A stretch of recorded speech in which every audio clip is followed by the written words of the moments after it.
This page is the front cover of SEGA Saturn magazine from the August 21, 28, 1998 issue, priced at 480 yen. It's a weekly publication packed with the latest information on both the SEGA Saturn and the eagerly anticipated Dreamcast. The cover art features a group of anime-style characters, representing some of the games inside. Key features highlighted include a comprehensive collection of SEGA Saturn cheats and techniques in the Game Technique Laboratory, and a big scoop on the Dreamcast, focusing heavily on Sonic Adventure. The issue also features other major Saturn titles like Black/Matrix, Slayers Royal 2, Shining Force 2i Scenario 3, and Densha to Go. There are strategy guides for fan favorites like Lunar 2, Eternal Blue, and the survival horror title Deep Fear, alongside coverage of a unique soccer RPG and other Dreamcast topics including Virtua Fighter 3 TB and Cyber Troopers Virtual On. This issue is part of a two-part special feature.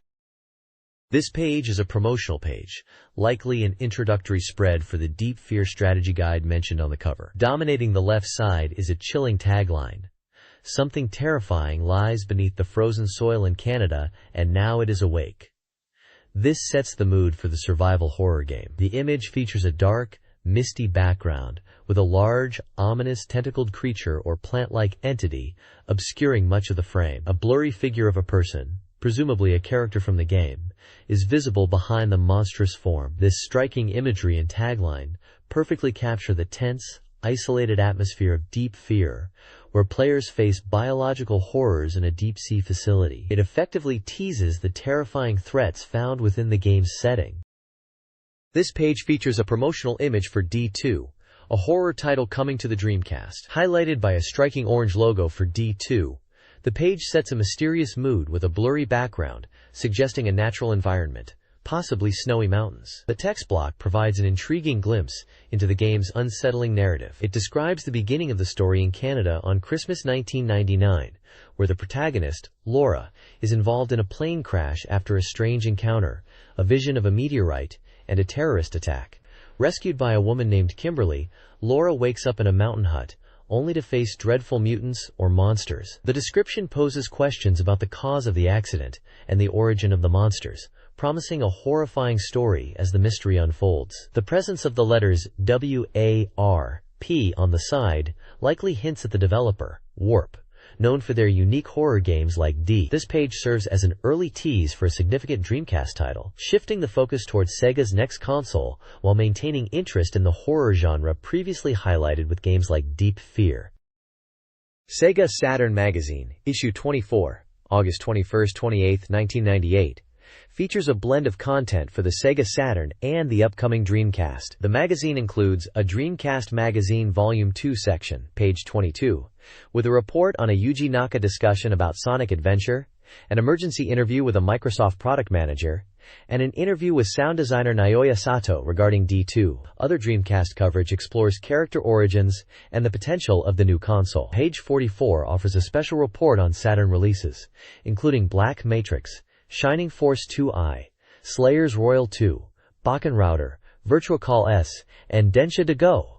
Finally, a Game Technique Laboratory, page 77, provides cheat codes and techniques for Saturn games, highlighting the magazine's commitment to both platforms. This page serves as the magazine's comprehensive index and highlights key features. On the left, it outlines major articles, starting with a look at the latest SEGA Saturn releases on page 140, followed by upcoming titles on page 142, and a complete guide to Saturn software on page 154. Special features include a deep dive into Sakura Taisen, focusing on the Imperial Opera Troupe's second stage performance, and a special lecture from the Flower Division on page 118.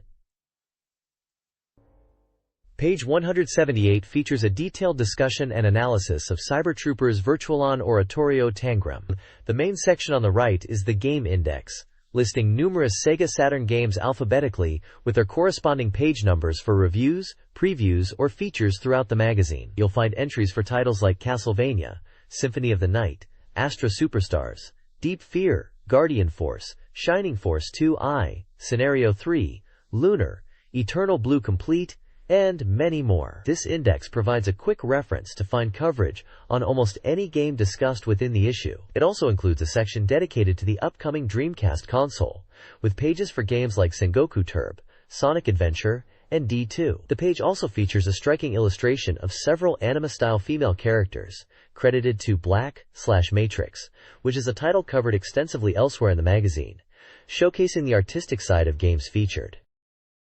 This page brings fantastic news for Sega Saturn fans, announcing that the beloved character Sagata Sanshiro is finally getting his own game. Driven by passionate fan requests, the game, tentatively titled Sagata Sanshiro Serious Game, is a compilation of minigames inspired by his iconic commercials. Players can look forward to 12 different game types, such as a rhythm game, Disco Arc, a mining game, Bomberman Arc, a treasure hunt, Dragon Force 2 Arc, and a holiday game, Santa Claus Arc. The game also includes bonus content, like character profiles, behind-the-scenes footage from the CFS, unreleased promotional material, and the famous theme song.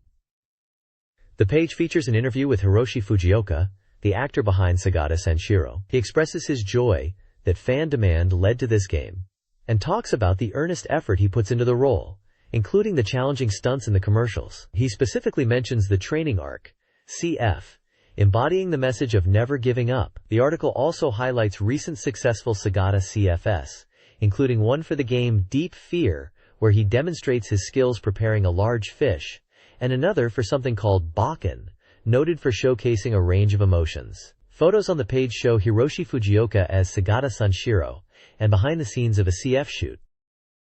This page provides updates on various events and releases relevant to Sega Saturn players and the broader gaming scene. It highlights the recent Akihabara SEGA Saturn Cool Carnival event, showing the ongoing enthusiasm and activity surrounding the console, complete with mentions of giveaways like special quo cards and badges. There's also news about a ticket giveaway for the upcoming Tokyo Game Show 98 Autumn, which is always a key event for seeing what's next in gaming. Beyond the immediate Saturn focus, the page touches on related interests like the Wonder Festival for Garage Kits and a national concert tour for Macross 7. A notable announcement is the PC port of the classic Sega Saturn shooter Cotton 2, bringing this fantastic game to Windows. Looking towards the future, Hudson reveals Kita E, a travel simulation game for the Dreamcast, showcasing next-generation gameplay and features like communication capabilities, while also promoting tourism in Hokkaido. Finally, the page notes the launch of an online community called GaraFriend, emphasizing the growing importance of online interaction among gamers.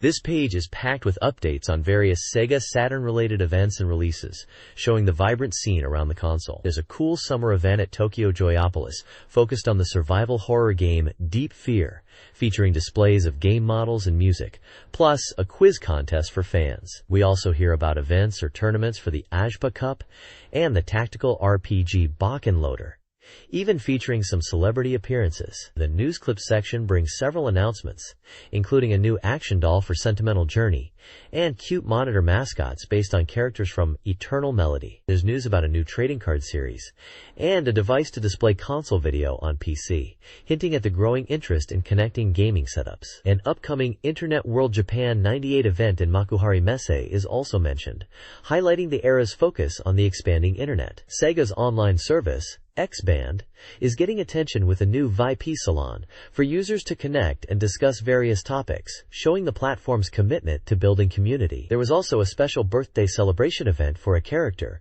likely from the popular Sakura Wars series, complete with themed merchandise. Fans of anime had news too, with the release of the second volume of the Seiju Sentai Virgin Fleet, OVA, including a poster giveaway. Finally, the page wraps up with the fun news that Mega Man made an appearance at a professional baseball game at Tokyo Dome for a special event.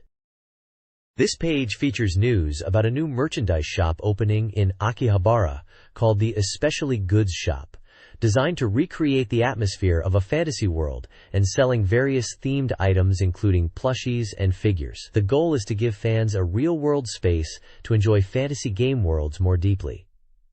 The page also highlights several music releases. Among these are important soundtracks for Sega fans, including the atmospheric score for the Saturn SHMUP classic Radiant Silvergun and the action-packed music from the arcade hit Dynamite Decca 2, known internationally as Die Hard Arcade 2. Other music releases cover various artists and include singles and albums tied into dramas or anime, like the Neon Genesis Evangelion theme. Finally, there's a section detailing how readers can apply for prizes mentioned in the Landmark feature.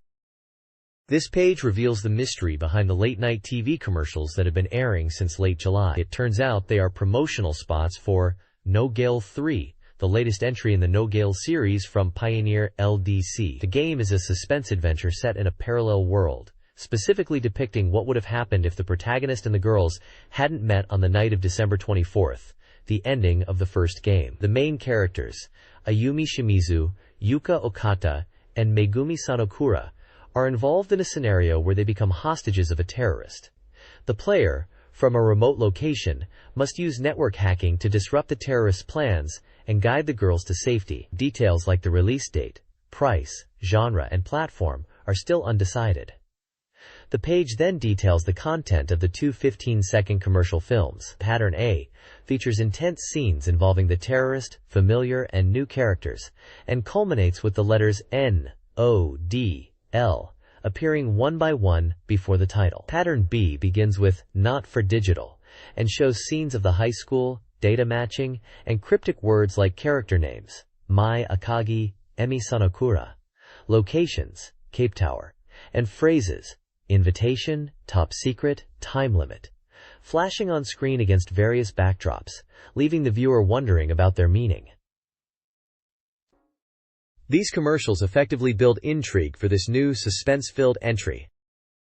This page presents a look at recent gamebook releases, featuring strategy guides and fan books for various SEGA Saturn titles. It includes a list of the top 5 best-selling gamebooks from a bookstore survey, highlighting popular titles like Mobile Suit Gundam, Girin's Greed, Super Robot Wars, F Final, Langrisser V, The End of Legend, and Devil Summoner, Soul Hackers. The Pickup section spotlights 2 books for Sakura Wars 2, Thou Shalt Not Die. One is a strategy guide covering the latter half of the game, including minigames and story summaries, described as essential for fans. The other is a fan book, a continuation of a previous volume, packed with character profiles, story digests, and setting materials, also highly recommended for dedicated fans. Further reviews cover the Deep Fear strategy guide, noted for capturing the game's atmosphere and providing practical maps and action lists. A guide for Langrisser V, The End of Legend is highlighted for its detailed explanations of character customization and hidden game elements. 2 more books for Super Robot Wars F Final are reviewed.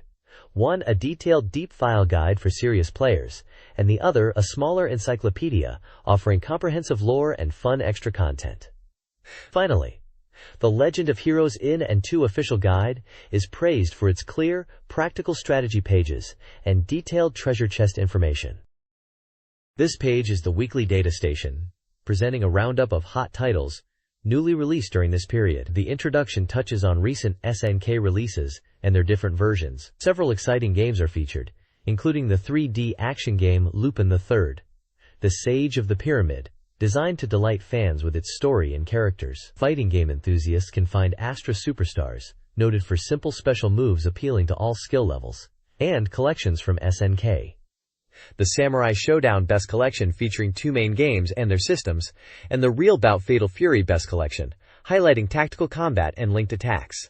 For RPG fans, there's the SRPG Bakenroder, with a unique system involving character health and risk, and Zanma Chao Ugi Valhallion, a simulation RPG geared towards genre veterans with deep tactical options.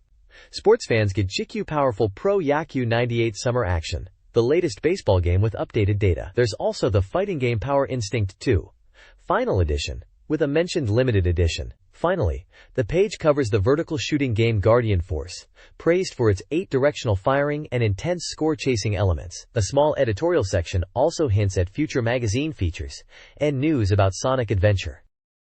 This page presents a comprehensive release schedule for upcoming SEGA Saturn and Dreamcast titles. It's structured clearly with release dates, game titles, prices, developers, genres, and compatibility information. For the SEGA Saturn, the schedule covers releases from August through December, extending into future tentative dates. It provides a look at a wide array of games across numerous genres, from action and RPGs like Black/Matrix and Grandia, to fighting games like Fighters Megamix and simulations such as Sega Touring Car Championship. Classic collections are also listed, offering bundled arcade or earlier console titles. The page includes helpful keys explaining the genre abbreviations and controller/peripheral compatibility options. Looking ahead to the Dreamcast, The schedule gives an early glimpse of its launch and upcoming lineup, starting in November. Key titles are highlighted, including the console itself, early games like Pen Pen Tricelon, the survival horror D2, the action game Godzilla Generations, and the highly anticipated Sonic Adventure. Like the Saturn section, it details the platform, genre, and any specific compatibility features like VMU support for the listed games. This page is a valuable resource for seeing what exciting software is on the horizon for both Sega platforms. This page presents the Sega Saturn Shop Data Top 15, highlighting the latest sales rankings for software. Leading the chart at number 1 is the survival horror title Deep Fear, noted for its popularity boosted by TV commercials. Just behind is Lunar 2, Eternal Blue at second place, a remake of the beloved Mega CD RPG. Ranking third is Ojo-sama o Nare, an adventure game which is a port from PC. The chart also features other notable titles, like the dating sim High School Terra Story at 4th, and the RPG Madu Monogatari at 5th. Further down the list, you'll find popular games like the strategy RPG Langrisser V, The End of Legend, the classic action RPG Castlevania, Symphony of the Night, and the intense shooter Radiant Silvergun. The list covers a diverse range of genres, reflecting the variety of software available for the Saturn. The commentary notes the performance of new releases and ongoing sales for older popular games, indicating a generally healthy market for Saturn software during this period. This page analyzes two popularity rankings: user demand for Dreamcast ports and current arcade game performance. The Want to Convert User Data Top 20 highlights player desires for Dreamcast releases. Virtua On, Oratorio Tangram leads the list, followed by the Final Fantasy series and Virtua Fighter 3. Show Up! Arcade Video Game Shop Data Top 15 reveals the top arcade games. Virtua Fighter 3 TB is the most popular, with Virtua Striker 2 Feet 98 and Cyber Troopers Virtual On. Oratorio Tangram, also highly ranked. Street Fighter Alpha 3 and Tekken 3 are also prominent. A one-point check game section highlights Psychic Force 2012 as a promising arcade sequel. The page includes screenshots of games from both lists, showcasing the visual appeal of the titles discussed. This page presents the top 30 ranking of anticipated software releases, focusing primarily on upcoming Sega Saturn titles, but also including some eagerly awaited Dreamcast games. The article notes the growing interest in Dreamcast but highlights that the top 3 spots are still held by Saturn games. The top 3 anticipated titles are featured prominently with screenshots and details. The number 1 spot goes to Black/Matrix, showing 100% development progress. Coming in second is Pia e Yukoso 2 at 85% complete, and Virtua Fighter 3 takes the third spot, with its development progress marked as uncertain, fitting for a highly anticipated arcade port. The main list details the remaining titles from rank 4 to 30, including D2 and Sonic Adventure, which are noted as Dreamcast games, reflecting the magazine's forward look. The page also includes Pickup Check Game sections highlighting upcoming titles like D2 and Slayer's Royal 2, and an Other Check Coming Soon section for Pen Pen Tricelon and Train Go! Further showcasing exciting releases on the horizon for Sega fans. This page features the Sega Saturn Readers Race Weekly, specifically Volume 107. It's a ranking of all released Sega Saturn software, currently totaling 1043 titles, based on reader votes and their average scores. The page explains that the rankings are updated in real time as votes come in, and the average score is displayed once a game receives at least 10 votes. Readers can also submit comments along with their votes. The main section is a long list showing the ranked games from number 1 down to 256, detailing their previous rank, title, genre, and average score. This week's rankings see familiar high scores like Langrisser V and Grandia near the top. A special focus is given to Sakura Wars 2, Thou Shalt Not Die, highlighted for its significant rise in the rankings, now contesting for the top spot. The article notes its popularity and includes screenshots and a quote from the character Sakura Shinguji. The Reader's Race section emphasizes the dynamic nature of the rankings and encourages continued participation from readers. This page continues the Sega Saturn Reader's Race rankings, listing games from rank 256 downwards, with their genre and average reader scores. The main focus shifts to introducing and reviewing several new software releases based on reader feedback and the magazine's own score. Featured new releases include Pocket Fighter, a fighting game praised for its cute, deformed characters and accessible combat system, receiving high reader scores but a slightly lower magazine score, with some reviewers noting a lack of depth beyond basic combos. Next up is Game Basic for SEGA Saturn, a programming tool that readers found useful and easy to use, reflected in its high average score. Another Memories, an adventure game, is highlighted for its gentle art style and surprisingly serious story elements that reviewers appreciated, though the magazine's score was notably lower than the readers'. Jake Hunter Detective Story. At the End of a Dream is reviewed as a compelling adventure game with a strong scenario, though some found the command structure repetitive. Readers particularly enjoyed the mature atmosphere and engaging story. Finally, Deep Fear, a survival horror title, is described as cinematic with effective direction, despite some combat and difficulty issues noted by reviewers. Readers enjoyed the atmospheric horror and setting.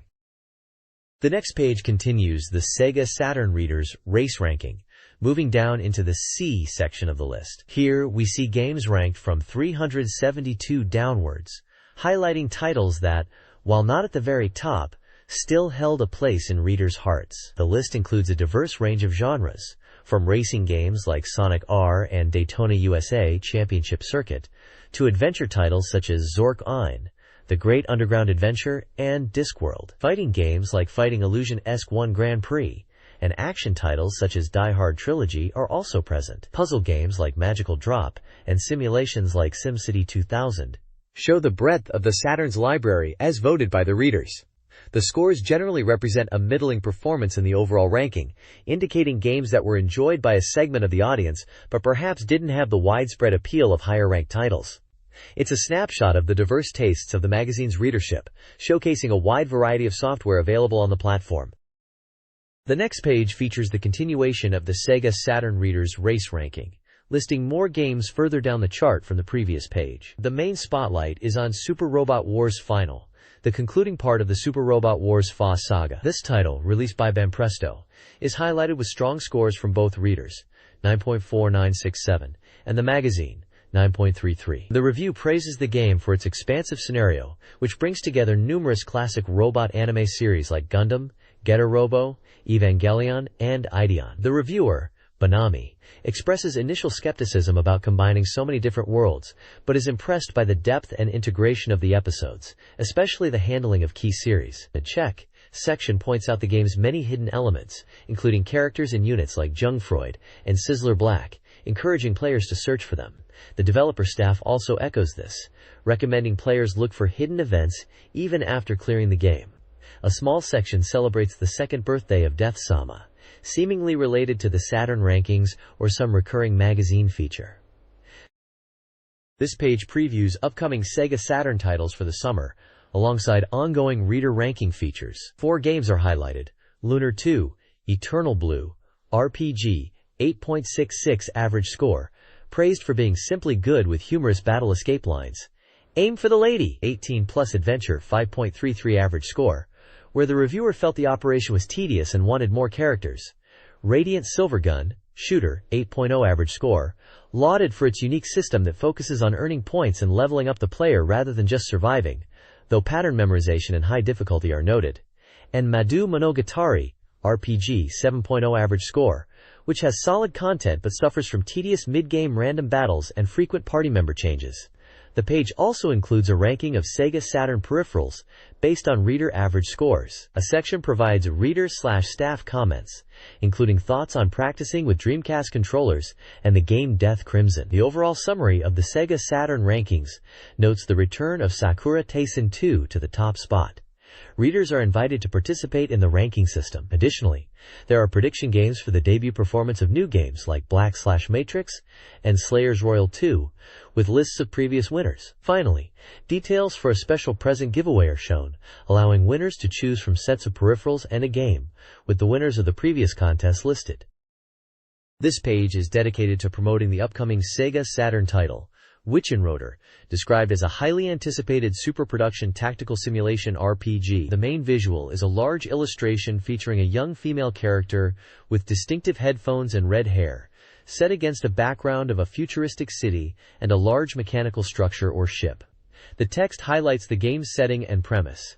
This town is dominated by steel and smoke, and describes the protagonist, Russian, raised in the slums, whose twin sister was blinded by photophobia, a price of civilization.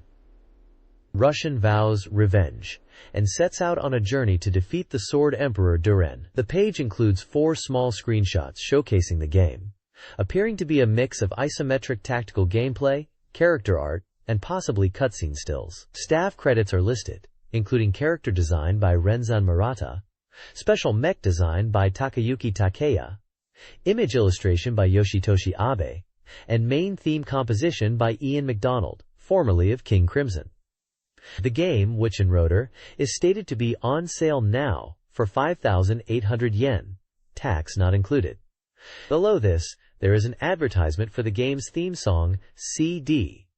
Mo Oboeta ka, SEGA Saturn Shiro, available now for 1,020 yen, tax included. The bottom of the page contains standard SEGA Enterprises, contact information, and notes about the software compatibility and pricing. This page serves as a prominent advertisement showcasing the game's unique aesthetic and key creative talent. This page is the cover of Dreamcast magazine, specifically, a special inaugural issue number 2 from August 21st to 28th, 1998, notably priced at 0 yen. The cover features a charming, low-polygon 3D character holding what looks like a toy or weapon, standing against a striped background. The cover prominently highlights key features within the magazine. We see a focus on upcoming Dreamcast titles and technologies. Featured articles include a look at Sonic Adventure on page 22, with an interview with Yuji Naka discussing an event on August 22nd. On page 24, there's a significant piece on the impact of Windows CE integration on the Dreamcast, featuring an emergency interview with Microsoft. Page 28 covers D2, known as D2 in Japan, the sequel to the survival horror game. The magazine also previews Pen Pen Tricelon on page 34, Sengoku Turb on page 38, and a section titled Dreamcast Now on page 42, likely providing current updates. A bubble proudly declares this is the first Dreamcast specialty magazine in Japan and that it's doing great. The iconic Dreamcast logo is also visible. Get ready for a worldwide exclusive first look at Sonic Adventure. A special presentation is just 15 days away, set for August 22nd at the Tokyo International Forum. Sonic team head Yuji Naka promises an in-depth look at the game and behind-the-scenes footage, emphasizing a no-compromises approach. The presentation will feature a live performance of the game's theme song, potential guest appearances, and exclusive merchandise. Attendees can expect a smooth entry, access to event-specific merchandise, and a public debut of the Executive Director demo. A rapid Sonic call project to record fan voices will also be announced. It's a must-see event for Sonic fans eagerly anticipating the Dreamcast era. This page reveals a significant piece of Sonic Adventure's development history.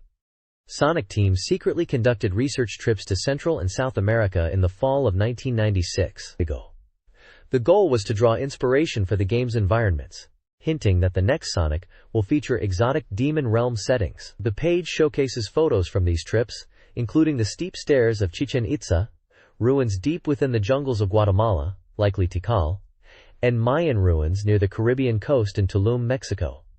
It highlights how these real-world locations will influence the game's stages.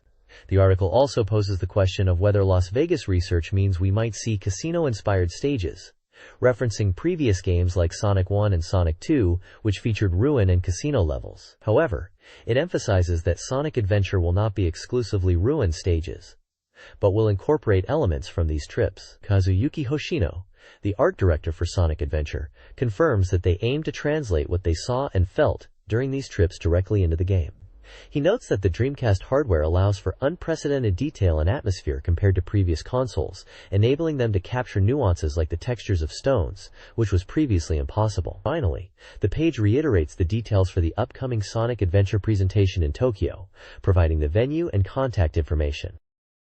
This page delves into the significant partnership between Sega and Microsoft regarding the Dreamcast, focusing on the controversial inclusion of Windows CE as the standard operating system. The main feature is an emergency interview with Microsoft product manager James Spann, discussing the implications for the console. The article explains that the Dreamcast, set for release on November 20th, is a powerful machine combining top-tier hardware like the Hitachi Inchi-ish 4 CPU and NEC/Videologic Power 2 graphics, with Microsoft's Windows CE. Spann reveals that the collaboration between Sega and Microsoft wasn't a sudden decision for Dreamcast, but had its roots much earlier, around the time of the Sega Saturn's launch, as Sega was already strategically planning for the future. A key point discussed is the integration of DirectMX. Spann states this happened naturally, and the technology's evolution, particularly Direct3D, has incorporated extensive feedback from game developers, including those creating fast-paced arcade titles in Japan. This feedback has directly influenced new specifications and versions,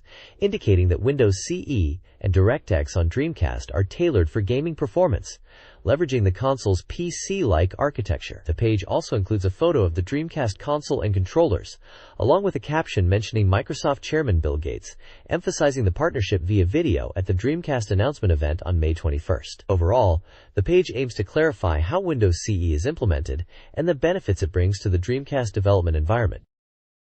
The next page continues the in-depth interview with Microsoft product manager James Spann, providing further insight into the partnership between Sega and Microsoft for the Dreamcast. Spann explains how Windows CE allows for easy version updates, similar to a PC, as the OS resides on the game disk. He highlights the potential for performance tuning thanks to the Dreamcast's fixed hardware, and mentions that the upcoming North American launch will feature DirectX version 6.0. Addressing concerns about loading times and memory, Spann assures that the entire OS loads quickly, in about 2 seconds. He emphasizes that Windows CE offers better memory management capabilities than prior console operating systems. He states that the system has been specifically optimized for the Stauch 4 and PowerVR hardware. According to Spann, a major benefit of using Windows CE is that it provides a solid base, freeing developers from tedious low-level programming tasks and allowing them to dedicate significantly more effort to the creative aspects of game development. While direct hardware access remains an option, the goal is to leverage familiar PC technologies like DirectX and TCP/IP to streamline the process and unlock the Dreamcast's full potential. The image also includes a portrait of James M. Spann. The next page continues the interview with James Spann, discussing the integration of Windows CE with the Dreamcast. He explains how online gaming and browsing functionality, similar to Internet Explorer 4.0, will be standard, enabling online gameplay directly from the game interface. He touches on optimizing fonts for display on standard televisions and the potential for new game genres born from this online capability. Spann highlights the cultural impact in Japan, where the opportunity for network-based community building is significant. He addresses the question of Microsoft releasing titles, stating that porting PC games is feasible, with simpler titles taking a couple of weeks and 3D games around 3 months. He points to Age of Empires as an example of a relevant Microsoft Online game shown in a screenshot. The page also includes a visual comparison showing how games like Virtual On can be rendered using different PC graphics technologies, illustrating the difference in depth perception between DirectDraw and Direct3D. Finally, Spann discusses Microsoft's ongoing strategy, emphasizing that they aim for the top position while supporting the Dreamcast and providing the necessary technology for peripherals and online connectivity. The next page provides an explanation of Windows CE and DirectX, building upon the previous interview. It details how DirectX was originally developed for Windows 95 to overcome its limitations in handling demanding tasks like high-speed graphics and 3D rendering, making it difficult to develop complex games. DirectX provided a standard interface that simplified game development and abstracted hardware differences, ensuring games would run consistently across different CPIs. The article then discusses the crucial role of DirectX on the Dreamcast. It explains that while the Dreamcast's Windows CE implementation is customized for its hardware, it shares core elements with the PC version, including DirectX. This is key because DirectX handles direct hardware control, allowing developers to easily access features like graphics and sound without needing deep hardware-specific knowledge. The presence of DirectX, along with familiar development tools, makes it significantly easier for developers, especially those already experienced with Windows 95.98% development, to create games for the Dreamcast. The page briefly touches on some of DirectX's components, such as Direct Draw for 2D graphics, Direct 3D for 3D rendering, Direct Sound for audio, Direct Input for controllers, Direct Play for networking, and Direct Show for multimedia playback. The core takeaway is that the integration of Windows CE and DirectX lowers the barrier to entry for PC game developers, potentially leading to a greater variety of games appearing on the Dreamcast and making its future look very bright. The diagram illustrates how these software layers interact above the Dreamcast hardware. This page features the game D2, highlighting its sound design. It introduces Naoya Sato, the sound program manager at Warp, who worked on the game. The article discusses Warp's focus on sound in their games, mentioning their previous work like D's Diner 2 and specifically Enemy Zero, known for its unique real sound system where players relied heavily on audio cues to locate invisible enemies, challenging the traditional game equals visuals paradigm. For D2, Kenji Ino, the president of Warp, composed the theme music. There is also a section about an image album titled Sketches by Kenji Ino. He explains that this album is not a typical soundtrack, but rather an expression of the world of D2 through sound, based on the images and concepts he had in mind while developing the game. He released this album before the game's launch, so players could get a deeper feel for the world of D2 through music. The page includes screenshots from the game, showing a character firing a gun and another character portrait, and a photo of Kenji Ino. The game is listed as a Dreamcast title, released in winter 1998.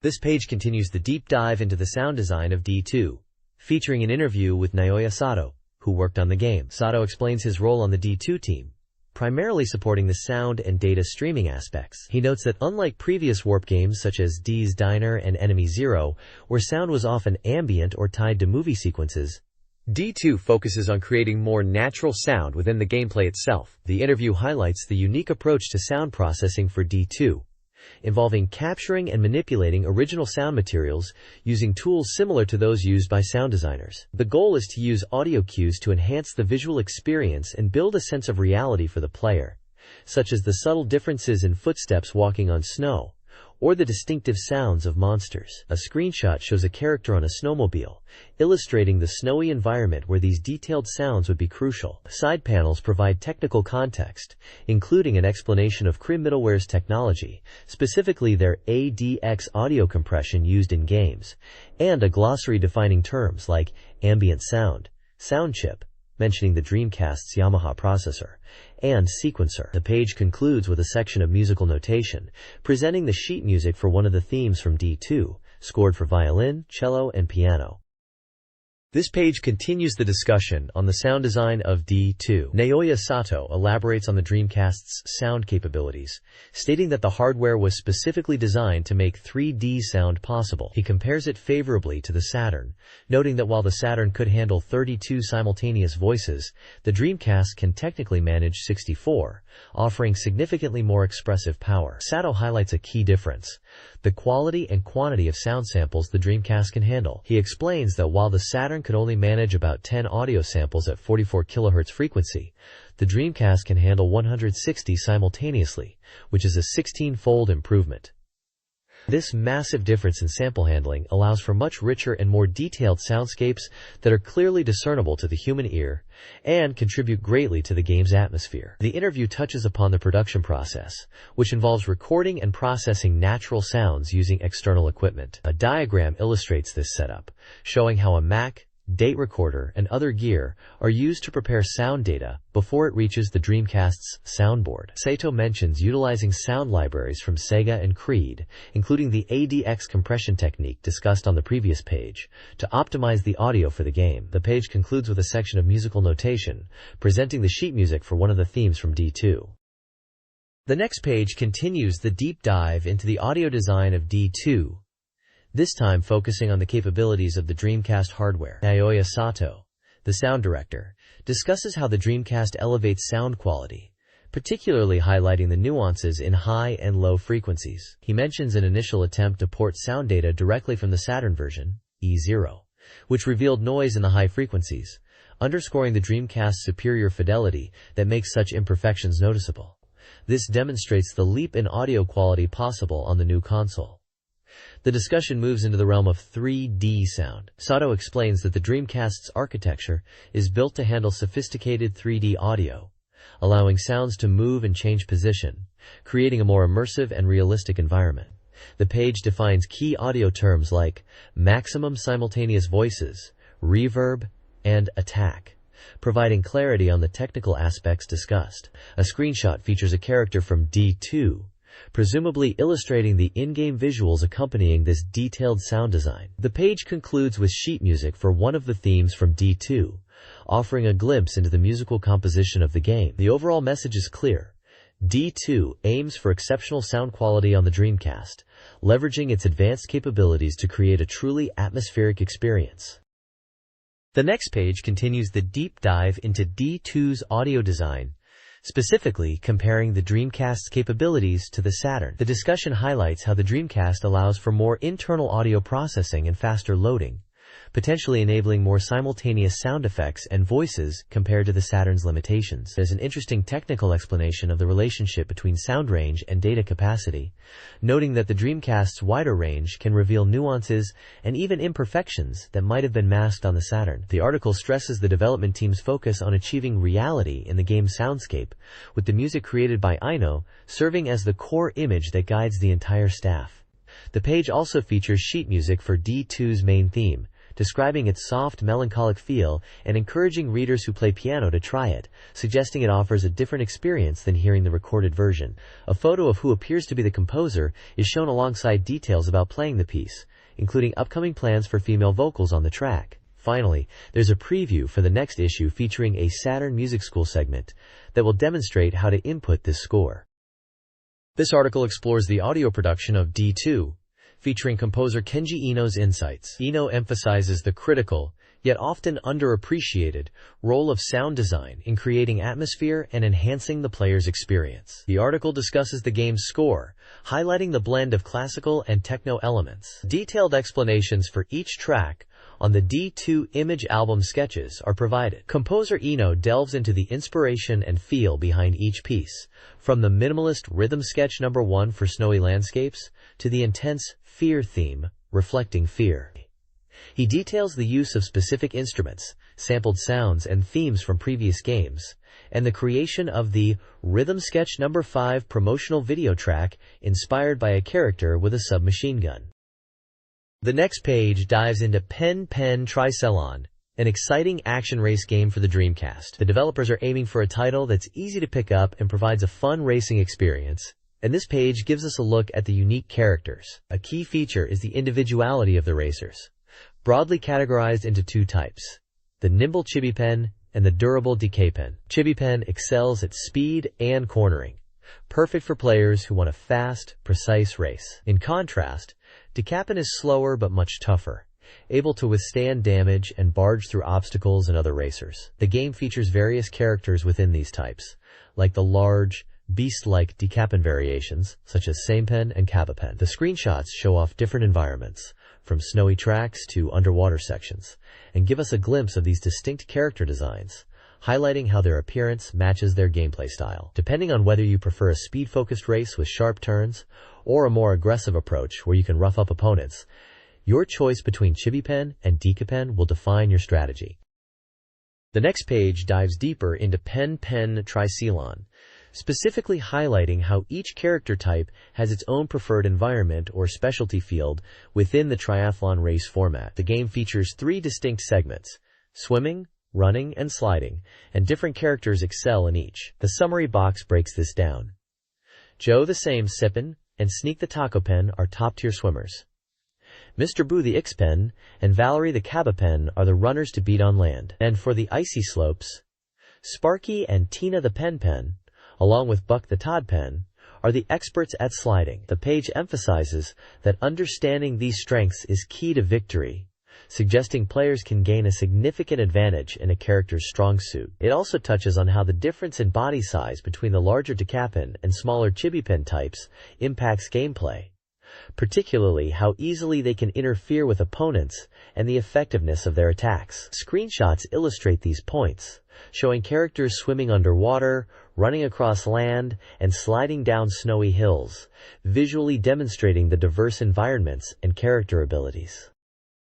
This page delves into the fascinating origins of the unique characters in Pen Tricelon, featuring sketches of early concepts alongside finished renders of Sparky and Tina. It includes an interview with designer Takumi Miyake, who shares the creative process behind the distinct Pen family. Miyake explains that while the initial idea was simply a penguin game, the goal was to create characters that stood out beyond the typical cute penguin trope. They decided to make the main character, Sparky, originally named Penta, deliberately crazy to give him impact. Tina, originally Penko, was consciously designed with a Marilyn Monroe image in mind. To make the other characters instantly recognizable and differentiate them, they hit upon the idea of combining penguins with other animals, like a shark or a dog. This led to the creation of the diverse cast, ensuring that even without being a penguin enthusiast, players could easily tell the characters apart and understand their potential abilities just by looking at them, like the dog penguin looking like it would be fast on its feet.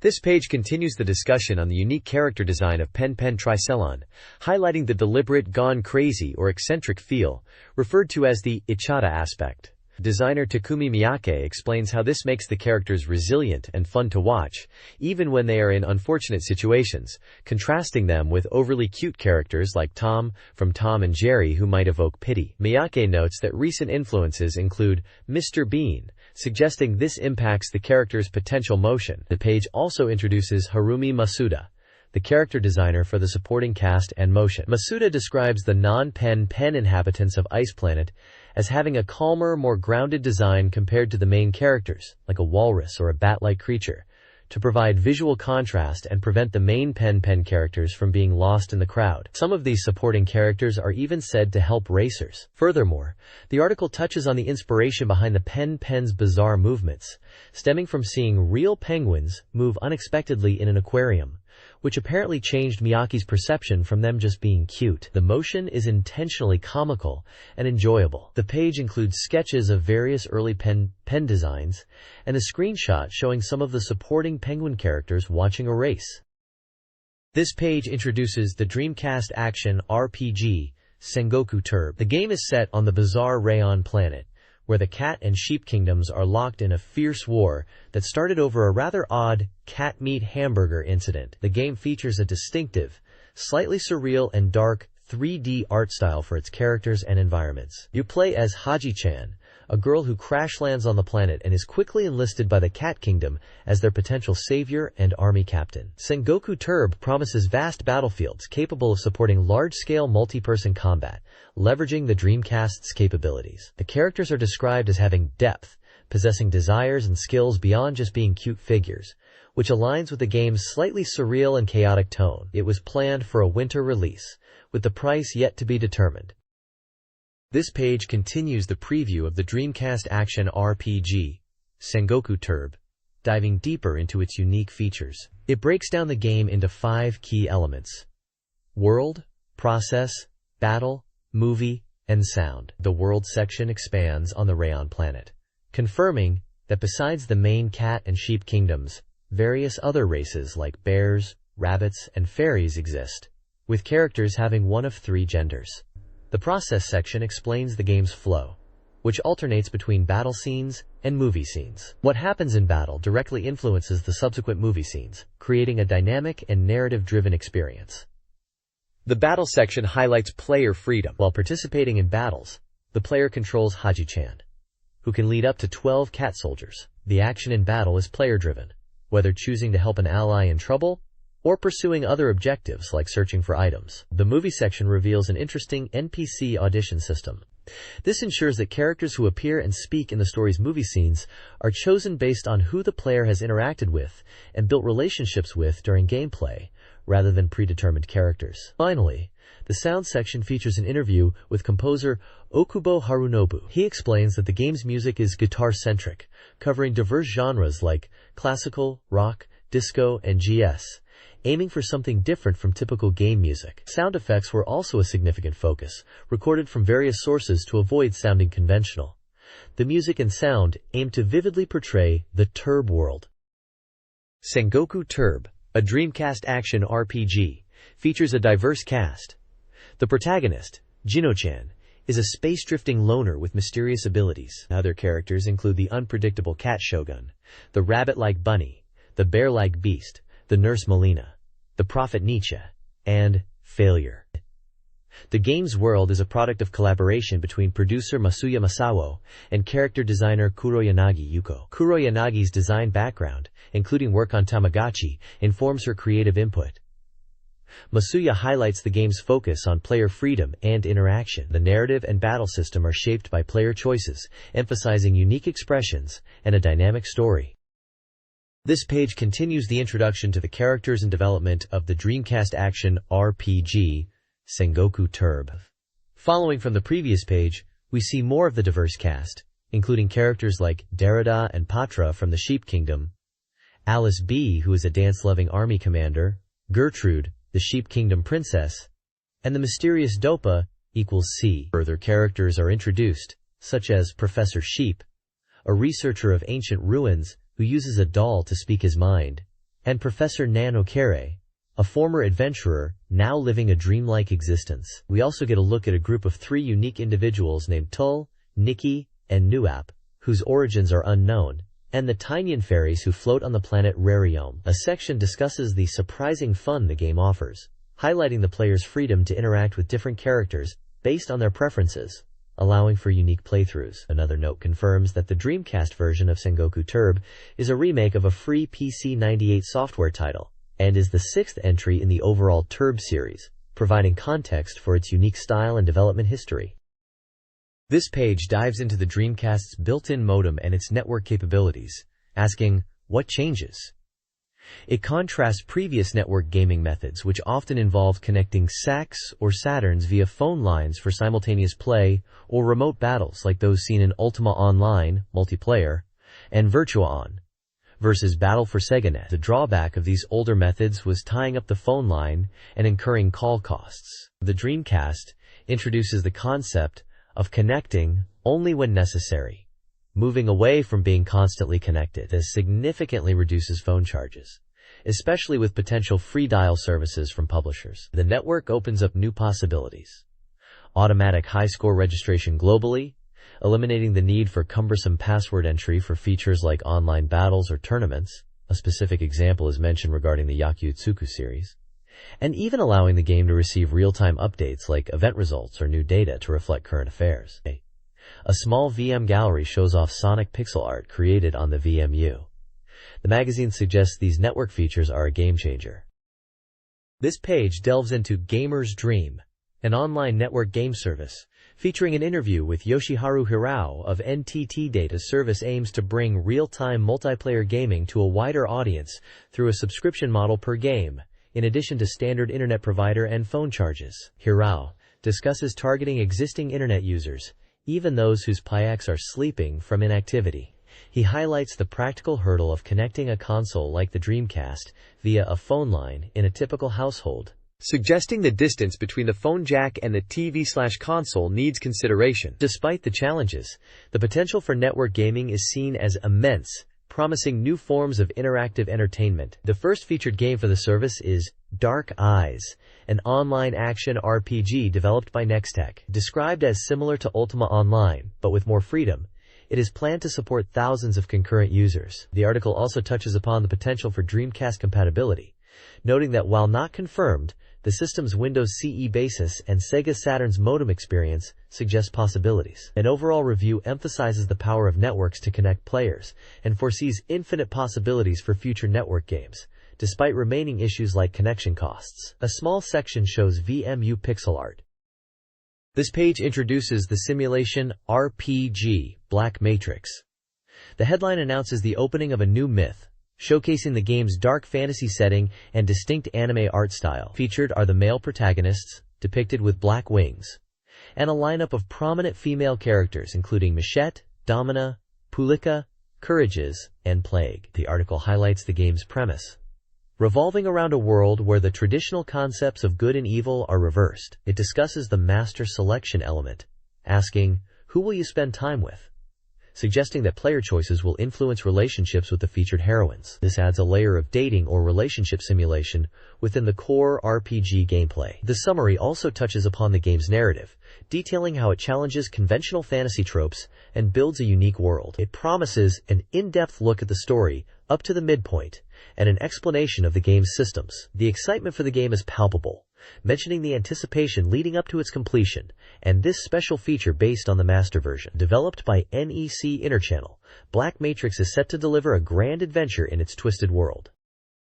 Black Matrix's early chapters introduced protagonist Abel, an amnesiac with white wings.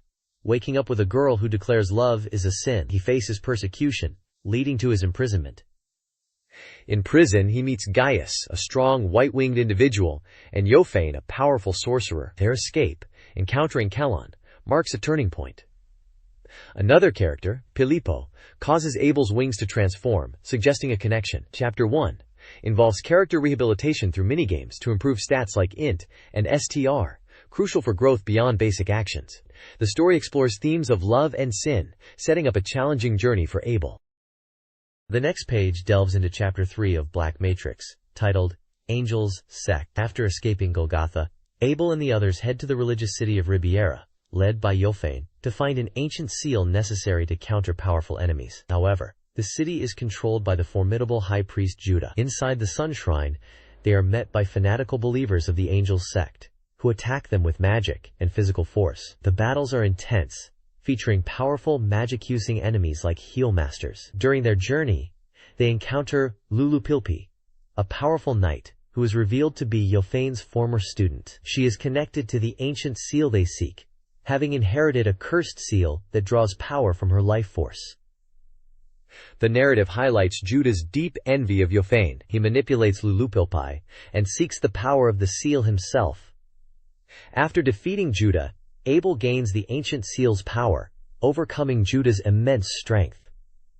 The page also includes a BM Minic Knowledge section, explaining that players can purchase items and weapons in shops within the city, which is helpful for preparation before entering the shrine. Screenshots show various gameplay scenarios, including battles, character dialogues, and the shop interface.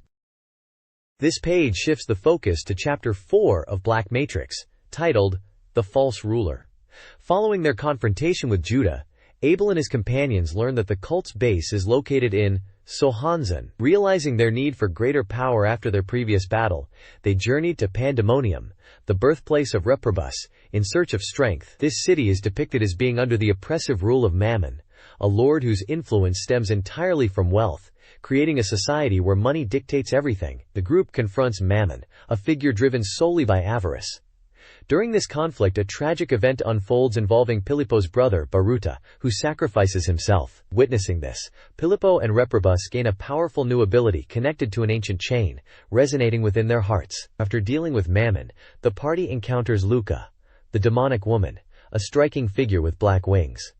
Luca commands the Heresy Inquisition Squad and stands in their path, forcing them into further battle, despite their previous injuries. The page features character art of Luca and multiple screenshots illustrating the key narrative points, battles, and character interactions throughout this chapter. A BM Minic Knowledge segment also explains the system of in-game dialogue choices, noting they affect minor elements like character responses and town preparations, but not the main story progression.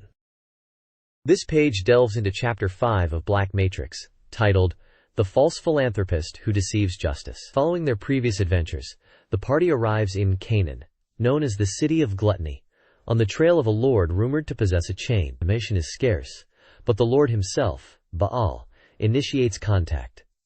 Abel and his companions are invited to Baal's mansion, where they attend a dinner. Baal, appearing as a figure of justice upholding the law, offers them a deal: surrender the 3 chains they possess, and in return he will use his authority to release Goshujin-sama and guarantee their safety.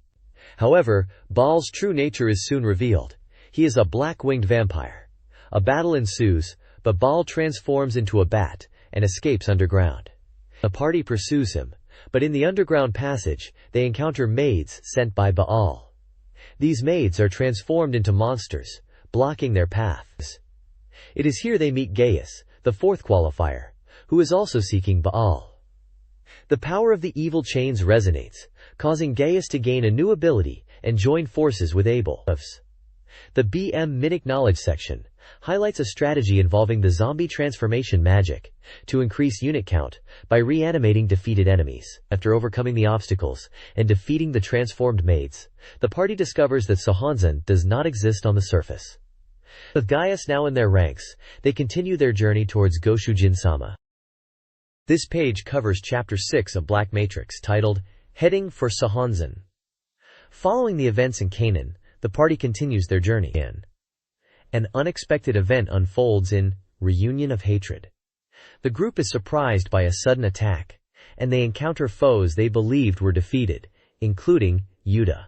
This challenging battle puts Abel and the others in a difficult position, where winning seems impossible.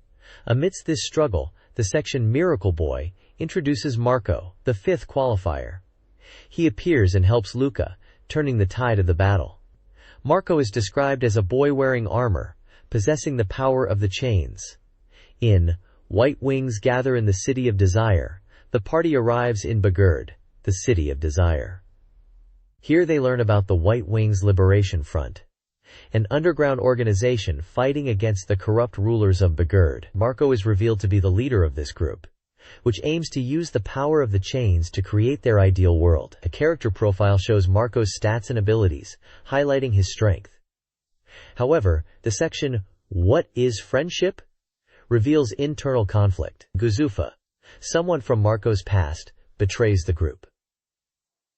Guzufa is convinced that Marco is responsible for the death of Seraphim, because Marco grew close to Abel's party. The story is now reaching its climax as loyalties are tested and conflicts arise.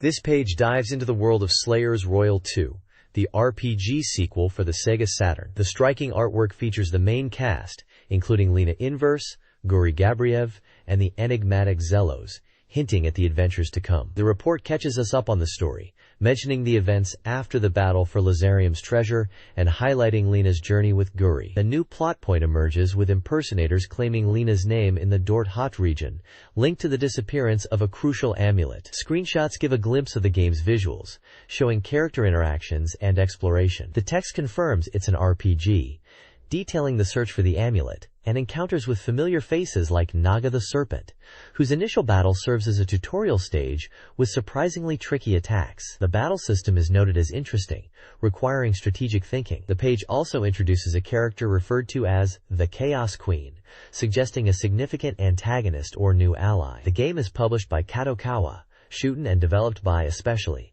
scheduled for release on September 3rd at a price of 6,800 yen, recommended for all ages. This special report indicates the game is nearing completion, promising a new Slayers adventure tied closely to the ongoing anime and movie releases of the time.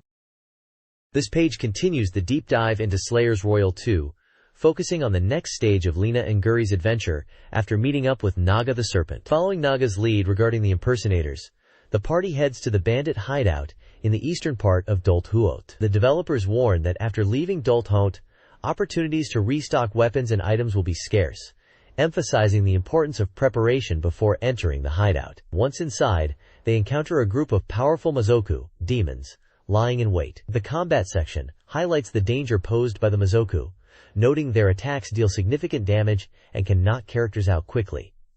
Success relies on striking first. The text recommends continuously using powerful, long-range offensive spells. Naga's presence adds tactical options.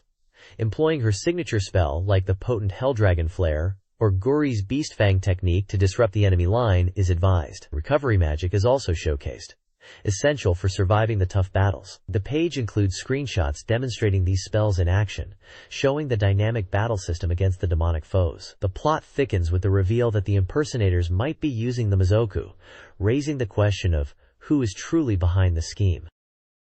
This page dives further into Slayers Royal 2, following Lena, Guri, and Naga to the south-central street of the Laynard Kingdom after their previous battles. The next step involves visiting a local inn, where the innkeeper mistakes the party for the impersonators seen earlier. Playing along, the group learns that the impersonators left something valuable, which requires venturing into a nearby cave inhabited by a vampire to retrieve. Gameplay advice is highlighted, emphasizing the importance of preparation. Eating at the inn restores fullness, a key stat affecting combat accuracy and evasion, making it crucial before exploring the cave. Checking weapon and item shops for defensive gear is also recommended, especially early in the game. The cave itself is presented with a map, though the text reassures players it's not a confusing labyrinth. Inside, various undead foes await, including ghosts, skeletons, and more formidable vampire knights. The guide suggests white magic is effective against the undead, but higher-level enemies may require stronger spells. A tactical note mentions that defeating the vampire first and leaving the cave prematurely will cause Lena to miss out on learning a special attack. Overcoming the challenges within promises rewards upon returning to the inn. This page delves deeper into the combat system of Slayers Royal 2, emphasizing the need to adapt your strategy based on the enemy type. It breaks down the game's magic into spirit, white, and black magic, explaining their general uses. For the ghostly foes encountered, white magic like Purification Barrier and Purification Flame are highly effective, with the latter capable of hitting multiple enemies. Lena cannot use white magic herself, so relying on Naga for these spells is crucial. Against vampires, who are accompanied by many knights, the Purification Flame is noted as ineffective. Here, Naga's Chaos Flare is recommended to gather groups of enemies and unleash devastating damage. Trolls, found in the cave, appear only a limited number of times after entering. Unlike endlessly spawning enemies, the advice is to use magic liberally against them, without worrying about conserving MP for endless waves. The game allows you to watch the AI battle it out, which is highlighted as a unique feature of the Slayers Royal series. The page also tackles a major point: the weaknesses of Alina's signature spell, the Dragon Slave. While powerful, it can only be cast in wide-open areas like plains. Furthermore, unlike the party's ability to evade, enemy demons in this game possess instant movement, allowing them to teleport out of the way. Casting the Dragon Slave leaves Lena vulnerable both during the incantation and immediately afterward, requiring careful timing and party support. Screenshots illustrate combat against different enemy types and the magic menu interface. The next page gives us a special report on the production of the opening movie for Shining Force 2i, specifically focusing on Scenario 3, which is listed as 70% complete. We hear from Mr. Yoshihisa Hirano, the CGI supervisor and planning department manager at Lynx Corporation, the studio handling the CG.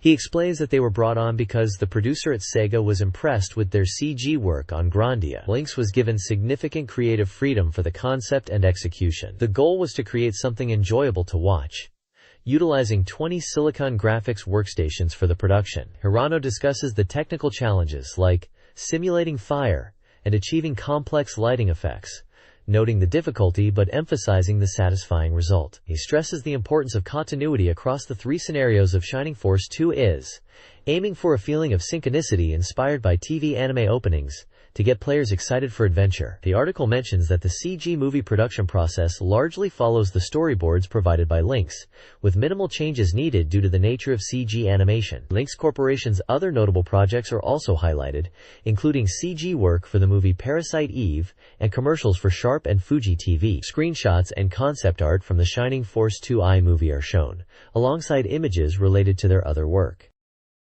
This page continues the special report on the Shining Force 2i's opening movie, featuring Mr. Kohori, the CGI designer from Lynx Corporation. Mr. Kohori discusses his role, particularly focusing on creating the effect portions like fire and snow, and contributing to the animation. He emphasizes the importance of conveying the essence of the intended visuals, and strives for accuracy in implementing what is required for each scene.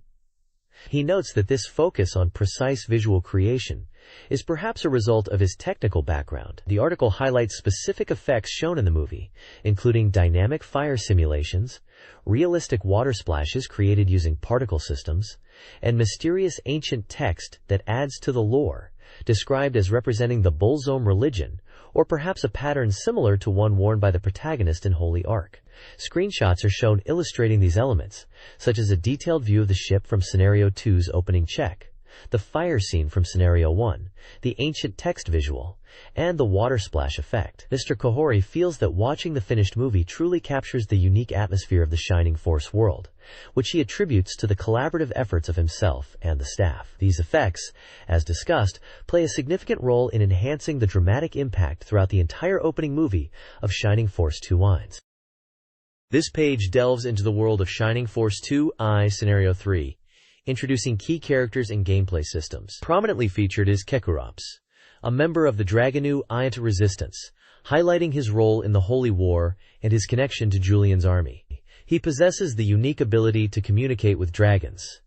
A major focus is the new system for recruiting allies, specifically dragons, in Scenario 3. Unlike the previous game, this scenario allows only dragons to be recruited from the start. The method is tied to Kekurops. If he delivers the final blow to a dragon during battle, you can choose to add it to your army afterward. The page previews two types: the airborne green dragon and the powerful earth dragon. Recruited dragons are shown lining up in a dedicated area, perhaps within the army's camp. The concept of synchronicity is also touched upon, showing Julian's army offering assistance, emphasizing the interconnectedness of the different scenarios. Finally, there's exciting news about the return of Spirited, the female general from Scenario 1. Depending on a critical choice made in that scenario, whether to spare or kill her, she can become an ally in Scenario 3. After recovering from the events of Scenario 1, she joins Julian's force, bringing her combat skills to the player's side. The page features various screenshots showing character portraits, gameplay maps, and character models, illustrating these new systems and characters. The premium disc was a bonus for applicants during the Shining Force 2I Scenario 3 release campaign. This disc contains bonus content, including a movie viewer to watch game cinematics and a polygon viewer to inspect 3D character models. A key feature is the Scenario 3 Start Data Creation tool, which allows players to generate starting data based on choices made in Scenarios 1 and 2, impacting the gameplay experience. The disc also previews the Scenario 3 opening, depicting Julian, Medion, and Synbios facing a massive enemy force, emphasizing the interconnectedness of the scenario openings. A character spotlight is also provided on Primula, a fairy from Holy Ark, who appears in Scenario 3 and has a connection to Julian. This page delves into the world of Wachenroder, a tactical simulation RPG that has just hit the market. The article lifts the veil, offering crucial strategies and tactics needed to survive the game's lengthy story progression and challenging tactical battles. Success hinges on mastering the unique battle system, which includes factors like map elevation, where higher ground grants a distinct advantage. A critical element highlighted is managing the heat generated by your machine. Sledge. Overheating severely cripples its combat ability, making tune-up items like the Luftkühler radiator and 13 limit motor essential for cooling, while attack-boosting items are cautioned against due to increased heat. The game features various victory conditions, primarily categorized as retreat battles, reaching a specific point, or annihilation battles, defeating all enemies. The article provides tips for approaching each type effectively, emphasizing quick movement for retreats and efficient enemy clearing for annihilation scenarios. Character development is key, with a strong recommendation to focus leveling on powerful characters, particularly the protagonist Lucian, who becomes incredibly strong in close combat. Characters like Titus, a sword type, also become formidable with growth. Screenshots display the game's tactical maps, battle result screens, character status, and the machine tune-up menu, giving a visual overview of the systems discussed. A brief character spotlight introduces Caliph, linked to the game's prologue. The overall tone emphasizes understanding the mechanics and strategic depth required to overcome Wachenroder's challenges. This page follows Lucian's turbulent journey in Wachenroder, focusing on his confrontation with Duren, the man Lucian believes is responsible for his sister's death. The main section details the path Lucian and his companions take across the world map, highlighting key locations like the Azure Capital, Heavy D, Smoke Capital, and the Imperial Capital. Initially, in the Azure Capital, Lucian confronts Duren but is unable to strike him. Instead, Duren and Carol are captured and sent to the Imperial Capital, while Lucian and the Chemical Brothers are sent to the harsh labor camp, Heavy D, a mining facility. Here, Lucian reunites with old friends like Zappa, Smool, and Ore, and they plot their escape, aiming to board a train. Their journey leads them to the technological hub, the Smoke Capital, where they encounter powerful new allies, Leonora and Georg, two of the world's top fighters, who join their cause. Armed with new information, they head to the Imperial Capital's Tower of Judgment to rescue the imprisoned Duren. Finally, after successfully freeing Duren, they face Caliph at the castle gate, a character previously defeated by Lucian. With Duren now an ally, Lucian, Duren, and Caliph, effectively three sword emperors, fight together to break through the gate and continue their quest. The page features several screenshots showing tactical battle maps and character interactions during these pivotal moments. The next page dives into Virtual Call-less, a dating simulation game for the SEGA Saturn by Kid. This title is highlighted for its sweet voice Yobi-Cocoon feature, suggesting an advanced level of interaction, possibly voice-related, where players can enjoy conversations with the game's heroines. The text emphasizes the immersive experience, mentioning the joy of feeling close to the girls while talking. The page serves as a special report on the game's development, noted as 60% complete, with a target release date of October 29th. It promises that the game is progressing steadily towards launch. Visuals showcase character art, including the long-haired pink character often named Winty, and a blue-haired girl relaxing on a beach. The write-up excitedly discusses the game's focus on realistic character interactions, including physical closeness and emotionally rich expressions, highlighting its mature themes and 18+ rating. Several date scenes are previewed, offering a glimpse into the intimate moments players can experience. The special report box lists key details like the genre, single-player mode, and compatibility with the shuttle mouse and multi-controller peripherals. This page continues the deep dive into Virtual Call-less. It explores the emotional core of the game, explaining that by interacting closely with the heroines, players will uncover their hidden feelings, important memories, and even past emotional wounds. The text emphasizes that the protagonist needs compassion and understanding to open the girls' hearts. It also details the sweet voice Yobi-Cocoon feature, a notable aspect allowing characters to call the player by name. A step-by-step manual shows how players must first use a separate Yobi-Cocoon Caredrom to register their name, from a list of 300 supported names, with the full list advertised later, and save the voice data to the power memory before starting the main Virtual Calls game. The page is adorned with vibrant character portraits, showcasing the diverse cast and highlighting the potential for intimate relationships. It mentions that through repeated dates and interactions, the girls will gradually become closer, suggesting that approaching them with sincerity is key to deepening the bond. The feature promises that getting this close is just the beginning, hinting at further developments. This page delves into the highly anticipated SEGA Saturn port of Go!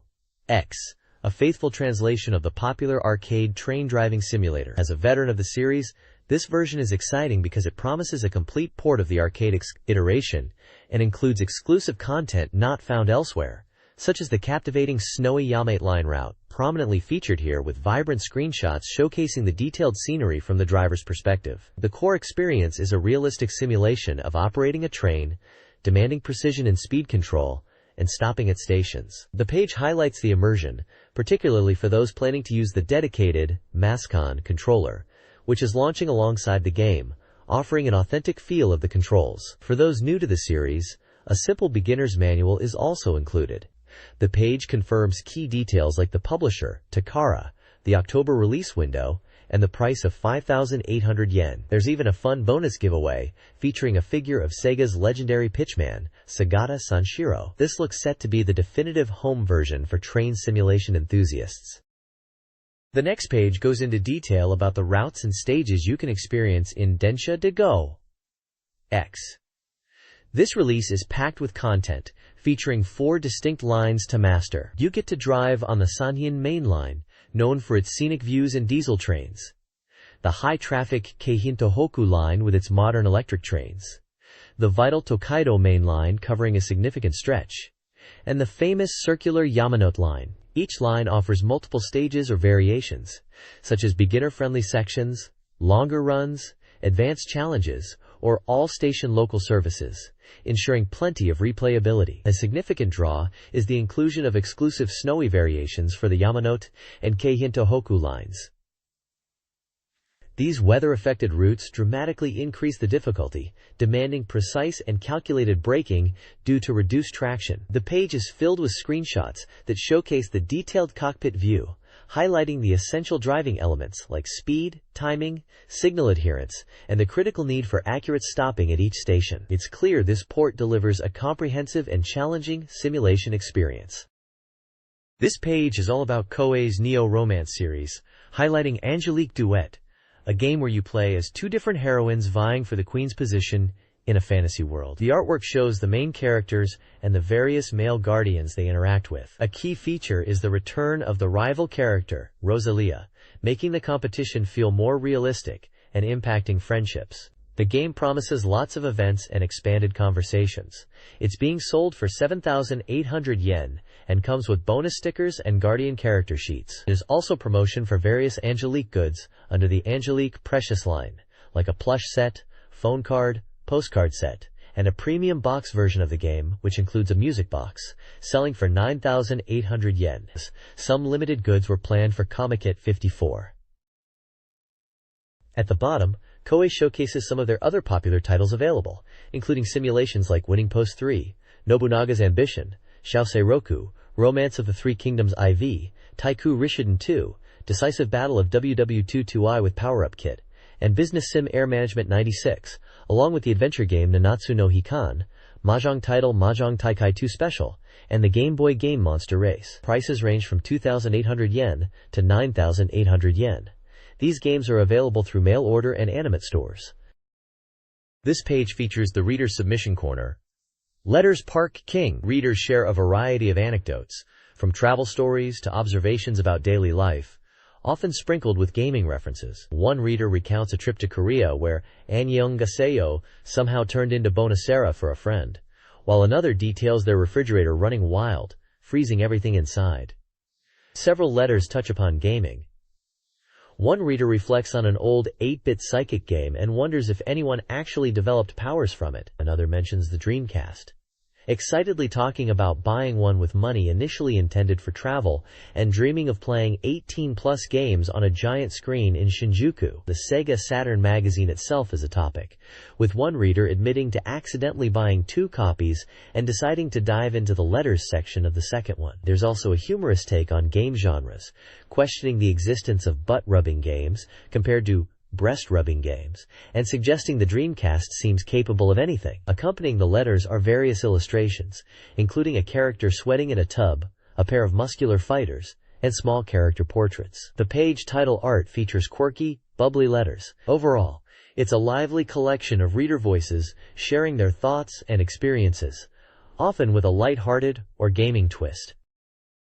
This page features the SEGA Saturn Users Plaza, a space for readers to share their thoughts and opinions. A major topic of discussion is the future of the Saturn following the Dreamcast announcement, and the controversial use of the term gouge bishujo game. Readers debate whether Saturn is simply a gouge machine, and question the definition of the genre itself, citing games like Sakura Taisen, Langrisser, and Tokimeki Memorial as examples that challenge this narrow view. Other letters express disappointment with the market shrinking, but understand the shift to Dreamcast. Some advocate for continued support for older Saturn titles and hardware, asking manufacturers and shops for aftercare.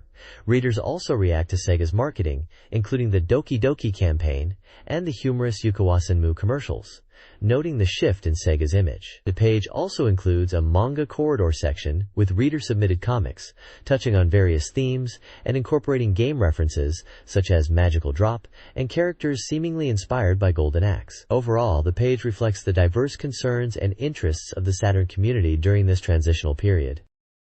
This page features the Community Corner, showcasing reader submissions and interactions. The Hall of Fame of Submission King section recognizes the most prolific contributors based on points earned, highlighting those who have achieved king status and listing the current top contenders. This is where the most active voices in the community are celebrated. Next up is the Teach Me Show Q&A section, where readers ask random questions and get humorous, sometimes nonsensical answers. This page covers topics ranging from the meaning of "a while ago" to the timing of turning in points from a real-world snack campaign, showing the playful interaction between the magazine and its readers. The Scott and Maru section presents reader-submitted artwork and comics featuring these recurring characters, illustrating the creativity and unique sense of humor within the Saturn community. Different artists contribute their interpretations, from simple sketches to more detailed drawings. Finally, the Point High Scorers list provides a detailed ranking of contributors based on their accumulated points, acknowledging the most dedicated members of the Users Plaza. This section underscores the magazine's effort to engage its readership through points and recognition, fostering a strong community feel that was vital during this period of transition for Sega fans. This page features the Park Gallery, a showcase of creative submissions from readers. It's a vibrant collection of fan art and humorous commentary, primarily centered around Sega Saturn and the iconic Sagata Sanshiro. You'll see various interpretations of Sagata, often in dynamic poses or funny situations, reflecting the reader's enthusiasm and the character's popularity. One striking submission shows Sagata in a powerful pose, while another depicts him holding a SEGA Saturn console aloft. There's even one panel depicting a scene that looks like it might be related to the game Black/Matrix, though the focus is on Sagata. The section, This Week's Best, highlights a standout submission, accompanied by text praising its quality and sentiment. Below the gallery, the information section details the rules for submitting artwork and text, explaining the points system, where contributions earn points that can be exchanged for prizes like gift certificates or SEGA Saturn software. It outlines the submission format and the prize exchange process, emphasizing the community's active participation. The address for sending submissions is also clearly listed, indicating the direct channel for fans to interact with the magazine. This page truly captures the energy and creativity of the SEGA Saturn fanbase. This page is a mail-order advertisement from Santa, a SEGA specialty store. It lists numerous SEGA Saturn software titles, peripherals, and other systems available for purchase, along with pricing, contact details, shipping costs, and payment methods. This page announces the exciting news that the beloved sound novel, Machi, is coming to PlayStation. More significantly, the page is buzzing with anticipation and speculation about a potential sequel, tentatively titled Machi 2. The article delves into discussions about what a sequel might entail, with readers and industry figures sharing their hopes and predictions for the game's content, characters, and system mechanics. People are eager to see returning characters like Usami and Tatsuya, and there's particular interest in expanding on the scenarios of fan favorites like Shiori and Akiyama. Featured are comments from the self-proclaimed Machi Baka, Machi Idiots fans, Ume and Tetsu, who discuss the impact of the PS announcement on Saturn users and the excitement for a potential sequel. An illustration of the character Shiori is also included, alongside a comment about her memorable storyline. Finally, a message from Chunsoft confirms the PS port of Machi, explaining the goal is to reach a wider audience. They also hint at the possibility of a sequel development, especially for Sega's upcoming Dreamcast console, urging fans to continue supporting them. This page is a comprehensive reader corner dedicated to the game Machi, featuring fan contributions and insights. The main section, Gallery Duzaka, showcases illustrations and commentary from players across different prefectures, reflecting their experiences and favorite moments from the game. Expert commentators Ame and Tetsu weigh in on the submissions, offering their analysis and reactions to the fan art and feedback, continuing the discussion from the previous page about the game's impact and potential future. Another prominent feature is the Favorite Bad End Illustration Edition, where fans submit artwork depicting some of the game's numerous and often memorable bad endings, highlighting the branching narrative structure of Machi. A significant article delves into the identity of producer Kiboshi, revealing actor Masahiro Noguchi, who portrayed the character in the game. His profile lists his acting credits in various films and television dramas, emphasizing Machi's unique use of real-life actors and locations. Finally, this week's tip offers a game-related hint or detail, focusing on the character Yuhei Hizawa and the mail-order system within Machi. The page concludes with information on how readers can submit their own contributions to future issues. This page from the August 28, 1998 edition of the Saturn Times presents a deeply personal narrative titled, Story of a Boy at the End of the 20th Century. This is a departure from typical game coverage, offering a reflective piece on significant social and personal struggles. The article explores themes of burnout, sleep disturbances, and the body's inability to function normally, with sections titled, Broken, Sleep, Body Won't Listen, and Can't Get Up. It delves into the experience of dealing with what appear to be symptoms related to chronic fatigue syndrome or severe sleep disorders, impacting work and social life. The text follows a character named Tetsuo, detailing his daily challenges. A photo by Takashi Homa is featured, though noted as being unrelated to the article's content. This piece offers readers a moment of introspection, highlighting issues affecting individuals beyond the gaming world. This page from the August 28, 1998 edition of Saturn Times features a variety of columns. The main focus is a new series titled Kimojemo, which delves into the potentially awkward social lives of Saturn fans and offers advice on how to be popular or at least navigate dating and interactions, featuring illustrations by Suzuki Miso.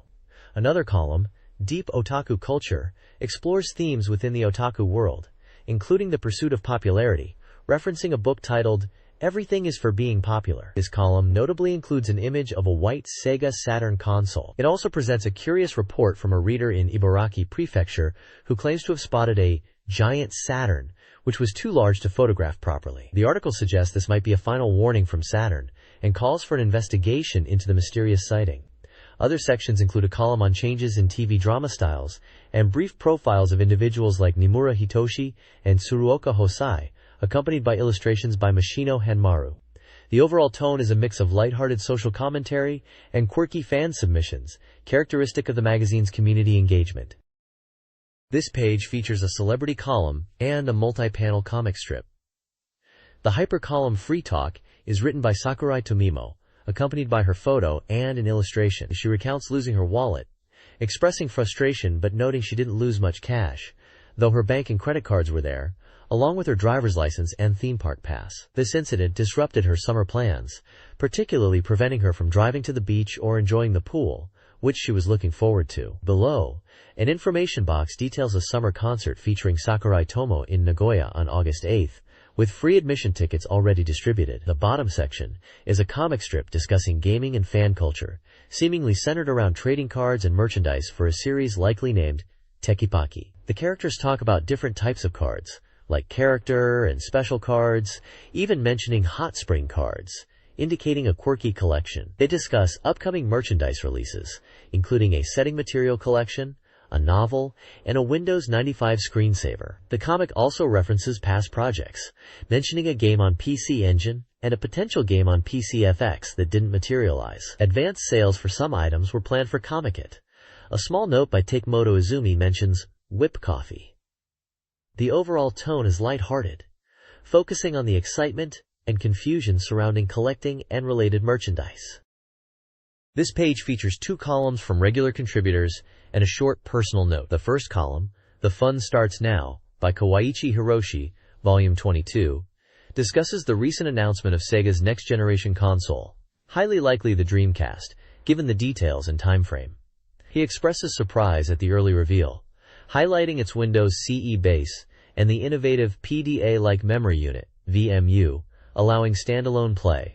He draws a parallel between the evolution of gaming and filmmaking, using the film's samurai fiction as an example to argue that just as striking visuals and sound enhance a movie, it is the software experience, rather than raw hardware specs, that truly brings a game to life and evokes emotion. The second column, Sara Ikebukuro's Virtua Crash, Volume 56, focuses on fighting games, particularly his impressions of Fighting Vipers 2, known as Goken Mui 2 in Japan.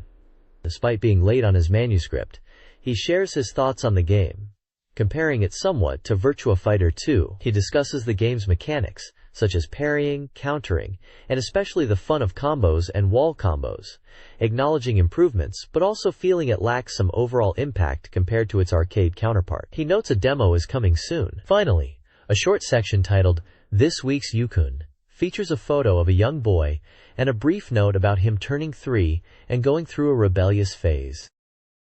This page presents an artistic contribution by the renowned manga artist Maruo Suehiro. The central image is a striking black and white illustration titled Picture, Please Forgive Me, Big Sister, part of a series called Midsummer Daydream. The page is marked as the 30th installment. A brief biographical note identifies Suehiro Maruo, born in 1956, and lists some of his notable works, including Shoujo Tsubaki. It also mentions that the character Maru-kun, from the popular manga Chibi Maruko-chan, is named after him. This page serves as a recurring artistic piece, providing a glimpse into the work of a significant figure in Japanese underground manga.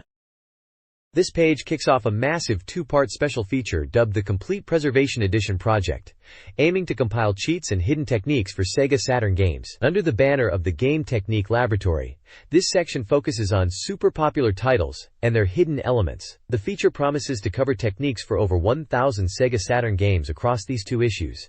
Featured prominently are detailed guides for some absolute classics. For Super Robot Wars' final chapter, they're covering how to unlock hidden units and pilots, and exploring different scenario routes, crucial info for any serious pilot. Mobile Suit Z Gundam Giran's Ambition gets the expert treatment too, detailing perfect win conditions, how to incorporate third forces, specific data for third force mobile suits, and hidden character unlocks. And for fans of the beloved series, Sakura Wars 2, Thou Shalt Not Die is covered, with tips on the chain event schedule, how to view those famous bathing scenes, and conditions for triggering minigames. The page includes glimpses of these games, including stats for Master Gundam from Super Robot Wars, and character art from Sakura Wars. This looks like an essential resource for getting the most out of your Saturn library. This guide unlocks hidden content within Super Robot Wars' final chapter, building on the game's extensive 119-stage campaign. It focuses on weapon customization and hidden events. Players can increase weapon modification limits and unlock powerful, often map-based attacks by fully upgrading specific unit weapons. The guide lists units gaining these upgrades, including iconic attacks. Fully upgrading a unit also grants a bonus, like improved terrain adaptation or increased stats. Crucially, the guide details how to access hidden scenarios and story paths, including methods to trigger events related to characters like Rei Ayanami. Avoiding certain actions, carefully selecting sortie members, and meeting specific conditions are key. The guide, illustrated with screenshots, is essential for players seeking to experience the game's complete story. This page serves as a comprehensive guide for unlocking secret characters and units in the tactical RPG Super Robot Wars' final chapter. It details the specific conditions needed to recruit iconic figures like Master Asia and Sailor Mass, explaining crucial steps such as maintaining specific unit levels, turn count restrictions across the game, and positioning units on the map. The guide also covers obtaining powerful units like the Wing Zero Custom, outlining the necessary steps of persuading certain characters across multiple scenarios. Furthermore, it details how to unlock key upgrades, such as granting Evangelion Unit 01 its S2 engine by triggering a specific event during a battle with an angel. A unique hidden birthday event tied to the player character's set birth date is also explained. The page is structured with numbered steps for clarity and includes small screenshots showcasing character portraits and unit stats. This section is clearly vital for players aiming to fully experience the game's extensive content and gather all potential allies and upgrades. This page provides players with the recommended paths to achieve complete victory endings for both the Earth Federation and the Principality of Zeon in the strategic simulation game Mobile Suit Gundam: Giran's Ambition. It highlights the specific events and conditions necessary to trigger these favorable outcomes. More interestingly, the page details how to create if scenarios by triggering the emergence of the third force, which can be either the Titans or Neo-Zeon. This allows players to explore alternative timelines within the one-year war setting. The guide explains that only one third force can appear per playthrough, and it lays out the specific event triggers, character choices, research goals, and mission results required to bring either the Titans or Neo-Zeon into existence. Screenshots show characters associated with the Titans and Neo-Zeon. The game is described as a strategy simulation published by Bandai. This page delves further into the secrets of Mobile Suit Gundam: Giran's Ambition, revealing how to unlock hidden characters and units. It announces the appearance of hidden pilots Ku Uraki and Sima Garahao, triggered by achieving specific complete or overwhelming victories with the Federation and Zeon forces respectively. A cool feature mentioned is that playing track 2 of the game's CD in a standard CD player lets you hear Amuro or Char's voice prompts. The page also highlights special hidden mobile suits available to the Third Force factions, Titans and Neo-Zeon, detailing their development requirements and providing glimpses of units like the RX-78 Gi Titans, MS-14J Regelgu, Char's Custom Rickdom, and the RX-78 Gundam CA.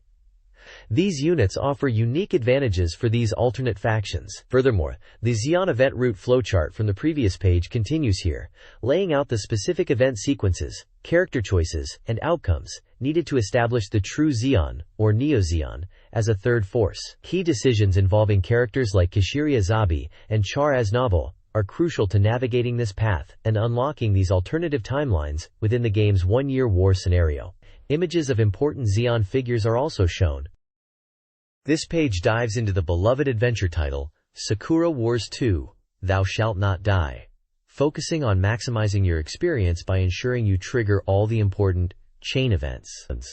These are multi-part, character-specific storylines that unfold across different chapters and locations. While not essential to finish the game, Seeing all parts of a chain event is key to deepening your bond with the character and can unlock special interactions. The page provides a detailed schedule for triggering the first and second parts of these chain events for 4 main characters: Sakura Shinguji, Sumire Kanzaki, Lenny Milchstrasse, and Maria Tachibana. For each character, it specifies the required chapter, the exact time window to visit a certain location, and sometimes a specific action or dialogue choice needed to initiate the event. Accompanying the schedules are screenshots showcasing scenes from these events, giving a glimpse of the interactions. For example, Sakura's section mentions a question about her favorite color, and later, a secret she's hiding. Sumire's covers a delicious tea-making lecture. Lainey's highlights her standing alone and seeming different. Maria's involves playing billiards and reflecting on her past. The goal is to guide players through these potentially missable moments, ensuring they fully explore the relationships and hidden stories the game offers. There's also a small box confirming game details, like it being a dramatic adventure title supporting the shuttle mouse.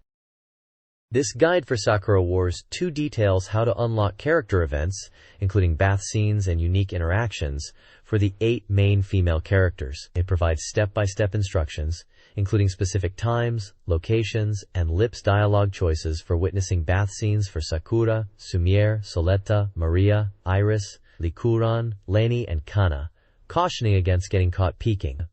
Beyond bath scenes, the guide outlines chain events for Iris, Kuran, Lenny, and Kana, highlighting key moments and screenshots. These events involve helping characters and witnessing character development. Successfully completing these events is vital for building trust and fully experiencing each character's story, offering content beyond the main narrative. The guide is essential for players seeking to deepen their relationships with the Flower Division.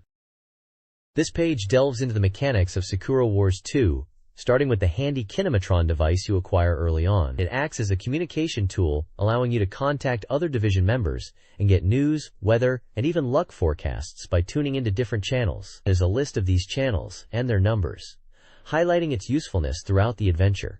The main focus shifts to the fun minigames available for each character. These aren't just for show. Successfully clearing these unique challenges significantly boosts the trust level with that character, which is crucial in Sakura Wars.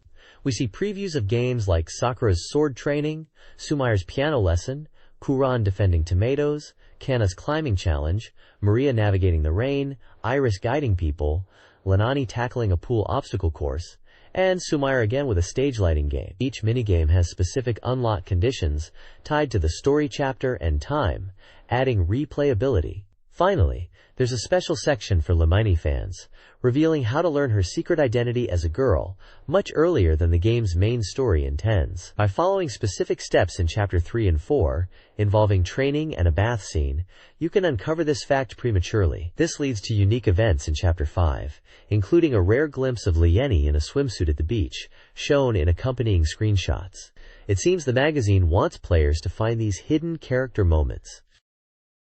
This page features the Game Technique Laboratory, a section dedicated to uncovering tips, tricks, and hidden content across various SEGA Saturn titles. It offers secrets for a range of games.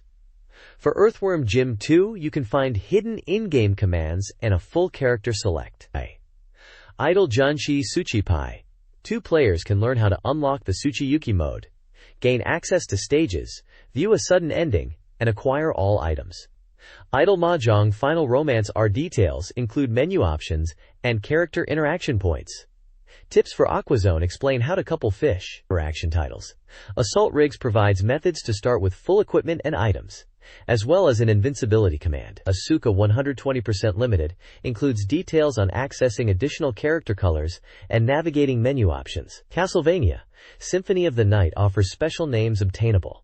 Grandia features information on bonuses received after clearing the game. Fighting game fans get tips for Battle Arena to Shinden Yura, covering how to access the ranking screen and unlock characters like Tukaki and Shinsei Genichiru, though the specific move lists are not detailed. Finally, for Panzer Dragoon Saga, players can learn how to change message speed and discover bonuses awarded for having Panzer Dragoon SWI save data, including starting money based on playtime and accessing music. There's also a note on how to view bonus illustrations included on the game disc.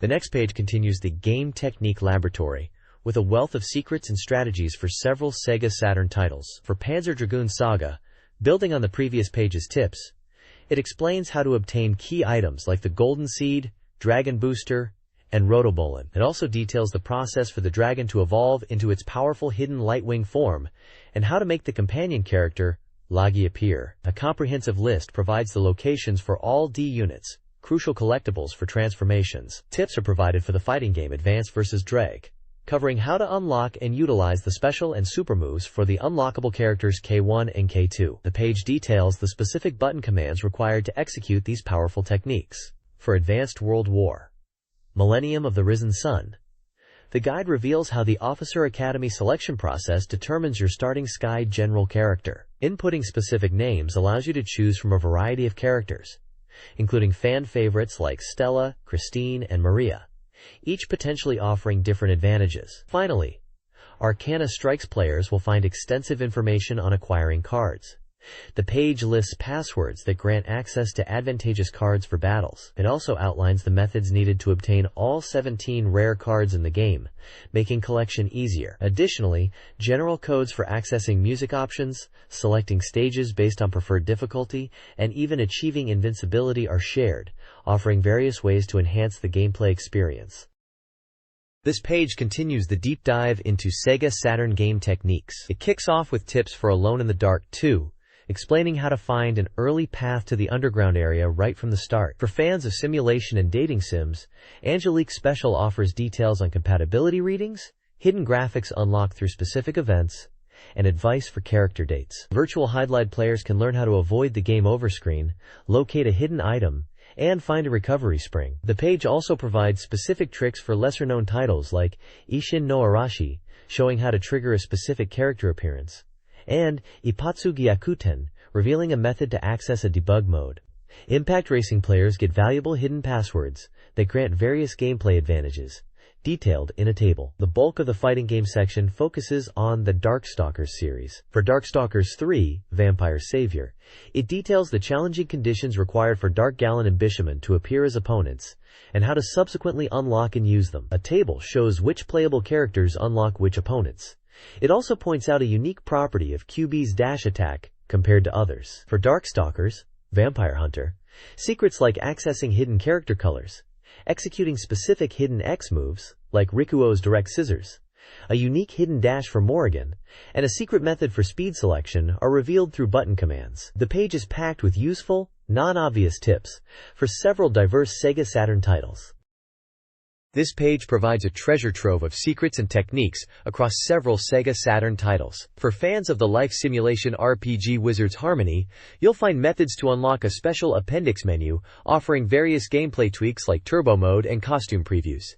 There are also specific steps detailed to trigger unique character events, including dating options and even the appearance of a giant caterpillar monster. RPG enthusiasts playing Wizardry Vi and V2 Complete can learn tricks to acquire multiple copies of treasure box items, and a method to sell specific items for a higher price than normal. The page also dives into the sports world of Winter Heat, revealing how to unlock an afro hair character, change costumes, and execute various unique moves and tricks specific to each event, like acro ski, mogul jumps, head sliding, and spin jumps. There are also tips for gaining speed in speed skate, bobsleigh, and snowboard events, and even a trick to knock down slalom gates or change the camera angle. Lastly, Winning Post series players get hints, including how to talk to character couples in Winning Post 2, and a significant cheat to unlock a massive number of additional racecourses in Winning Post 2 Program 96. Winning Post players can also find out how to view a list of acquired horse awards.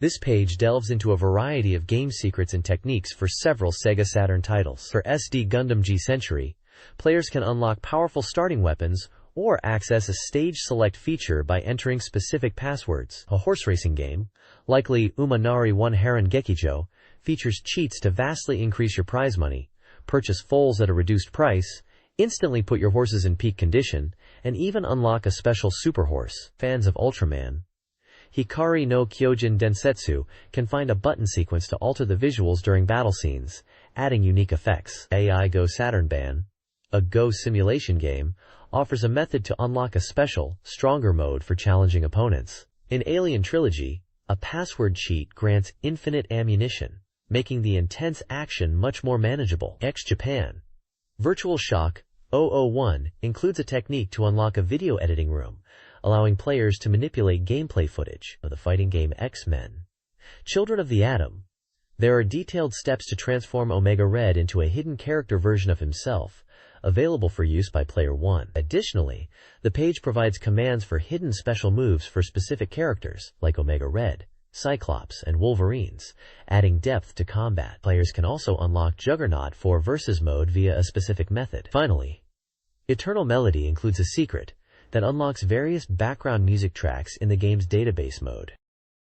The Game Technique Laboratory provides secrets for several SEGA Saturn games. In X-Men vs. Street Fighter, players can find hidden move commands, unlock combo gauges, and access color palettes. NBA Jam Extreme offers hidden teams and player resizing via passwords.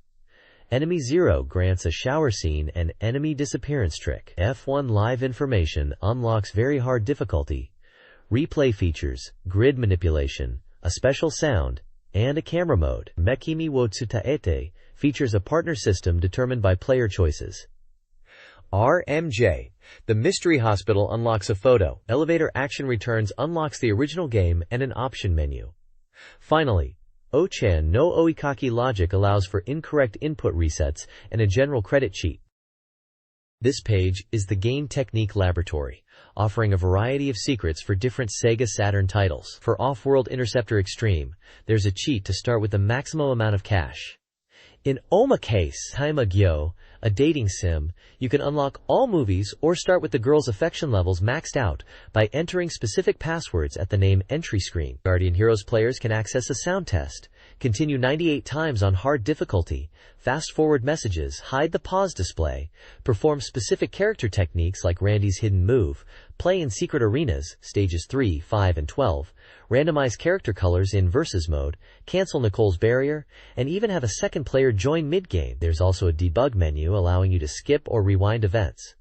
Gaia Breeder has a cheat for complete Dyna registration. Kaito Saint Tail provides options to change the effects of Itsuki's Itsu Showtime move. Kakusei, another Japanese dating sim, lets you play a minigame and change the girl on the name input screen. Culdicept reveals that clearing the story mode randomizes Gorgon usage and the land layout. Lastly, Tokan Densetsu 3 Harukanaru Tatakai details how to unleash character potential by holding buttons during the opening demo. This page is a treasure trove of helpful tips for these diverse games. This page is the Game Technique Laboratory, packed with secrets and cheats for various SEGA Saturn titles. For King of Fighters 95, it lists the special commands required to unleash each character's hidden potential abilities and reveals how to activate a fun Chibiko mode, where characters appear small. Gungraphon.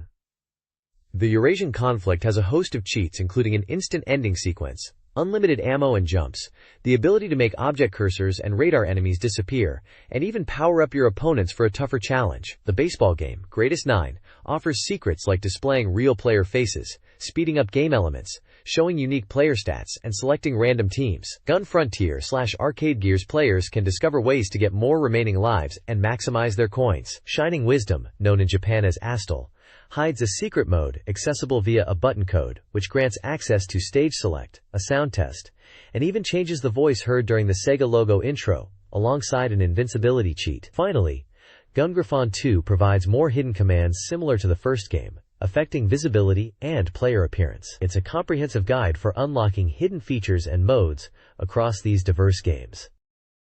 This page is the Game Technique Laboratory, continuing the deep dive into hidden features and cheats for various SEGA Saturn games. For the anime Tien Nadesico, you can fully restore your health with a pause code, or unlock extra modes like High Score Attack and the Geeky scenario. The Mobile Suit Gundam series, including the main title and the side story games, offers secrets such as stage select upon completion, a movie mode, and options to skip staff roles or cancel endings. Notably, Gundam Side Story 2 allows you to make the classic RX-78 Gundam appear, speed up your gameplay in Casper, or discover display toggles and unlock hidden characters and graphics in Gal's Panic SS. In Galjan, you can alter the results screen or hide character profile panels. Tokyo Mahjong Land has secrets to view schedules or access the Casino Palace, while Cubic Gallery lets you increase the number of available puzzles. Cube Battler includes a command to utilize Dark. For the Can Can Bunny titles, Methods are shown for increasing clear data to see different endings,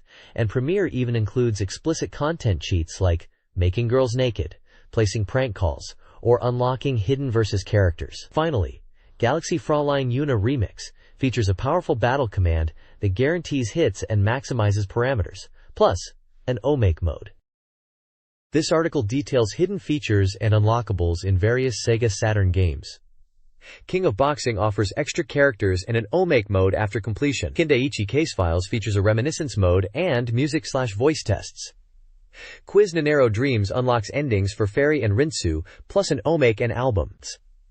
Gulliver Boy provides a Saku Saku mode, full health cheats, and O-Make access. Courier Crisis offers special stages and a dirty sign move. Gusun Oyoyos includes Oyaji mode, Hentai mode, and a debug mode. Kumitate Battle Kurusuketo allows for special moves. Crime Wave has a stage select code. Gradius Deluxe Pack features the Konami code and a no-wait mode. Finally, Grandia Digital Museum includes the hidden minigame, Early Eater King. This Game Technique Laboratory page reveals hidden features and secrets for various SEGA Saturn games. Christmas Nights allows players to control nights directly by changing the console clock. Grid Runner features a hidden versus race mode, accessed via a title screen button sequence. Groove on Fight unlocks characters after viewing endings, and offers character-specific move lists. Raidus 996 includes rain mode and custom all-star team creation. Clockwork Knight games offer tricks such as name inputs for advantages and boss control via button inputs. Cross Romance provides codes to unlock all characters. Quiz Honin Desuyo details reaching 100 stages, cosplay options, and unlocking a hidden character. Battle Arena to Shinden Remix features codes for credit increases, stage select, final boss access, endings viewing, and even a 999 participant start, along with methods to select hidden characters. This guide uncovers hidden features and cheats for various SEGA Saturn games. Clockwork Knight allows playing as Ginger with a button sequence. Gale Racer has a mascot change every 100 cars. The Gameware compilation unlocks mini-games, stage selects, and character changes based on clears, with Volume 5 offering a test mode and cheats. Toriko reveals outtakes after viewing all endings, and Gex leaves footprints on pause. Marriage simplifies money management with save/load tricks. Gotha unlocks test mode, exploits a movement glitch, and changes dialogue after ending viewings.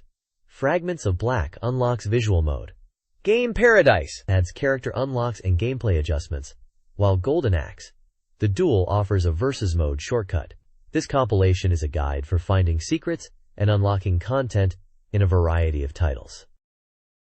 This page provides hidden features and cheats for various SEGA Saturn games. Parodius Deluxe Pack unlocks a powerful state, second loop, and expanded options via button inputs, with character selection also mentioned. Cotton 2 offers hidden options, initial magic selection, and a Godzilla dance after a game over. Hyaku Monogatari Koden Kurin Jutsu has time-based warnings and unlocks a 101st story. You know. A girl who chants love at the bound of this world reveals the music room after 100% map completion. Side Pocket 2 allows viewing trick shots and offers button inputs for increased continues. Cyberbots Full Metal Madness unlocks hidden characters and features move lists. Siberia lets players jump to the final stage with a specific input, also including move lists. The King of Fighters 95 allows CPU team editing and potentially altered move commands. The King of Fighters 96 unlocks boss characters via a specific input, potentially altering special moves. Cyberdoll features a debug mode. Finally, Worth unlocks a secret character with accompanying move lists. This page features unlockable secrets and tips for several Saturn titles, focusing heavily on the King of Fighters 97. It details how to unlock hidden characters, such as the Orochi versions of Iori, Leona, Yashiro, Shermie, and Chris, as well as 94 Kyo, often requiring specific button combinations or methods on the character select screen. The page includes extensive move lists for these characters, vital for competitive play. Beyond fighting games, there are sections covering the Sakura Wars series, highlighting unlockable bonus content like special movies and minigames after meeting certain criteria, such as dating all characters or clearing specific story chapters to view unique character scenes. Additionally, tips and secrets are provided for the convenience store simulation games, covering ways to boost sales, unlock hidden staff, gain permits easily, and access extra maps. A section for a game titled The Crow lists stage passwords, a useful aid for progression. The page also briefly mentions conditions to unlock original endings or demo content in other unspecified games. This page details various cheat codes and unlockables for SEGA Saturn games. 3x3 Eyes features hidden scenarios, music selects, bonus stages, playable withdrawals, and money/costume cheats. Saturn Bomberman has extensive stage selection, power-up, character unlock, Yuna, Mantu, and hidden stage cheats, plus a 6-player mode. Saturn Bomberman Fight unlocks a powerful Decabomb. The tower simulation offers blow-through lobby modifications, double funds, and repeatable CM revenue. Zap! Snowboarding Tricks allows star appearance changes and unlocks hidden characters like Mr. Chicken. Hypergolf Devil's Course unlocks a visual mode. Savaki unlocks 2 EP color schemes. The Horde provides character leveling and scenario clear cheats. Finally, Samurai Showdown IV. Amakusa's Revenge allows play as boss characters Kazuki and Sogetsu, details special moves, displays opponent fatality commands, and a suicide command for rage gauge maximization. This page offers a range of cheat codes and tips for SEGA Saturn games. Samurai Showdown IV reveals how to unlock and play as Zankuro. Romance of the Three Kingdoms IV and V provide methods to gain bonus points and rapidly increase gold. The Thunderstorm and Road Blaster Deluxe Pack Plus features title selection and a power-up cheat. Sankyo Fever Jiki Simulations guarantees Fever Mode. G-Vector allows for increased starting credits. J.League Go Go Goal offers a big head cheat, while J-League Jikyu Hanu No Striker unlocks hidden clubs and maximizes player parameters. J-League Victory Goal 97 lets you change uniforms. Thunder Force V is loaded with cheats, from viewing setting materials to slowing down the game. Finally, Sea Bass Fishing includes a cheat to alter fish sizes.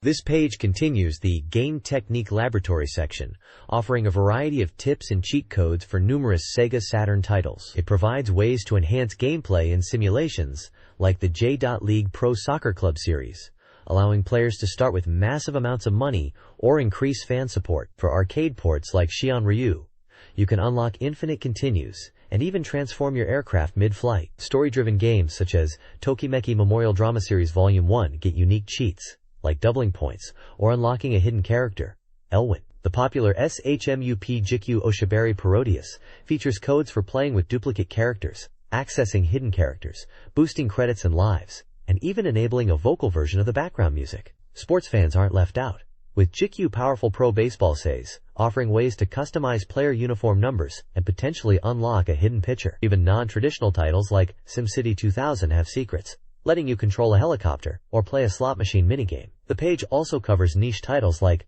Jissen Pachislot, Hishuhao 3, with tips for guaranteed wins, and Jebakers, Gidarius, with a cheat to ensure Gain finishes first. Finally, Shining Wisdom reveals hidden stairs and unlocks configuration options like difficulty and sound tests. And Chi Fengmo Fa Da Zuo Zan lets you jump straight into the shooting mode. It's a comprehensive guide for players looking for an edge across many different genres. This Game Technique Laboratory provides cheats and secrets for various SEGA Saturn games. In Shining the Holy Ark, discover a giant foot attack and free look mode, along with methods to obtain rare items. Tokyo Highway Challenge 97 unlocks the powerful Type VW car. Neon Genesis Evangelion features a karaoke mode and background art changes, plus screen manipulation and a Unit 01 shortcut. Shin Shigami unlocks characters via button combinations. Joni Bazooka offers extra lives with a password. Shining Force 2i details how to recruit Ben. Shanghai Great Wall allows arcade mode continuation. Heavy Metal Lanos 2 unlocks a Masked Man encounter. Shutsudu Miniskirt Police allows stage skips and vehicle changes. Silhouette Mirage guides item acquisition and unlocks boss characters.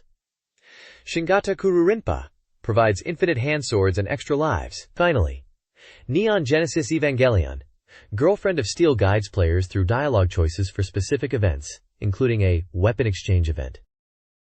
This page delves further into the Game Technique Laboratory, revealing more hidden secrets and unlockables across a variety of SEGA Saturn titles. You'll find tricks for games like Shinsetsu Yumemi Yakata, detailing how to use tarot cards, and El Hazard, which rewards players with bonus galleries upon viewing all endings. For fans of the Shin Megami Tensei, Devil Summoner, there's a way to view every demon, including bosses, in a special section. Shinrei Jusatsushi Tarumaru offers alternate character colors and a challenging ranking mode, while the fighting game Dark Legend has universal hidden moves, color variations, and even lets you change the opening character. The page also expands on the secrets for Neon Genesis Evangelion's second impression mentioned previously, detailing various rewards unlocked at different completion percentages, such as character scribbles, art viewers, a sound library, and even the Unison game, with multiple variations like different faces, difficulties, and even guest characters like Pen Pen.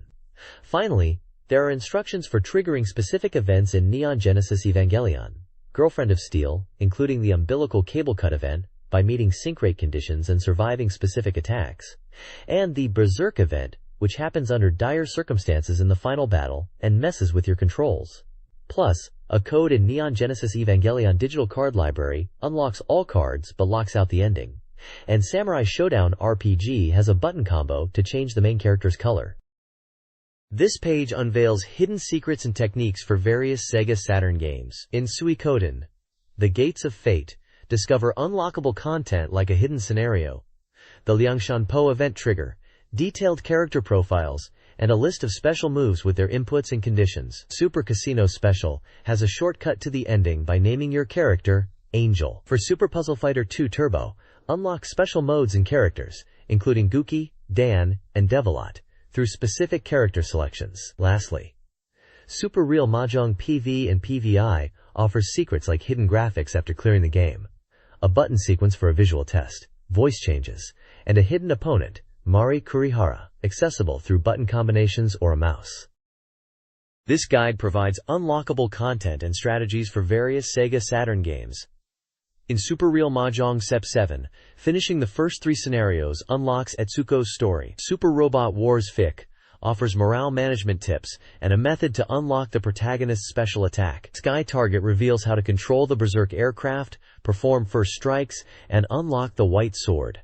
Skullfang has a button sequence for extra credits. Steep Slope Sliders unlocks extra courses. For fighting game fans, secrets for Street Fighter Collection are detailed, including how to unlock and use Akuma, Kami, and Sakura in Street Fighter Alpha 2, change character order, and use Street Fighter 2 characters within Alpha 2. Steep Winter and its sequel provide button sequences to start with significant funds and access hidden horses. Steel Dam offers secrets for alternate colors, infinite continues, and camera control. Additionally, the guide details the use of hidden characters and special moves in Steep Winter. This page delves deep into the secrets and techniques for Street Fighter Alpha and Street Fighter Alpha 2 on the SEGA Saturn. It outlines how to unlock and use hidden characters like Vega, the boxer, Dan, Akuma, and even Evil Ryu in Street Fighter Alpha. The page details the specific button sequences required on the character select screen for both 1P and 2P sides to access these characters, along with their unique move lists and super combos. Beyond characters, it covers special game modes and features. For Street Fighter Alpha, there's information on unlocking the dramatic battle mode, how to choose specific win quotes after a match using cell select, and methods to trigger a CPU Dan appearance. It also provides the conditions necessary to make Vega, Akuma, and Dan regularly selectable characters, and hints at hidden courses in survival mode. Moving to Street Fighter Alpha 2, the page reveals how to unlock Shin Akuma, True Akuma, and details secret modes like Rapid Fire and a mode where original combos have infinite duration. These techniques offer players new ways to experience these classic fighting games, providing a wealth of unlockable content for dedicated fans. This page is a game technique laboratory, packed with secrets and unlockables across various SEGA Saturn titles. It continues the fighting game focus, detailing how to choose specific win poses and messages after a KO in games like Street Fighter Alpha/Alpha 2 by pressing certain buttons. Dedicated players can also uncover methods for hidden stage selection, accessing stages based on the characters chosen, and even unlocking an extra color for Sakura. Furthermore, you can unlock Akuma in Street Fighter Real Battle on film with a precise button input. The lab then explores secrets for several Sega Ages classics. For Outrun, additional options can be revealed, including a music test, replay playback, and variations in difficulty or background music. Space Invaders hides a bizarre secret involving a cat in 2PA mode, while Column's Arcade Collection offers cheats for quickly acquiring gems and potentially reusing magic stone effects. Other titles include Pretty Fighter X, where you can unlock the character Maria using a title screen command, and Sega International Victory Goal, which features hidden audio options and shares replay functions with prior versions. 3 Dirty Dwarves lets you select stages and remove text from the screen. The page also touches on secrets in Dokuritsu Senshi, and mentions hidden messages that appear during name entry using specific keywords, alongside a list of staff phone numbers. This page is a fantastic resource for uncovering hidden content and exploring these games further. This Game Technique Laboratory page details hidden features in several Sega Saturn games. In the Sega Ages Phantasy Star Collection, players can find a fast dungeon mode and a secret ending. Sega Touring Car Championship is packed with secrets, including racing developer Ghosts, unlocking the Lakeside Course, and driving the Lancia Stratos HF. Players can also access Expert Mode, a snowy course variant, and add hidden cars like the Toyota Celica GT4. Sega Ages Space Harrier reveals unlockable option items and arcade mode access via controller input. Sega Ages Memorial Selection Volume 1 features a hidden option menu for game adjustments. Sega Saturn Tamagotchi Park includes a secret ending, while Sega Ages Power Drift has a random character select. Further Touring Car Championship notes cover replay camera adjustments and the ability to change other cars to Stratos. This installment explores hidden features in various Sega Saturn games. Sega Rally Championship Plus unlocks hidden stages and developer Ghosts. Sexy Parodius features power-up commands and bonus stages. Zero Divide The Final Conflict unlocks characters and starting advantages via difficulty, playtime, and name entry. Sengoku Blade allows you to unlock characters and random stages. Chaos Seed Feng Shui Chronicle enables graphics/BGM viewing and starting advantages through name input. Sentimental Graffiti First Window includes autoplay and message window hiding. Toshu! Gareki Deisensu unlocks hidden characters through specific clear conditions and versus mode inputs. Finally, Zoku Gusun Oyoyo boasts a hentai mode, along with score/time-based unlocks, including special trials, button mapping, and gameplay adjustments. This Game Technique Laboratory entry focuses on hidden tricks and secrets in various Sega Saturn games. The guide provides tips for the Graduation series, including resetting modes, unlocking extra content, and revealing hidden extras. Strategies for Soku Seitokai, UCHUU Bansho, and Kage no Hattori Hazakura focus on character unlock requirements and special move inputs. For Sonic R, the guide explains how to manipulate the title screen, unlock hidden characters, and use Supersonic. It also covers shooting games like Aero Fighters, Special, and Gikitsuyas Retsuden, detailing hidden character and aircraft unlocks, special move usage, and ammo manipulation. Finally, a large portion is dedicated to Sonic Jam, explaining stage select unlock commands, edit mode access, and other tricks like invincibility and movie selection. Overall, the page serves as a comprehensive guide for players seeking to explore the hidden depths of these Sega Saturn titles.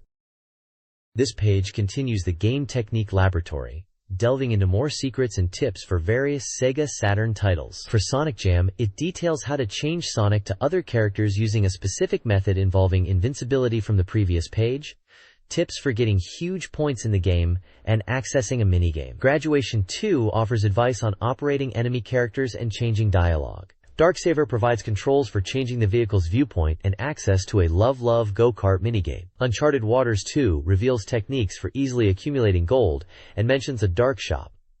Several games feature cheat codes and hidden modes. Titan Wars has inputs for invincibility, a movie mode, a staff shooting mode, and special stages unlocked via button commands. Time Commando lists numerous advantageous commands for effects like full life recovery, increasing the life gauge, skipping stages, getting all weapons, and automatic weapon reload, along with passwords for accessing various stages directly. Dynamite Detective includes a tip for increasing attack power.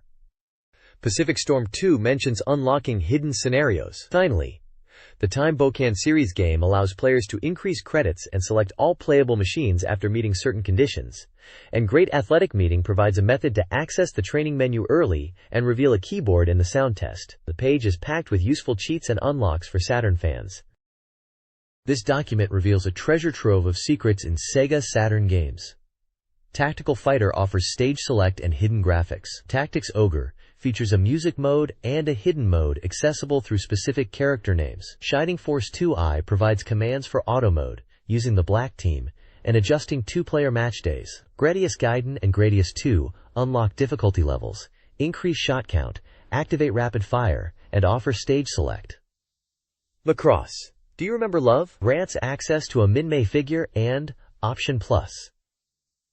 Fighting Climax Slot Shooting unveils a bonus stage and debug mode. Dreekseard introduces Eiji from Tough Legend and allows for character transformations and skirt manipulations.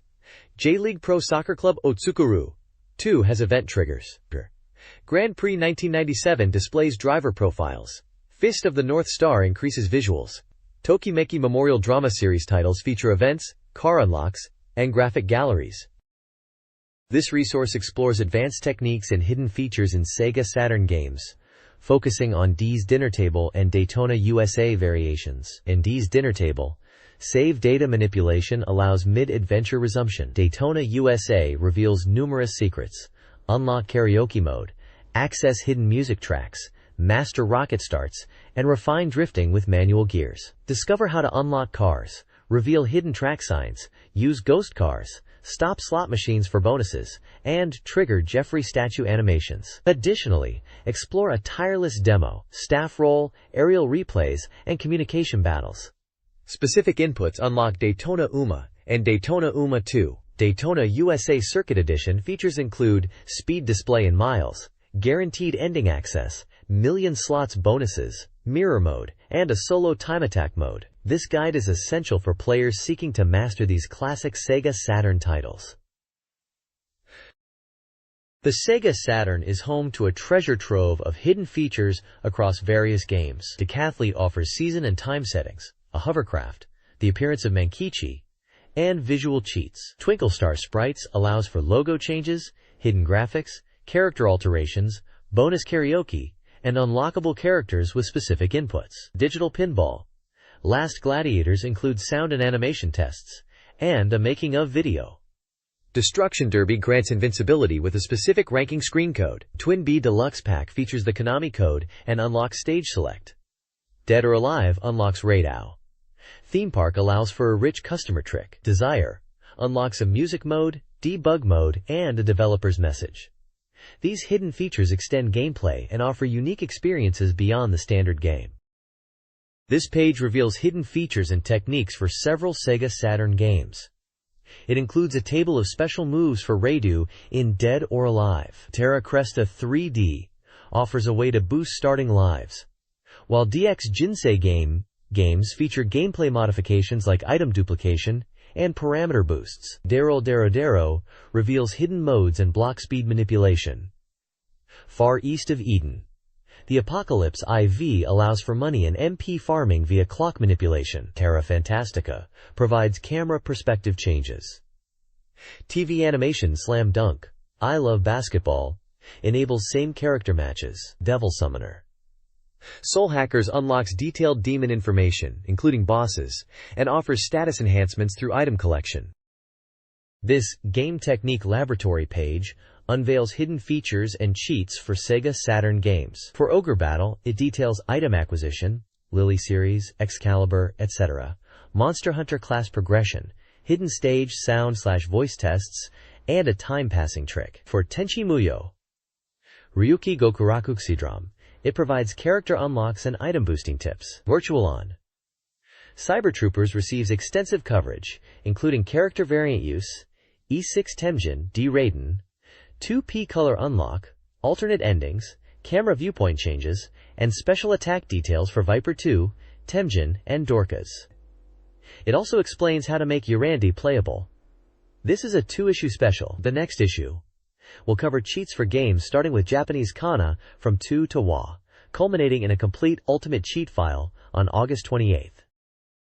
This page showcases an advertisement for the Sakura Wars The Gorgeous Blooming Cherry Blossoms OVA Fan Book Volume 1. The vibrant illustration features the main cast including Sakura Shinguji, Kohei Okami, Sumire Kanzaki, Maria Tachibana, Kana Kirishima, Iris Chateaubriand, and Koran Ri, celebrating the release of the fan book tied to the hit OVA series. The fan book covers the first 2 acts of the OVA and is packed with content. It includes a threefold poster featuring new cell art, special comments from the 6 Flower Division voice actors plus 2 others, a story digest utilizing numerous cells, and a complete reveal of newly created setting materials. The book is B5 size, 96 pages long, and priced at 1,800 yen, available now. This is a great resource for fans wanting a deeper look into the OVA adaptation.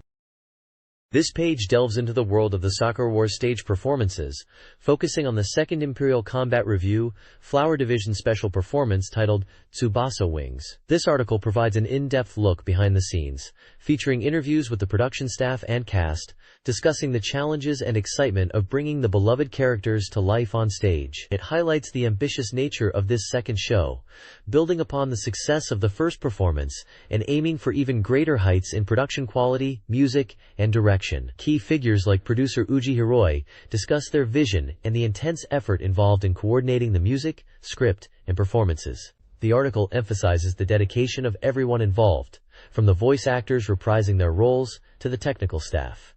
The focus is on the journey from conception to the stage, giving readers insight into the hard work required to create such a grand theatrical event. The page also features an illustration related to the Tsubasa theme and a photo of some of the cast and staff, along with information about a special poster set available for the show. This page explores the challenges and joys behind the creation of the Sakura Wars stage show, featuring interviews with the key figures involved. The article, titled The Pain and Pleasure of Creating a Living Stage, Again this year, a new legend is born, includes insights from producer Uji Hiroi, music director Kohei Tanaka, and director Naoki Nagashima. Kohei Tanaka discusses his role overseeing the music for the Sakura Wars universe, emphasizing the difficulty of using live orchestras in Japan and the excitement of incorporating a live band into the performance. Naoki Nagashima, with his extensive stage direction experience, highlights the increase in theatrical elements for the second show and the demanding rehearsal process required. Throughout the interviews, they touch upon the intense effort needed from the entire cast and staff to make the performance successful. They share the satisfaction derived from seeing the audience's positive reaction and appreciation for the hard work, especially after overcoming initial skepticism. The discussion underscores the dedication to pushing the boundaries and adding new elements to make this year's performance even better than the last, aiming to create a truly memorable and legendary show. The page features photos of Kohei Tanaka and Naoki Nagashima. The next page dives into the heart of the production for Sakura Wars Kaiju Show 2, getting up close and personal with the cast during their intense rehearsals in a Tokyo studio. The atmosphere is described as hot and filled with passion as the actors work towards the main performance. We get snippets from the performers themselves, including Chisa Yokoyama, the voice and actress for Sakura Shinguji, discussing the show's imagery. Akio Suyama, the voice and actor for Ichiro Ogami, expresses his happiness and determination, despite being surrounded by the female cast. Ai Orikasa, who portrays Kaede Fujieda, talks about the ongoing rehearsal process and the support from the staff. Ura Takano, the voice and actress for Maria Tachibana, highlights the fun of teamwork. Finally, Michi Tomizawa, the voice and actress for Sumire Kanzaki, shares her excitement about the performance being just around the corner and the energy of the new rivals joining the cast. The checkpoint section confirms that tickets are still available for the upcoming performances in August. It lists the schedule and teases special guest appearances, including several voice actors known from the series. Excitingly, it confirms that the familiar trio from the game, the Imperial Capital's 3 girls Sakura, Iris, and Sumire, will indeed appear together on stage, showcasing a small screenshot from the game featuring the 3 characters. The page also provides phone numbers for ticket play guides. This page continues the deep dive into the production of the Sakura Wars Kaiju Show 2, focusing on the cast and the atmosphere in the rehearsal studio. We see photos of the cast members actively participating in rehearsals, described as a mix of lively energy and focused tension. Featured here are the voice actors and actresses portraying key roles: Kumiko Nishihara, Iris; Kazue Ikura, Lenny Milchstrasse; Yuriko Fuchizaki, Lee Koran; Maya Okamoto, Soletta Orihime; and Mayumi Tanaka, Kanna Kirishima. They share brief thoughts on the rehearsal process, their roles, and the excitement of the upcoming performance, with comments highlighting teamwork, the challenge of the roles, and the enjoyment of connecting with fans. There's also a section offering directions on how to get to the venue for the show. Finally, the page spotlights upcoming merchandise from Marvelous Entertainment related to Sakura Wars, particularly Sakura Wars 2. This includes details and cover art for a single CD, a vocal collection album, and a video retrospective, continuing to build excitement for the series beyond just the game. This page delves into a recent event hosted by Red Company, covering the first live concert of the unit Flower Children, and touching upon an Arcana Strikes card game tournament. The main focus is the Flower Children performance at Shibuya on Air West, a super unit formed by voice actors Chisa Yokoyama, known for roles like Sakura Shinguji in Sakura Wars, and Megumi Toyoguchi, campaign girl for Mars Story. The article describes the immense excitement surrounding their debut album, Love no Densetsu, and highlights the packed venue with fans lining up hours beforehand. Photos show the energetic performance by both artists, with commentary noting their powerful singing and ability to connect with the audience. The concert featured 16 songs and maintained high energy throughout the nearly 2-hour runtime, culminating in an encore and double encore. The page also includes personal messages from Chisa Yokoyama and Megumi Toyoguchi, reflecting on the nervousness of their first live show, but expressing enjoyment and satisfaction with the enthusiastic reception from the fans. They share their hopes for future performances and releases. A surprise appearance by Uji Hiroi, the producer, during the encore is also noted as adding to the excitement. The Red Company event at Feature B in Suidobashi featured an Arcana Strikes card game tournament and a signing session. The card game, also a SEGA Saturn title by Takara, attracted a large, diverse crowd who competed using the Shield deck format. The page provides basic rules for gameplay, including starter and booster set information, and a diagram for optimal card layout. A highlight of the event was a giveaway of an Arcana full set to 3 winners. Illustrator Mika Akitaka held a successful autograph session, signing items and engaging warmly with fans. The event was well received, as photos indicate, showcasing the tournament's energy and the personal interactions during the signing.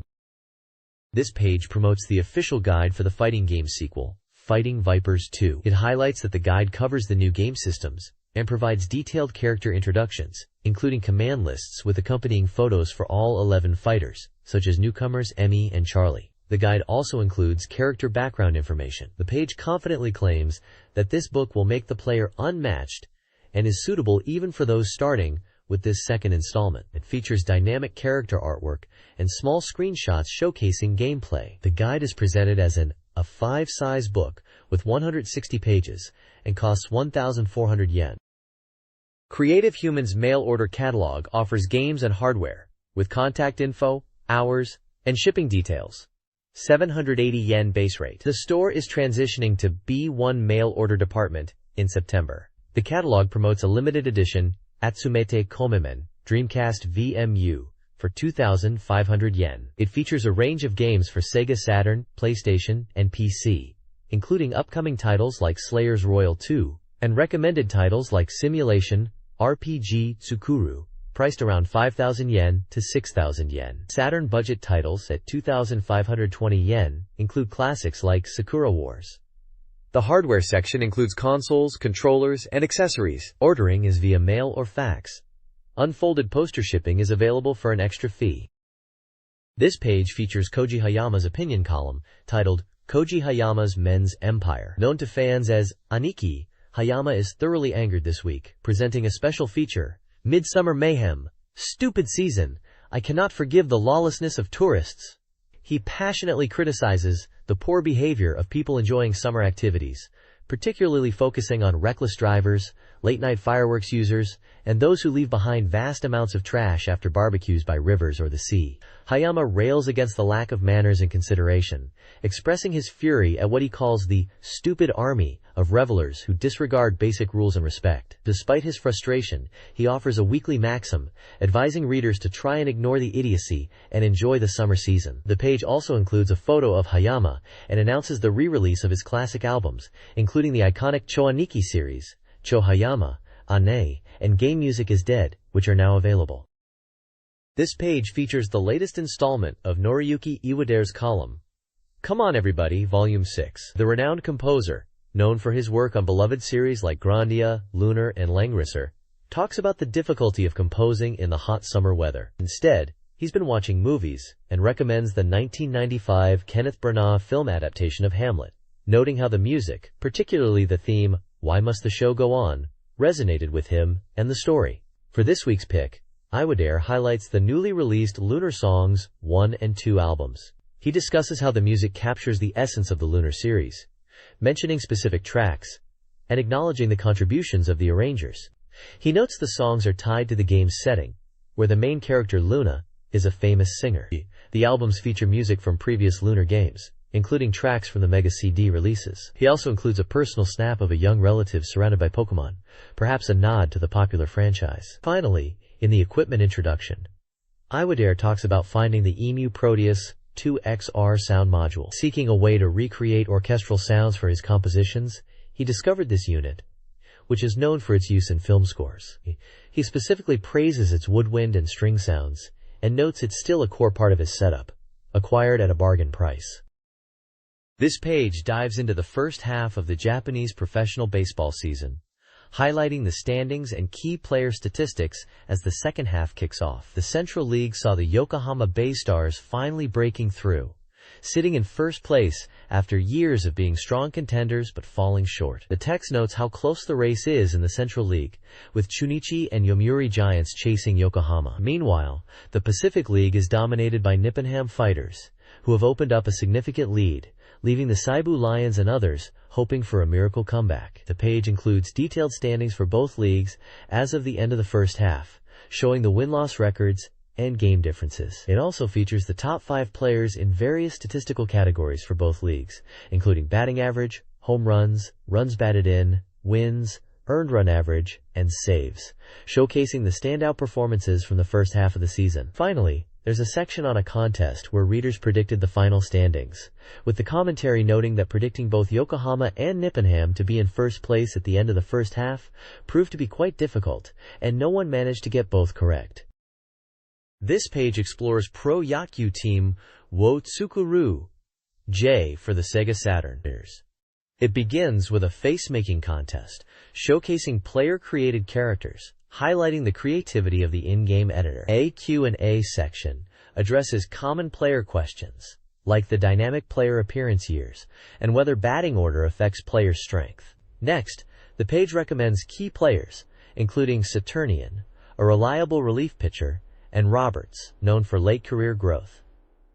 The content concludes with staff commentary on baseball and the game, followed by a preview of the next issue, which will reveal the results of an in-game password tournament. This page is a strategy guide for the SEGA Saturn release of Castlevania Symphony of the Night, known in Japan as Akumaju Dracula X, Gekka no Yasukyoku. It's described as a side-scrolling action game from Konami. The guide covers essential strategies for exploring the castle and discovering all items. It begins with an introduction reflecting on the game's popularity among players. Following this, there are sections titled Important Points, labeled 222, Explanation Points, labeled, and Special Hidden Rooms, labeled Add. The Important Points section provides crucial tips for navigating the castle based on numbered locations on the map provided. The Explanation Points clarify the symbols and notations used on the map and in the guide text. The Special Hidden Rooms section gives hints on how to reveal specific hidden areas, such as attacking certain spots multiple times or using specific forms like the bat or wolf. The page features a detailed map of a section of the castle, annotated with numbers, and Japanese kana corresponding to the explanations. A brief note highlights a point about mapping the inverted castle's underground waterway, requiring the wolf transformation to fill it in. The content aims to help players uncover secrets and complete their exploration of Dracula's castle. This page continues the deep dive into the strategy for Castlevania Symphony of the Night on the SEGA Saturn. It focuses on key points early in Alucard's journey through Dracula's castle, breaking down crucial moments and boss encounters into a numbered guide from point 1 to point 7, also mapped out in a flowchart on the left. The guide kicks off with the critical first battle against Richter Belmont, explaining how performing well here influences Alucard's starting stats. It provides tactics like using holy water and item crashing in Richter's human form. Following this, it covers the unavoidable encounter with Death, where Alucard loses his starting gear, emphasizing the importance of prior leveling. Key boss fights are detailed, including strategies for defeating the 2 inches 1 boss, Beelzebub and Galamoth, known internationally as Beelzebub and Gabon. The guide then moves through the marble gallery, highlighting the encounter with Maria Renard at the giant clock and revealing a hidden passage. It offers advice on tackling the doppelganger using the stopwatch subweapon. The final points cover essential purchases in the library, specifically the Annul Rock jewel needed to open blue doors, and locating and activating the elevator switch, which also grants access to the useful Soul of Wolf transformation. The screenshots illustrate these various locations, bosses, and characters, providing visual aids for the strategic advice. This guide for Castlevania, Symphony of the Night, provides strategic advice for Alucard's journey. Following the Annul Rock jewel, it details secret passage discovery leading to the Astral Dagger, a vital early weapon. The guide then directs players towards the upper castle areas, advising tactics for defeating the hippogriffs. It stresses the importance of the leap stone, which grants the crucial double jump. Subsequent sections cover boss fights, including the Minotaur and Werewolf in the arena, and the Lesser Demon, awarding the Soul of Bat, which allows bat transformation and flight. With the Soul of Bat, exploration expands, opening access to relics like the gravity boots and hidden armor, significantly enhancing Alucard's abilities and completion of the game. Screenshots accompany the guide, illustrating key moments and bosses. This Castlevania, Symphony of the Night guide details crucial boss fights and item acquisition for Alucard's progression. It starts with Ultrox for the Echo of Bat and Scylla in the underground waterway, suggesting a back attack for the Giga Crush. The Succubus fight in the Nightmare Realm yields the Gold Ring. Using Skeleton Ape Bombs unlocks a hidden path. Further, the guide covers Cerberus, Legion, the Holy Buster, the Spike Breaker, and Maria's Silver Ring. It highlights the fight against Maria, recommending the Holy Buster. The guide then describes defeating Richter, using the Holy Glasses to reveal and destroy the orb controlling him, opening the path to the Inverted Castle. The guide suggests an early visit to the Forbidden Library in the Inverted Castle for the Valmonway weapon. It concludes with the final battles against Shaft and True Dracula, emphasizing that map completion influences the ending. This page continues the guide for Castlevania, Symphony of the Night, shifting focus to item lists and character abilities. It presents extensive lists covering a wide variety of weapons, shields, and consumable items available in the game, essential for any completionist run. The guide also delves into the special moves for both Alucard and Maria. For Alucard, it details commands for iconic abilities such as Dark Metamorphosis, Summon Spirit, Hellfire, Tetra Spirit, Soul Steal, and Wing Smash, noting that some moves might require specific forms or familiars, like the Axe Armor or Sword Familiar. Maria's section outlines her move list, including her standard attacks, charged shots like Guardian Knuckles, and her ability to summon her animal companions, Genbu, Byakko, Seiryu, and Suzaku, culminating in the powerful Four Holy Beasts technique. The commands for executing these skills are provided for each character. Finally, there's a note highlighting special items like the Duplicator and the Ring of Varda, which are only fully accessible on subsequent playthroughs and offer significant advantages like unlimited item usage.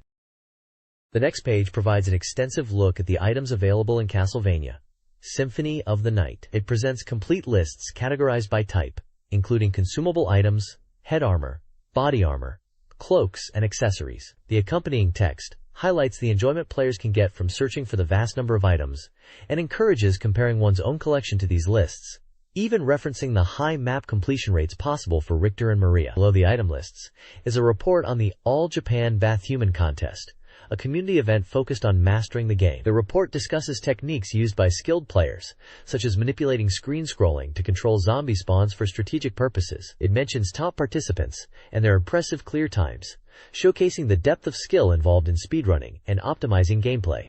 A screenshot from the game illustrates the environment where some of these techniques might be applied. Finally, a note clarifies how to obtain specific powerful items, like the Duplicator and the Ring of Varda, noting that the Duplicator is accessible after completing the game and purchasing it from the librarian. This page presents a reader survey postcard designed to collect feedback from the magazine's audience. It clearly outlines the instructions on how to fill out the questionnaire, including examples of how to mark answers correctly for single and multiple choices, emphasizing the use of Arabian numerals within the designated boxes. The survey covers various aspects of the reader's profile and gaming habits. Questions range from basic demographics like gender, age, and occupation, to more specific inquiries about the reader's engagement with the magazine, such as opinions on the cover and how often they submit the survey. Crucially for any gamer, it asks about the number of SEGA Saturn titles owned, which gaming magazines they read, and their preferences regarding the content of the current issue. The most engaging questions for an enthusiast like myself are those asking readers to list the hardware they currently own, the software they are actively playing, the games they plan to purchase, and perhaps most excitingly, which games they hope to see ported to the SEGA Saturn platform. These questions refer to accompanying lists of hardware and software provided on the page, giving a clear snapshot of the gaming landscape and reader interests at the time. This page announces the results of a special campaign for the upcoming SEGA Saturn title, Virtual Call S, titled Sweet Voice Yobikake-kun Name Data Announcement. The feature allows voice actors to call out submitted names from over 300 readers, plus 50 nicknames, in various emotional tones like joy, anger, sorrow, pleasure, and even a seductive style. This interactive element, aimed at increasing player immersion in the romance simulation game, is included with the limited edition of Virtual Call S. The game is scheduled for release on October 29th, with the limited edition price slightly higher than the standard version. Virtual Call S is rated 18 years or older. This page features the legendary Shoot 'em Up, Radiant Silvergun, showcasing striking artwork of spacecraft amidst fiery explosions. The focus is on the announcement of the official guidebook for the game. This guide promises to be essential for players looking to master Radiant Silvergun, offering detailed explanations covering everything from the intricate weapon system to uncovering secret bonuses. It includes comprehensive stage strategies complete with maps and precise enemy placement information, ideal chain bonus patterns for scoring big, and thorough guides for achieving a 100% destruction rate and defeating all bosses. As a bonus, the guide also features developer interviews and concept illustrations, providing insight into this classic title. The guide is scheduled for release in early August, is 80 pages long, and priced at 1,200 yen. Published by SoftBank Corporation, this looks to be the definitive resource for any serious Radiant Silvergun player. This page serves as a SEGA Saturn press feature, highlighting upcoming and newly released titles for the console. Prominently displayed is a dynamic illustration of Lupin III, clutching a large pink gem, set against the backdrop of ancient ruins, referencing his upcoming game. The page is split into two main sections: Latest, which covers recent releases, and Coming Soon, previewing titles just around the corner. The Latest section gives a glimpse into recently launched games, including the visual novel Roommate, W Futari, the anime-based Bakuretsu Hunter, and a special 5th anniversary package for the mahjong game idol, Janshi Tsuchipai. The Coming Soon section looks ahead to highly anticipated games. This includes the 2D fighting game Astra Superstars, Lupin III, The Sage of the Pyramid, and the Irem Arcade Gears compilation, featuring classic shoot-'em-ups Image Fight and X Multiply. Other titles previewed are the vertical shooter Guardian Force, the mahjong game Umibe de Reach, and the fantasy-themed action game Soul Divide. This segment provides a good overview of the diverse range of software hitting the Saturn soon. This page features two upcoming SEGA Saturn titles. First up is Roommate W Futari, the latest installment in the popular virtual cohabitation simulation series. This entry puts you in an enviable position, living with two girls who suddenly arrive. The game utilizes the Saturn's internal clock for real-time events and interactions, promising improved playability. You'll manage daily life, go shopping with the girls like Kaori and Yuko, communicate via plot mail, and even play mini-games like guessing rice ball fillings, all designed to deepen your relationship and uncover their past. Below we have Batgator Reviving Heroes Flying, Chapter Battlefield of Betrayal, the second title in a trilogy. This simulation game is praised for its dramatic story, told through extensive, high-quality anime cutscenes, totaling around 40 minutes. The gameplay features tactical, grid-based battles, with various unit types and special attacks, following an orthodox yet engaging system. The narrative continues from the previous game, dealing with missing characters and uncovering mysteries, including the appearance of the third gainer, Suzune. Players can also load data from the first game to continue their progress. This page highlights two diverse SEGA Saturn titles on the horizon. First up is Rokax, a fresh take on the puzzle genre from Ultron. Unlike typical falling block games, Rox introduces a unique sandwiching mechanic, where players clear blocks by placing others with matching attributes, like the number on the dice face, on either side. The game emphasizes strategic chaining and fast reflexes, promising intense competitive play alongside the single-player mode. Screenshots showcase the colorful block designs and the game's action-packed presentation. Below that, we see Idol Junshi Suchi Pai Mega Limited Edition, a special package from Jaleco celebrating the series' 5th anniversary. This release is packed with content, including Mahjong, an adventure mode, and a Suchi world. The major draw for fans is a brand new adventure scenario, a school ghost story, offering a change of pace for the beloved cast. The page gives a peek at Miyuri's room and teases a new costume for Maya, suggesting plenty of fresh content for fans of the series. It's clearly aimed at mature players, rated 18+. This page dives into the upcoming release of Astra Superstars, a fighting game from Sunsoft, available on August 6th for 5,800 yen, requiring the 1 MB or 4 MB expansion RAM cartridge. Rated for all ages, the game is presented as 100% complete. The core concept highlighted is the player's inner self, represented by the angel and devil characters. Defeating opponents and purging the bad heart allows players to become a perfect star. The page features screenshots of the vibrant 3D fighting action and introduces the star gauge and star rank systems. Profiles for the angel and devil characters explain their connection to the player's actions and state of mind within the game. The article encourages newcomers to the fighting genre to try Astra Superstars and aim for stylish battles. This page delves into the finer mechanics of Astra Superstars, revealing secrets to mastering its unique systems. It highlights how to efficiently gain star shards, which fill your star gauge for unleashing special attacks. These shards are obtained by performing specific actions, such as combos or movement techniques, with different characters like Ratasu, Sute, Sakamoto, and Kyupu, each having their own methods. Crucially, you can only earn 1 shard per action type per round, so repeating the same action won't yield more. The article also breaks down the intricate star rank system. Your rank, which starts at C, is determined by accumulating star rank points. The game judges your actions every 3 seconds, and your rank adjusts up or down 1 level based on the points earned or lost in that window. The core philosophy is aggressive play. Points are gained for offensive actions like hitting opponents, initiating combos, or causing guard breaks, while points are lost for passive or defensive actions such as backtracking, fleeing, or taking wall damage. Achieving certain attack quota and movement quota within the 3-second window, like performing 2 or more attack actions or moving over a certain distance, is vital for maintaining a high rank. A higher rank boosts your character's power and gauge accumulation, creating a positive feedback loop for aggressive players. The page also mentions a present campaign, where readers could win signed shikishi art and posters. Screenshots showcase characters performing moves, and the game's interface displaying the star rank.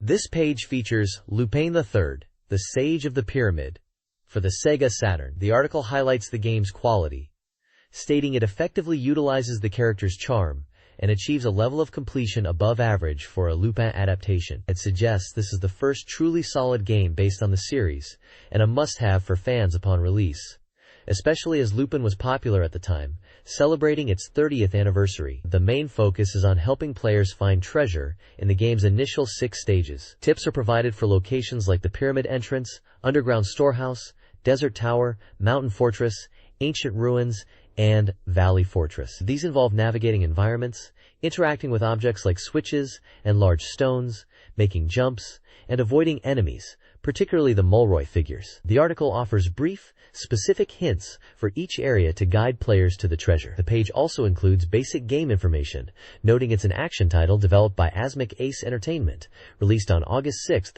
for 5,800 yen, and supports 1 player.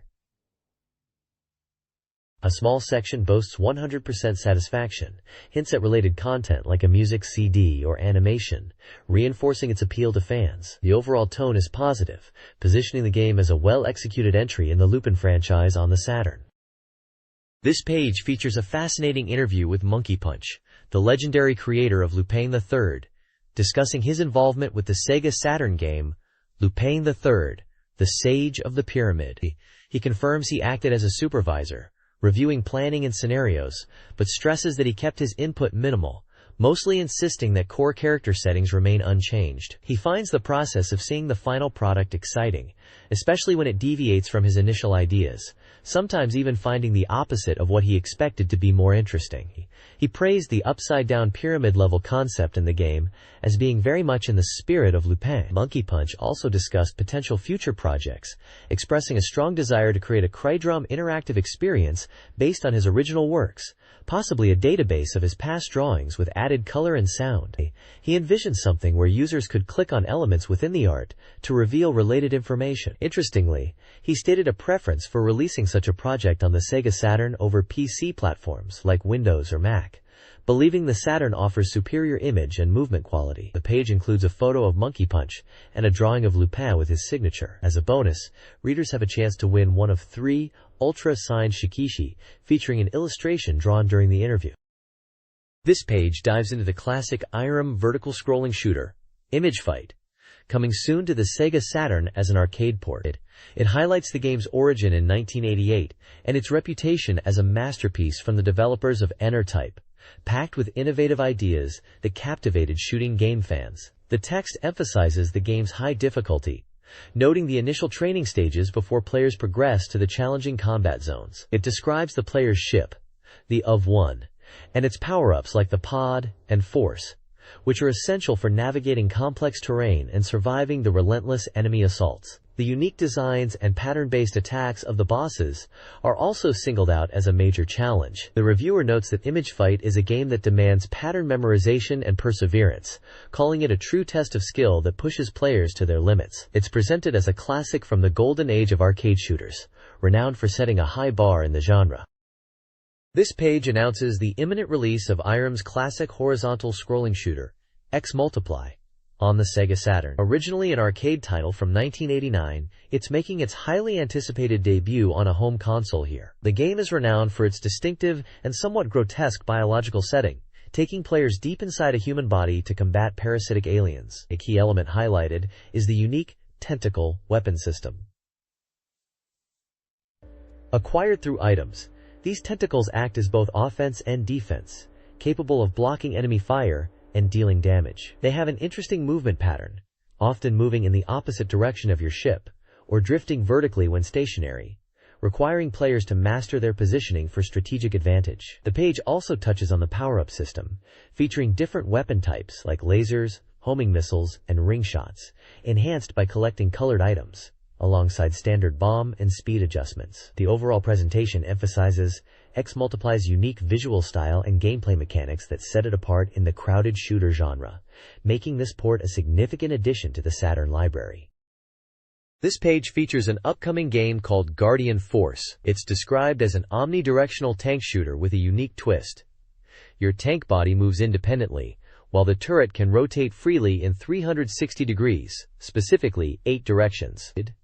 The core gameplay revolves around mastering this independent turret aiming system. The page highlights that controlling the turret involves a dedicated button, with short presses rotating it in increments like 45 or 90 degrees, or holding the button for continuous rotation. Screenshots show the top-down perspective gameplay, featuring the player tank battling various enemies and a large boss, illustrating the action and the visual style which originated from the arcade scene using the STV board. Item pickups include various weapon upgrades like force crystals and missiles, special weapons akin to bombs, and score-boosting coins. There are also colored turret change items that affect your shot level gauge. The reviewer notes that while the system might sound complex just by reading about it, getting hands-on experience is key, suggesting that players will become addicted once they get used to the unique controls. Guardian Force, published by Success, was released on August 6, 1998. Priced at 5,800 yen. The next page provides essential guidance for successfully navigating Guardian Force. It emphasizes that mastering the game goes beyond basic shooting and requires understanding specific mechanics. Key strategies for maximizing your score are detailed. One method involves quick destruction, particularly against mid-bosses, as defeating them rapidly within the time limit yields higher scores. Another crucial scoring technique revolves around collecting coins. Unlike many shooters, destroying multiple coin-dropping enemies simultaneously results in fewer total coins than destroying them sequentially and collecting the coins from each one before destroying the next. This unique system rewards deliberate, focused destruction. The page also breaks down the 5 different shot types available, identified as tusk, feeler, fang, horn, and beak. A significant point highlighted is that the characteristics of each weapon type, including their powerful weapons, differ slightly, depending on whether you are player 1 or player 2. Understanding these distinctions is vital for effective play, especially in cooperative mode. Finally, a small note from the author mentions the game's music and overall atmosphere evoke a sense of nostalgia, reminiscent of classic Sega Genesis era shoot-'em-ups. This page showcases the mahjong game Riichi on the Beach for the Sega Saturn. The game combines classic mahjong gameplay with dating simulation elements set during a summer vacation. You meet various girls at a beach resort and engage in mahjong matches. The core gameplay involves playing standard 4-player mahjong, but interacting with the girls and winning matches against them increases their affection towards you, leading to special events and aiming for a happy ending. The page introduces some of the characters you'll encounter, including Akari, described as a cheerful and healthy classmate the protagonist admires, Yuri Takao, a strong-willed but slightly airheaded young lady, and Kaori Akino, a naive and carefree childhood friend who calls the protagonist Oni-chan. Different modes are featured, such as the story mode, where you progress through interactions, and mahjong games. There's also a mahjong classroom mode, advised by character Shikyu Kyoko, where you can learn mahjong rules, scoring, and strategy through quizzes. Earning perfect scores unlocks special graphics. The game also incorporates using items during conversation scenes to boost affection and trigger events, and, importantly, explains how losing a mahjong hand to a girl can decrease their affection, emphasizing the need to win strategically. The game was released on August 20, 1998. This page introduces the Sega Saturn game Soul Divide, a unique blend of action RPG and trading card game elements. Players explore dynamically changing dungeons, battling enemies, and collecting runes, which serve as powerful cards for combat and magic. The game emphasizes both real-time action using physical attacks and strategic use of rune-based magic. Beyond dungeon exploration, there's a tournament mode, where players compete in duels using their collected runes, with the goal of climbing the ranks. Over 800 types of runes are available, adding significant depth to the collection and strategy aspects. The page features the 2 main characters, Ryud, a skilled rune user seeking vengeance, and Alti, a young girl searching for her foster father, each accompanied by their distinct demon beast companions. Screenshots show the isometric dungeon view, character stats, and the tournament battle interface. The game was developed by Ultron and was anticipated for release in September 1998. This page showcases Cybertroopers Virtual On, Oratorio Tangram, focusing on an upcoming official guidebook for the game. The artwork prominently displays a dynamic illustration of a virtual war droid from the title. The guide is presented as an essential resource for players, covering the basics of combat tactics for each of the 11 usable virtuoids. It details the controls, attack techniques, and explains all the core game systems clearly. Strategies for battling against CPU opponents are also included. Interestingly, the guide promises to include details on the secret player character Ajim, with their actions and attacks potentially hidden within a sealed section. Furthermore, it features an interview with the Virtual On producer, Juro Watari. This comprehensive guide is slated for release in late August 1998, priced at 1,500 yen, and contains 224 pages. It's published by SoftBank. This page serves as an introduction to a series of strategy guides for various Sega Saturn titles, prominently featuring artwork of what appear to be Hyro and Lucia from Lunar 2, Eternal Blue. The large text declares this a complete guide. The page highlights strategy guides for Sega Saturn software released after launch, promising to help players completely play through these games. Featured within this compilation guide are strategies for several titles, including Lunar 2, Eternal Blue, a unique soccer RPG titled Let's Create the Japan National Team, likely referring to the popular pro soccer club Wotsukuru series. The survival horror game Deep Fear, and the classic dungeon crawler Madu Monogatari. These sections appear on pages 154, 158, 162, and 164 respectively, offering players comprehensive assistance for these diverse SEGA Saturn experiences.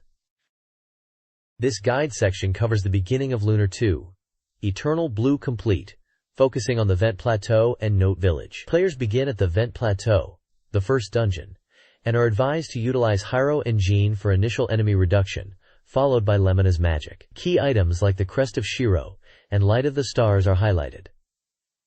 The guide then directs players to Note Village, where a detour is necessary due to a closed gate. A confrontation with Leo and a subsequent escape are described. The weapons and items available here are similar to those at the carnival. Enemy descriptions are included, such as the Mandrake, Poison Bite, and Killer Bee, Paralysis Sting. The early game progression is mapped out: Vent Plateau, Note Village, Carnival, and Ancient Ruins. The guide includes maps and character/enemy sprite illustrations. This page continues the guide for Lunar 2, Eternal Blue Complete, providing a detailed map of Note Village, clearly divided into its left and right banks and the bridge area, with numbered locations for key buildings and points of interest like shops and houses. The guide notes that while the full map is shown, the left bank is initially inaccessible until after progressing through the ancient ruins. Following the village details, the guide covers the carnival section. It highlights the dramatic event where Leo intercepts the party's attempt to use the magic arrow to bypass Note Village, resulting in the arrow being sent off course. A screenshot depicts this confrontation. The focus then shifts to the ancient ruins. Players arrive via a magical transport, skipping floors 4 and 5 and landing on the 3rd floor. The ruins contain a recording device showing a vision from ancient times, hinting at the game's deeper lore. This section also marks the appearance of the formidable galleon. The guide mentions enemies are only found on the 2nd floor within the ruins. Finally, a simple diagram outlines the immediate progression path, from Note Village to Rulsan, then through Rulsan Pass, Snowy Mountains, and finally reaching Maribia. The page concludes with vivid images of the ancient vision and a clear portrait of the imposing galleon. This page continues the guide for Lunar 2, Eternal Blue Complete, detailing the party's journey through the ancient ruins and their arrival at the snowy village of Rulsan. Inside the ancient ruins, the guide provides maps for various floors, highlighting key locations and items like the Heel Leaf on 3F and Starlight on 2Fs. The enemy section lists creatures encountered in the ruins, including Persona, Crystal Mirror, Crystal Fencer, and Masquerade, along with their HP, experience, gold, and special attacks like Persona's ability to seal actions or Crystal Fencer's projectile attack. A dramatic moment is captured in a screenshot showing Leo collapsed near the ancient ruins, while Galleon appears, seemingly protecting Pixie inside the ruins. The guide notes the party's shock at Galleon's unexpected presence, questioning why he would help them. Following the events at the ruins, the party heads towards Rulsan Village, located in the snowy mountains beyond Note's left bank. The village is perpetually covered in deep snow, as a demon residing in the nearby mountain prevents spring from arriving.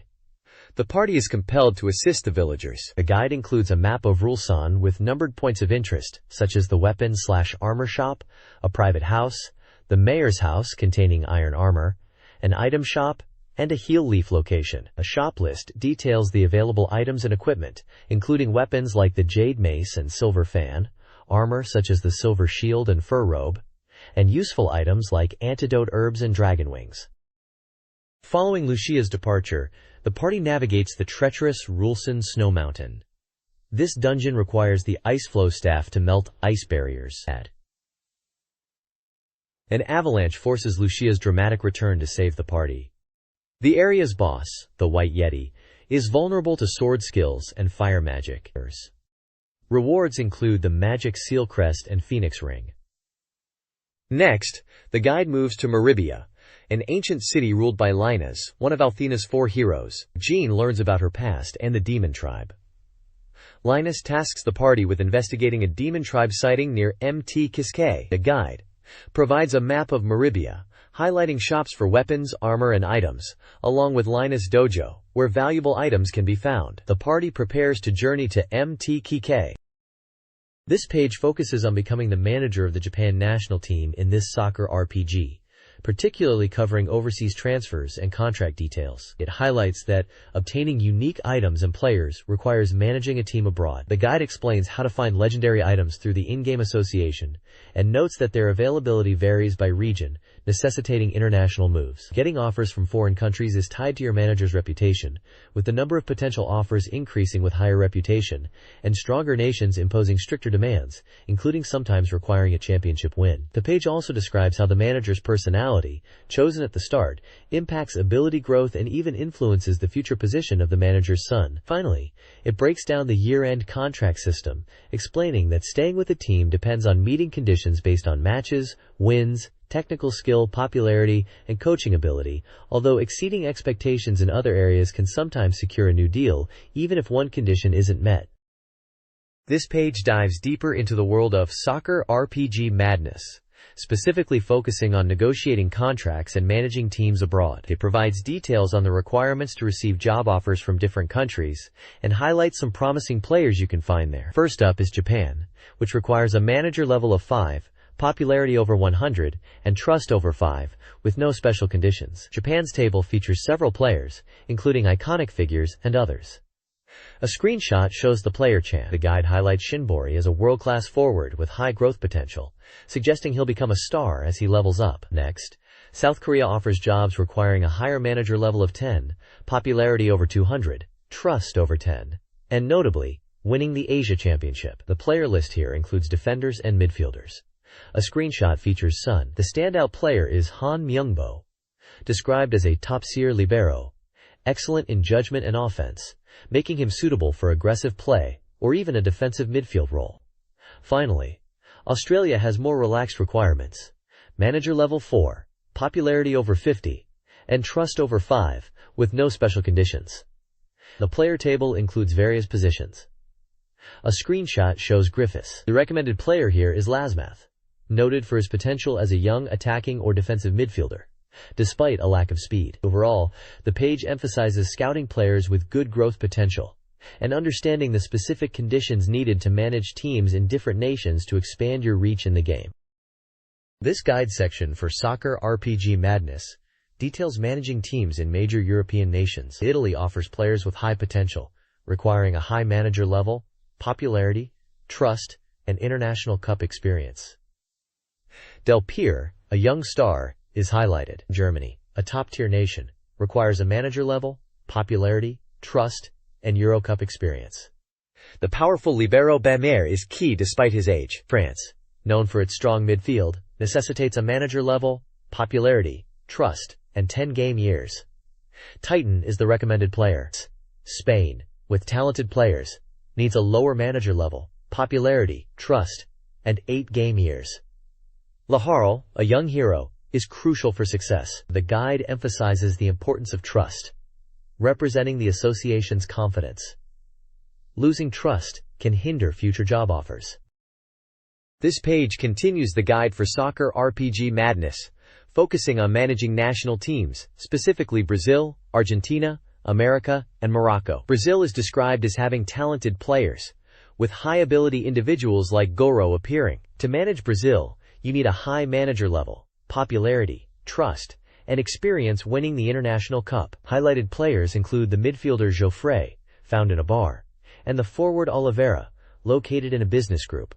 Argentina is an attacking team often built around midfielder Artiga or forward Betiscudar. The offer conditions require lower manager level, popularity, and trust compared to Brazil. Key players are the goalkeeper Sacho, found at the stadium, and Artiga, who is the team's central figure. America, USA, is a challenging team, with few standout players initially. Managing the USA requires a lower manager level, popularity, trust, and having played for at least 3 years. Midfielder Arias is highlighted as the team's core, and midfielder Hoitoroku can be found in a bar. Morocco is presented as a difficult team, where players struggle to develop and reliability is low. Obtaining the Morocco job requires very low manager level, popularity, and trust thresholds. The guide highlights defenders Gulishu Kato, noted as the sole reliable defender, and Karu Harayer, who is found in a business group. This page delves into the survival horror game Deep Fear on the SEGA Saturn. Released on July 16th for 6,800 yen, it's a 2-disc Kai-drum suspense title recommended for players 18 and older. The page focuses on a critical point in the game where Myers, returning from the apartment area, is tasked by Colonel Clancy to intervene in a dangerous mission launched by Commander McCoy and the SEAL team. Their plan to retake the monster-infested air unit area is reckless and could jeopardize the entire base. Myers must quickly head to the air unit area via the gondola to stop them.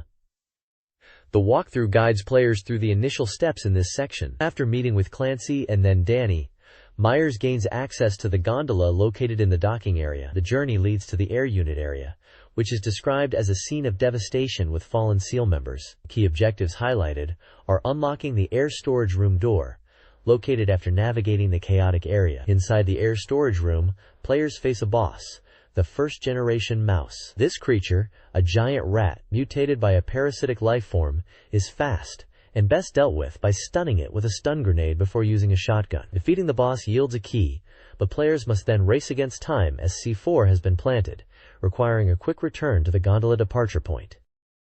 This page continues the Deep Fear walkthrough after the intense air unit area sequence. Following the massive explosion of the air unit, triggered by returning to the gondola departure point and using the control key, the base known as Big Table is severely damaged. The new objective shifts to finding survivors and escaping the collapsing facility. The walkthrough outlines the steps needed.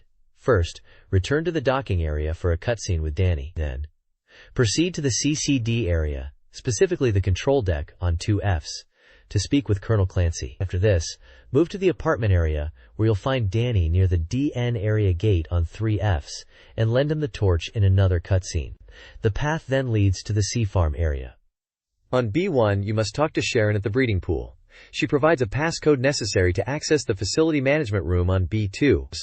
Enter the code there. Then check the message from Dubois via the elevator on B3. With the passcode and information gathered, you can obtain the gas cylinder for the torch from the warehouse on B2. Finally, return to the apartment area on 3F to meet up with Danny again, equipped to help him open the DN area gate. The maps provided detail the air unit area layout and the key locations in the sea farm area like the breeding pool and facility management room. This page dives into the world of Madu Monogatari, specifically highlighting hidden and often missed events within Puyo Puyo Sun. The article explains that these are time-limited mini-events that occur only when specific companions are in your party. Recognizing these interactions allows for a deeper enjoyment of the game, sometimes even granting unique illustrations. Several examples are detailed. Interacting with a self-proclaimed tanned mania in King's Village with a high-level Arl. Finding the magic old woman in Rifeless Town with Skedzo to boost MP. Helping Witch try to make an old man young again in Kokochoy Town. Cheering up a girl with Sketodara after he joins your party a second time. Encountering Skedzo stuck on a wire. Witnessing Draco Centauro's potential acting debut. Using a skill to clean a shop sign in Rifeless Town to enable buying items. Finding an unexpected item by checking the fountain in Rifeless Town with Momo. And having special conversations and receiving items from Magic DePage emphasizes that these brief moments add significant charm and depth to the experience, encouraging players not to overlook them. There is also a correction noted from a previous issue regarding the location of an item in the Karuler's ruins. This page serves as a helpful guide for players navigating the difficulty-esque level of Puyo Puyo Sun's adventure mode, focusing on locating hidden items. While some items are straightforward to find, others are cleverly concealed, requiring players to look carefully or use specific character skills. The guide points out items hidden in various locations like Hot Village, Kutsurogi Town, Kaisu Village, Kokochoy Town and Village, Satan's Tower, Rifeless Town, and Ijare Forest, often linking their discovery to using a particular skill or having a certain party member present. Moving on, the page also offers strategies for the Puyo card minigame, specifically targeting the 4 Heavenly Kings opponents, Zuma Dayu, Kikimora, Seri, and Satan. It provides brief tips on their tendencies to help players overcome these tough challengers, with the ultimate goal of earning the ultimate medal. Finally, a quick tip explains how to open magical barrier doors using Shishenzo's skill action, and how to break ice obstacles with Argyl's fire ability. Essential environmental interactions for progression. Upon completing Madu Monogatari on SEGA Saturn, Saving your data unlocks a new Game Plus mode. This mode significantly alters gameplay. Item drop locations and contents change. Experience and gold gains are quadrupled, and bosses are powered up, escalating with each playthrough. New items, including powerful hidden ones like experience-boosting miracles, appear. The second playthrough features unique events, such as new interactions at Lulu's mansion and altered song lyrics. Arley's house reveals secrets, including a basement accessible near the fireplace, with more treasure in later playthroughs. Screenshots show item pickups, boss battles, and locations like Lulu's mansion and Arley's house. This mode promises a challenging and rewarding experience, offering new discoveries for returning players. This page provides a comprehensive checklist of items dropped by various monsters in Madhu Monogatari, detailing who drops which normal and rare items. As mentioned in the guide, defeating monsters can yield different items, even from the same type, and rare drops, marked with stars indicating rarity, are often superior to those bought in shops. This list is presented as particularly useful for players undertaking subsequent playthroughs, tying into the new Game Plus features highlighted on the previous page, where item drops are altered. The guide points out specific target monsters, including King Beak and Ghast King, likely due to their valuable drops. King Beak is noted for having a high rare item drop rate, while Ghast King is important for obtaining items that power up weapons. Screenshots of these monsters are shown alongside character stats during battle examples, featuring Arl, Rulu, Scherzo, and Ragnus. The page includes an example of battle spoils, showing specific items obtained and the amount of gold gained. The table lists a wide variety of monsters and their potential drops, serving as a valuable resource for players seeking specific gear or items to enhance their adventure, especially on repeat runs, where maximizing efficiency and finding rare gear is key. This page details the results of a character popularity contest held for the SEGA Saturn game Revolutionary Girl Utena. The main character, Utena Tenjo, took the overwhelming first place with 260 points. Despite not being the most prominent character in the game itself, she received strong support from both male and female voters to secure the top spot. The contest results highlight the popularity of the series' core cast, with Juri Arisugawa placing second and Tuga Kiryu third. A notable surprise was the tie for fourth place between Chuchu and Kyoichi Saionji. The page features illustrations of the top characters submitted by fans, accompanied by comments from the voters explaining their reasons for choosing their favorite characters and expressing their love for the game and the series. This page continues the results of the Revolutionary Girl Utena character popularity contest. Following the top three from the previous page, we find Chuchu and Kyoichi Saionji tied for fourth place with 90 points each. Voters adored Chuchu's cuteness and role in the game, while Saionji's complex and often frustrating behavior resonated with fans. Enthi Himemiya takes sixth place with 80 points, admired for her mysterious nature and compelling relationship with Utena. Soji Mikage ranks 7th, followed by Ruka Tsuchiya and Nanami Kiryu tied for 8th. The page also highlights a fascinating voting trend, revealing that Nanami Kiryu was surprisingly popular among male voters, ranking second in votes specifically from men, despite her overall lower position. This section details the gender split in voting and how different characters appealed to different demographics. Additionally, the page promotes a special offer from SEGA Enterprises, a chance to win a set of 10 unique Revolutionary Girl Utena posters, featuring beautiful artwork from the game by artists such as Chiho Saito. These rare items are being given away to 20 winners. The magazine corner also announces its impending conclusion, but excitingly teases the upcoming Revolutionary Girl Utena movie and a new game based on the series planned for release around the same time as the film. This page features a large illustration showcasing beloved characters from the Puyo Puyo and Madhu Monogatari series, including Arle-Naja, Carbuncle, Rulyu, Scherzo Wegi, and Satan, promoting merchandise related to the dungeon crawler RPG side of the franchise. Currently on sale is the Madhu Monogatari Perfect Guidebook. This comprehensive guide is a 5-size, 128 pages, and full color, priced at 1,200 yen. It promises a thorough walkthrough of the game, covering everything from character introductions and usable techniques to hidden elements and detailed maps. It also details items, character stats, and features, and boasts full cooperation from the game's developer, Compile. The guide aims to be indispensable for navigating the great adventure with Arl and Carbuncle. Additionally, a Puyo Puyo and Madhu Monogatari card collection trading card series is set to be released this fall. There will be a total of 122 different cards planned for the set, sold in packs of 10 cards for 300 yen each. The collection includes various types of cards such as newly drawn special art cards, character cards, event scene cards, big chain cards, tying into the Puyo Puyo mechanics, and combination puzzle cards, among others. Sample card designs featuring Rulyu, Arle Naja, and Satan are shown. The page is published by SoftBank. This page takes us into the exciting world of SNK, focusing on arcade action and SEGA Saturn releases. The spotlight is on the arcade debut of the King of Fighters 98, the Slugfest, heralded as a festival for fighters that has finally begun. This installment boasts the largest character roster in the series up to that point, allowing for a staggering number of team combinations. Various screenshots showcase the intense versus action, featuring iconic characters like Kyo Kusanagi and Iori Yagami, alongside promotional art. There's even a mention of an illustration contest tied to the game's release. Moving to home console news, SNK is releasing 2 compilation titles for the Sega Saturn. The Real Bout Fatal Fury Best Collection brings together 3 classic games from the Fatal Fury series, including Real Bout Fatal Fury, Real Bout Fatal Fury Special, and Real Bout Fatal Fury 2, known for introducing the revolutionary concept of line-based movement in 2D fighting. The Samurai Showdown Best Collection features Samurai Showdown IV, Amakusa's Revenge, promising intense swordplay with elements like devastating combos and rage explosions. Both collections require the expansion RAM cartridge for the Saturn. Finally, if you're looking for summer fun, the Neo Geo World theme park is hosting a spooky attraction called Maria Yamada's Forest School. This horror house, produced by TV personality Maria Yamada, offers a chilling experience walking through a haunted forest path. It ran from late July through September with an affordable entry fee.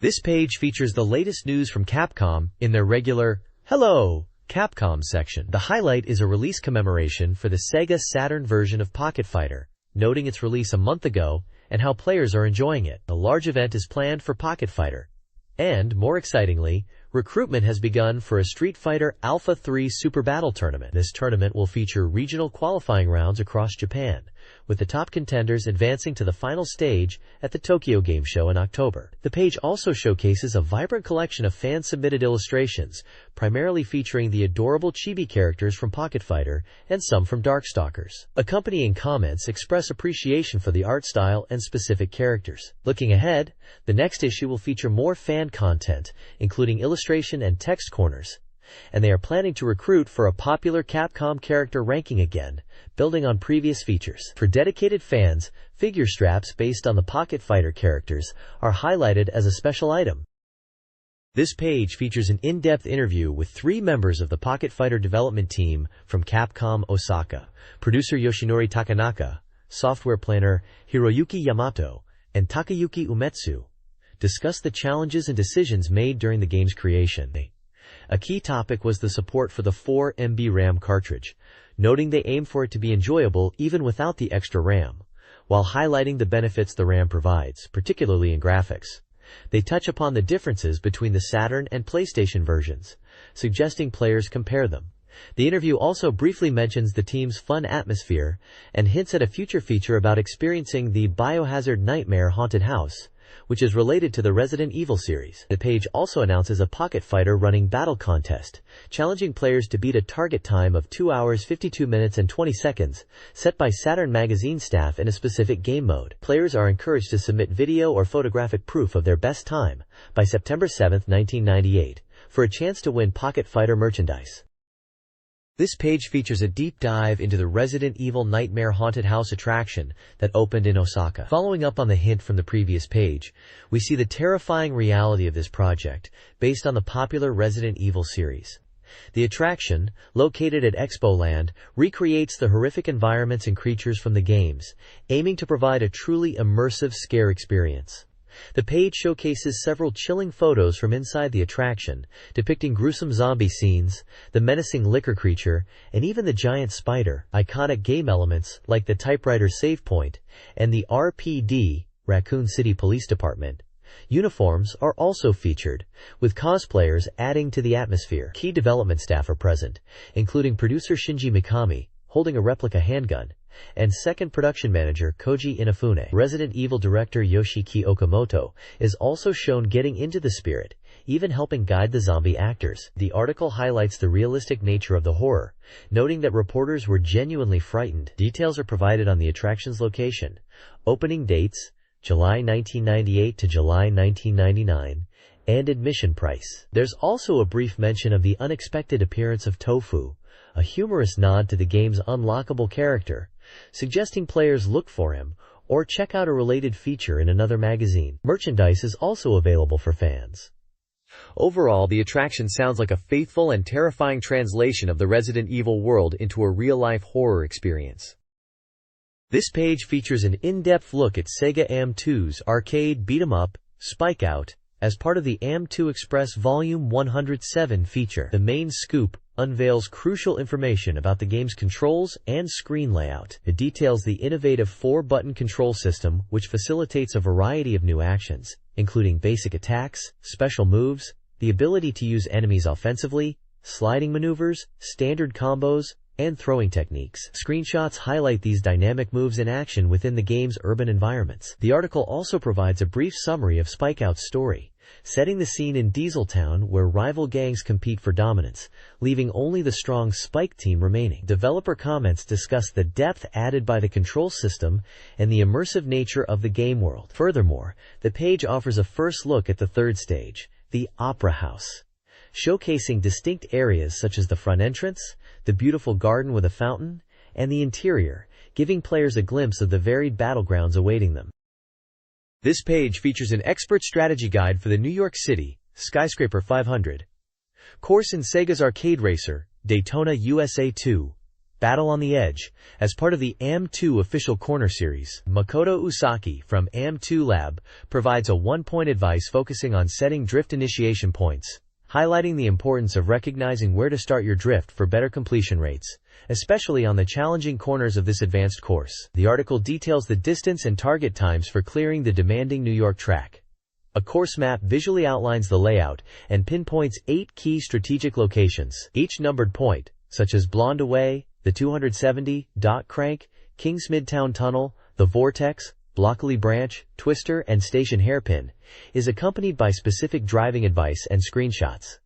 The strategies often discuss optimal gear selection, braking techniques, and the nuances of drifting through various types of corners to maintain speed and control, emphasizing avoiding collisions and managing drift angles for successful runs on this high-difficulty course.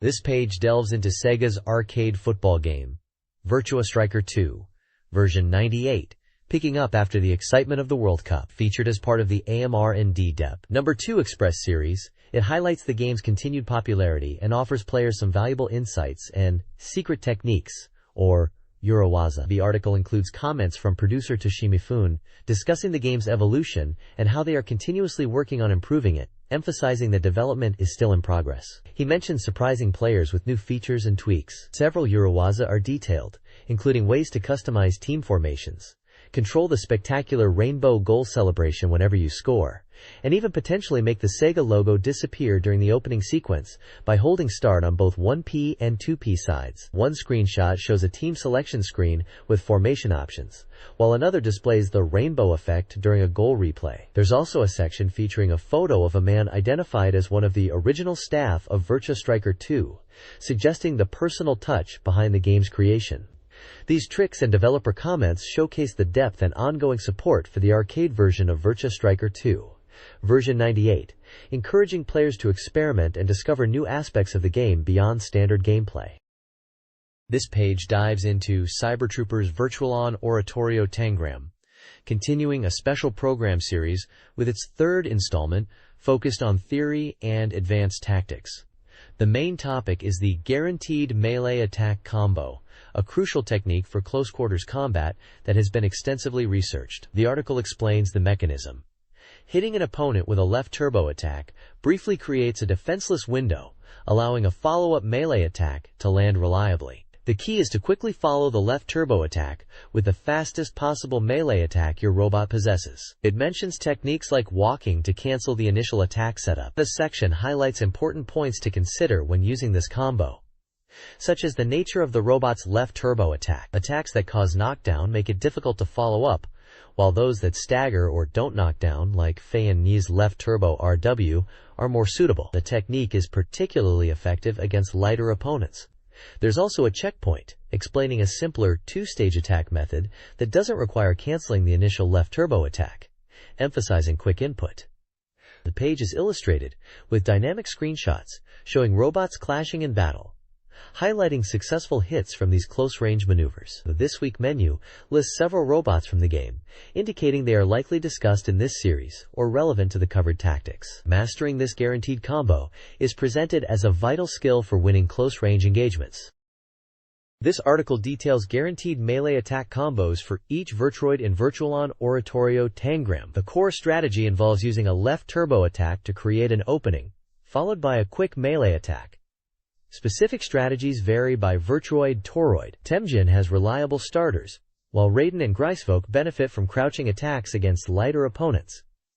Cypher's step-in animation presents challenges. A-Parmed B requires alternative stunning methods. Angeline lacks reliable combos. Fei KN utilizes a two-stage attack. V-Siren's options are limited. A-Parmed D's benefits from a faster starter. Spacinef offers options, with LW being preferred. The article is supplemented with screenshots to illustrate successful hits, emphasizing the importance of these close-range techniques for effective combat. This page focuses on tactics for the standard Virtuoid Temjin in Virtual-On Oratorio Tangram. As a balanced machine, Temjin needs precise positioning and execution. Its main weapon is versatile, and it possesses a long-reaching sword attack. However, its weakness is being easily pressured if it fails to evade attacks effectively. Basic tactics emphasize using various RW attacks for reliable damage and controlling distance. Leveraging the sword's reach is crucial for melee combat. The long range allows for surprising attacks like dash RW and surfing attack setups. Turbo shots, especially the left turbo RW and CW, are highlighted for their ability to quickly down opponents and seize the advantage, though they consume significant gauge. The article stresses the importance of improving evasion skills to maintain the offensive. Advanced tactics include using the diagonal forward dash RW, which boasts high damage and fast projectile speed, making it difficult to avoid at close range. After downing an opponent, applying pressure with LW bombs is recommended. The powerful surfing attack is covered, noting it uses a large amount of gauge but is effective when executed after evading an opponent's dash attack or jump. Practicing swift execution from a low-altitude dash is suggested. The page also includes a table detailing Temjin's weapon gauge consumption for various actions. This page delves into the tactics for the heavyweight Virtuoid Raiden in Virtual-On Oratorio Tangram. Known for its overwhelming offense and heavy armor, Raiden's core strategy involves using its LW to hurt opponents and finishing them off with the CW laser. Unlike the more balanced Temjin, Raiden excels at applying constant pressure, especially now that its deadly CW can be cancelled and its LW is significantly buffed. The goal is to close the distance to the mid-range, within 400, while effectively evading attacks with precise dash movements. Basic tactics highlight balancing Raiden's three weapons. The LW is effective for pushing opponents and dealing damage with its wide blast. The CW is the primary damage dealer, especially when canceling the LW for a quick follow-up.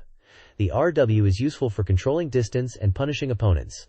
The section also covers targeted attacks, emphasizing the importance of using turbo shots, especially right turbo, for chasing downed opponents or reading their movement. Evasion is key to staying aggressive. Advanced tactics explore specific techniques like chaining attacks after hitting with the Grand Napalm, LW. Close-range CW usage is also effective, particularly the guard reversal CW. The left turbo CW is highlighted as a potent tool for stopping an opponent's movement.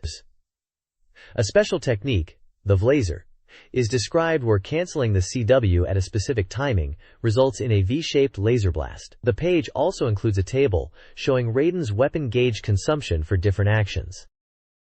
This page covers the tactical breakdown for the Virtuoid Grisfolk in Virtual-On Oratorio Tangram. Grisfolk is described as a mobile arsenal, overwhelming opponents with its explosive projectile weapons. While surprisingly stable and hard to knock down, its main weakness is taking continuous damage once hit. The core strategy revolves around maintaining the 300 range middle distance and reading the opponent's movements while using its LW and CW effectively. Basic tactics emphasize the balanced use of LW, CW, and RW.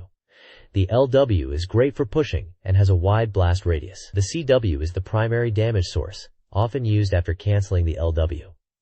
The RW helps control distance and punish foes. Turbo attacks, particularly right turbo, are important for chasing or predicting opponent movements. Advanced tactics highlight the importance of constant movement and using sliding attacks, with LW and RW being central to this. Canceling moves, especially the left turbo LW/RW, is crucial for maintaining mobility and setting up follow-ups. A special technique is the giant ICBM, launched from a low stance, which is a powerful, wide blast attack that hits the ground violently. The page also includes a table detailing the weapon gauge consumption for various actions and attacks performed by Greifswald. Cypher in Virtual On. Oratorio Tangram is a mobile, light-armored unit requiring a balanced approach. Victory demands strong evasion due to its vulnerability. Effective offense relies on sharp reactions and utilizing key attacks like crouch, right turbo CW, right turbo RW, and charged LW/RW. Basic tactics emphasize avoiding predictable aerial attacks, RW right pointing arrow C, and using jump cancels for baiting and evasion. Focus on right turbo attacks for chasing and multi-hit opportunities. Utilize sword reach with LW and RW, especially charged versions. Crouch C is useful defensively, and instant air dashes are effective offensively. Advanced strategies involve ground combat, with LW dagger combos against certain opponents. Mastering movement, jump cancels, and two-stage jumps are crucial. The special attack works best after dodging or following up a close-range hit. Precise turbo rotation enables rapid movement.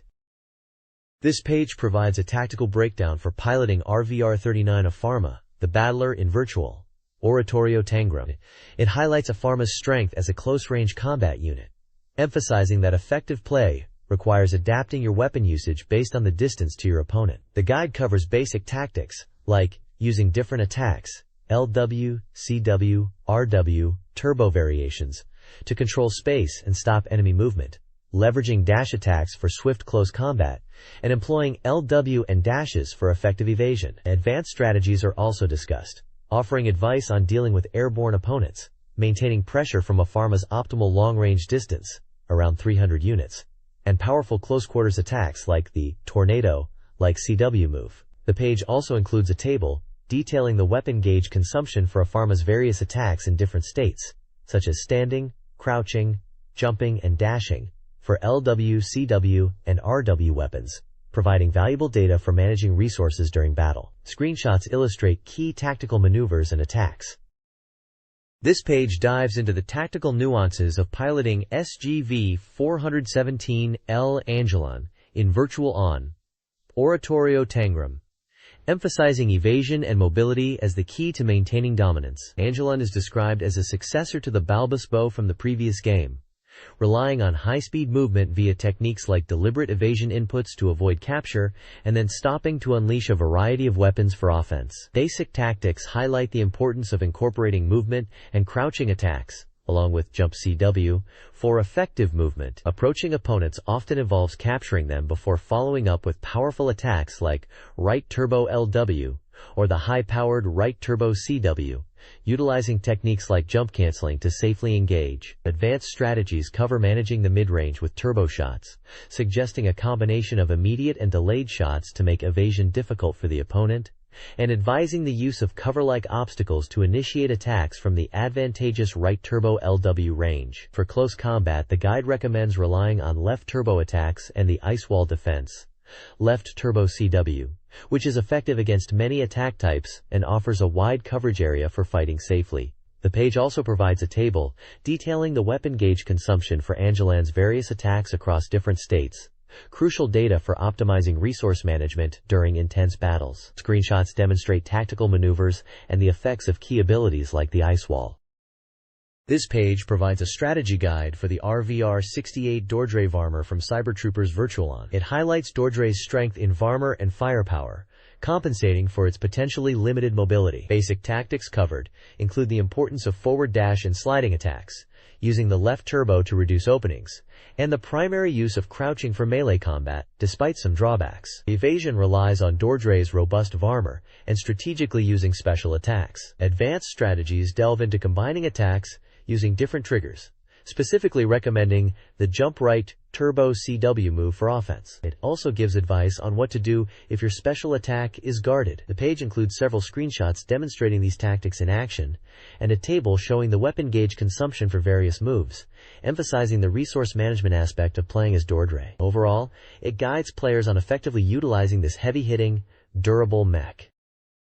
The next page provides a strategy guide for the beloved RVR-14 Fayenne KN in Cybertroopers Virtualon. Known for her speed and unique abilities, Fayenne's tactics revolve around keeping pressure on the opponent. Basic strategies emphasize using the hand beam, RW, to chase and corner opponents, overcoming her difficulty in getting close by chaining dashes and beams. Her melee game is centered on the fast output guard reversal melee, a key tool given her long reach, particularly effective against guarding foes. The left turbo LW sword is highlighted as a versatile weapon for suppressing enemy attacks and closing distance. Evasion is crucial, utilizing both Fayenne's speed with dashes and agile jumps, including two-stage jumps for extended avoidance and offensive setups. Advanced techniques include mastering the jump right turbo attack, a potent option for targeting airborne enemies like Raiden or Cypher. Landing this attack can stun opponents, opening them up for further melee or projectile follow-ups. Fayenne also boasts a robust set of two-stage attacks, allowing her to cancel one move into another to create dense projectile barrages, many originating from her LW attacks. The page includes screenshots illustrating these maneuvers and charts detailing weapon gauge consumption for various attacks in both normal and hyper modes, as well as a table showing which two-stage attack links are possible, guiding players on effective resource management and combo potential for this agile and offensive Virtucroid. The next page delves into the strategies for the APHARMD, the Striker, RVR-33, in Cybertroopers Virtualon. Oratorio Tangram. As a heavily armed Virtuaroid, the Striker possesses powerful weapons like the LW, Napalm, CW, Grenade Launcher, and RW, Fanny Launcher, each with unique properties that require careful situational use.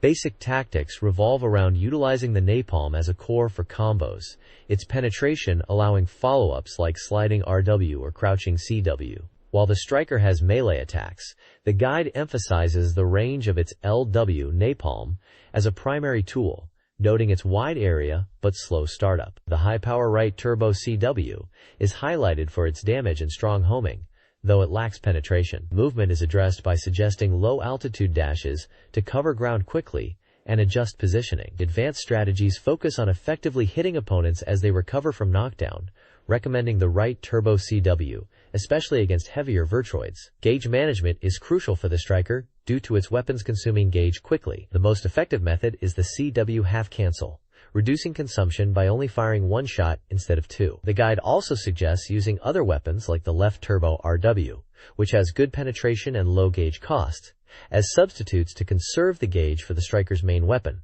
the RW. Mastering these techniques can significantly improve win rates. The page also includes a table detailing the weapon gauge consumption for various attacks, including normal and half-cancelled versions. This page is all about mastering the RVR-87 Specinef in Cybertroopers Virtualon. Oratorio Tangram. As a Virtuoid with relatively low armor, the guide emphasizes that relying solely on long-range attacks isn't enough. Effective close and mid-range combat is crucial for victory. Basic tactics cover the importance of accurate single shots with the normal attack due to its unique properties. The turbo shot is discussed for its dual purpose of either sealing the opponent's weapons or dealing damage, recommending careful consideration of which to use based on the situation. Movement is key, highlighting the use of low-altitude dashes, crouching, and sliding for superior positioning. Advanced tactics delve into fighting up close, suggesting effective use of the short-range dash attacks. It also breaks down powerful mid-range attack combinations, emphasizing the effectiveness of specific linked attacks for chasedowns and maintaining lock-on. A section on the characteristics of ceiling attacks explains how landing an LW attack can stun opponents, creating opportunities for follow-up attacks or advantageous positioning. Finally, there's a detailed table showing the weapon gauge consumption for SPCNF's various attacks, including normal and half-cancelled versions for the LW, CW, and RW weapons, providing essential data for managing your resources in battle. This page dives into mastering the XBV 819 TR Barbados in Cybertroopers Virtualon. Oratorio Tangram. The guide points out that Barbados has one of the most difficult weapon systems to manage, isn't particularly fast, and is challenging to use effectively, making it suited for advanced players. The core strategy involves efficient movement and weapon usage, stressing the importance of avoiding wasted actions. Basic tactics suggest using the RW weapon to suppress the opponent while scattering LW attacks. The sliding RW is highlighted for its power up close, but its long recovery requires careful timing. The guide also covers the importance of using attacks that knock the opponent down, like the forward sliding RW, to create openings. Advanced tactics focus on maximizing the main attack and effectively utilizing the ERL, Energy Ring Laser. The left arm's ERL is best used for placement to create threatening zones, while the right arm's rapid-fire ERL is excellent for overwhelming opponents with multiple shots.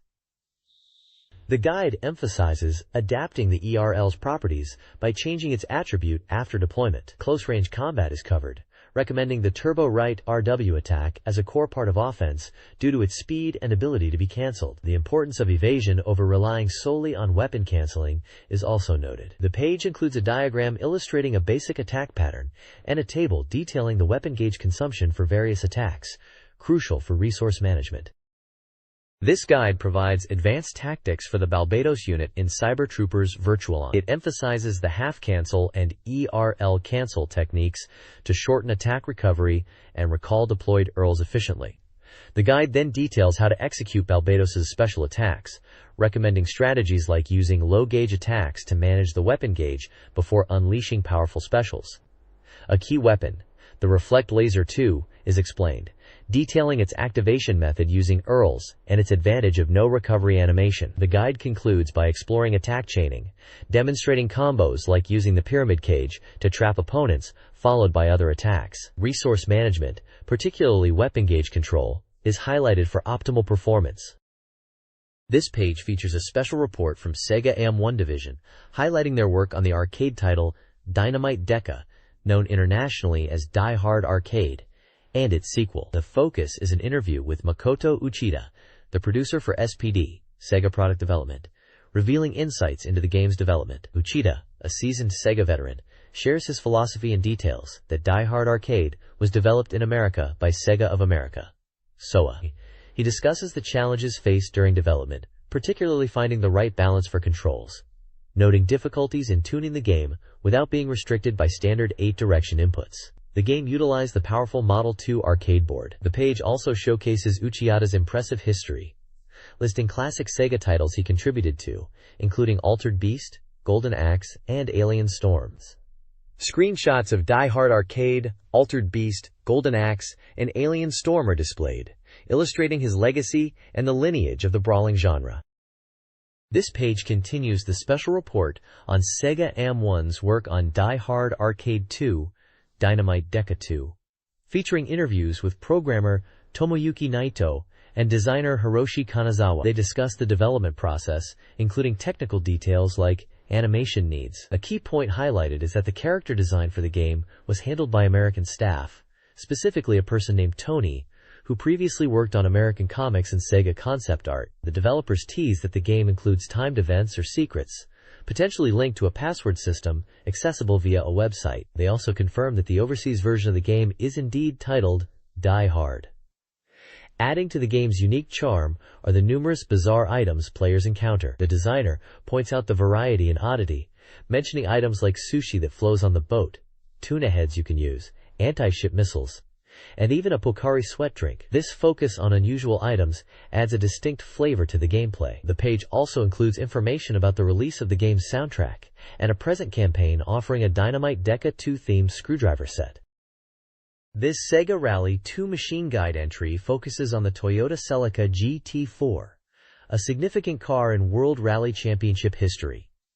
The guide, part of the Flat Out series, reveals hidden cars in Sega Rally 2, including the Celica and Lancia Delta, unlockable by holding the side brake during car selection. The guide traces the Celica's WRC journey, emphasizing its role as Toyota's superweapon and its evolution, particularly the GT4, Street 165.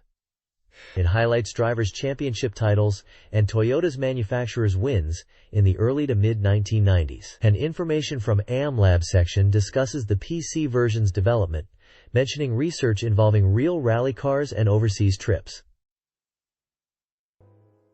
The development team aims to create a long-lasting game. The page is visually rich, with images of the Celica GT4 in action, reflecting its celebrated rallying legacy. This page delves deeper into the Lancia Delta HF Integrale, a legendary car featured in Sega Rally 2, building on the previous page's hints about unlockable vehicles. It highlights the Delta's incredible dominance in the World Rally Championship, specifically its record-breaking achievement of 6 consecutive manufacturer titles from 1987 to 1992. The article traces the car's lineage, mentioning the powerful group B Delta S4 before transitioning to the group A Delta HF Integral. It discusses the Delta HF's immediate success in 1987, winning all but 3 events and paving the way for its sustained championship run. This section emphasizes the car's status as Lancia's ultimate weapon in the rally world. The page also includes a brief introduction to Bosco, a shop specializing in parts and merchandise related to cars like the Delta, and mentions a promotional offer for readers to win a set of WRC videos. Overall, the focus is clearly on celebrating the Lancia Delta's unparalleled history and performance in rallying. This page features the weekly horoscope reading from Hakozaki no Haha, Mother Hakozaki, covering August 7th to August 27th. Mother Hakozaki, introduced alongside a small illustration, is described as having been in the world of fortune-telling for over 20 years, and recently spending her days listening to consultations from the magazine's editorial staff. The weekly fortune section highlights Lucky San, and suggests prioritizing restful activities and focusing on supporting friends and tending to pets or plants for good luck. It lists key points for the week. Money luck, sufficient amount for now.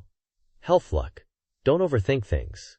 Work, study luck, lack of focus will lead to painful mistakes. Love luck, do not act now.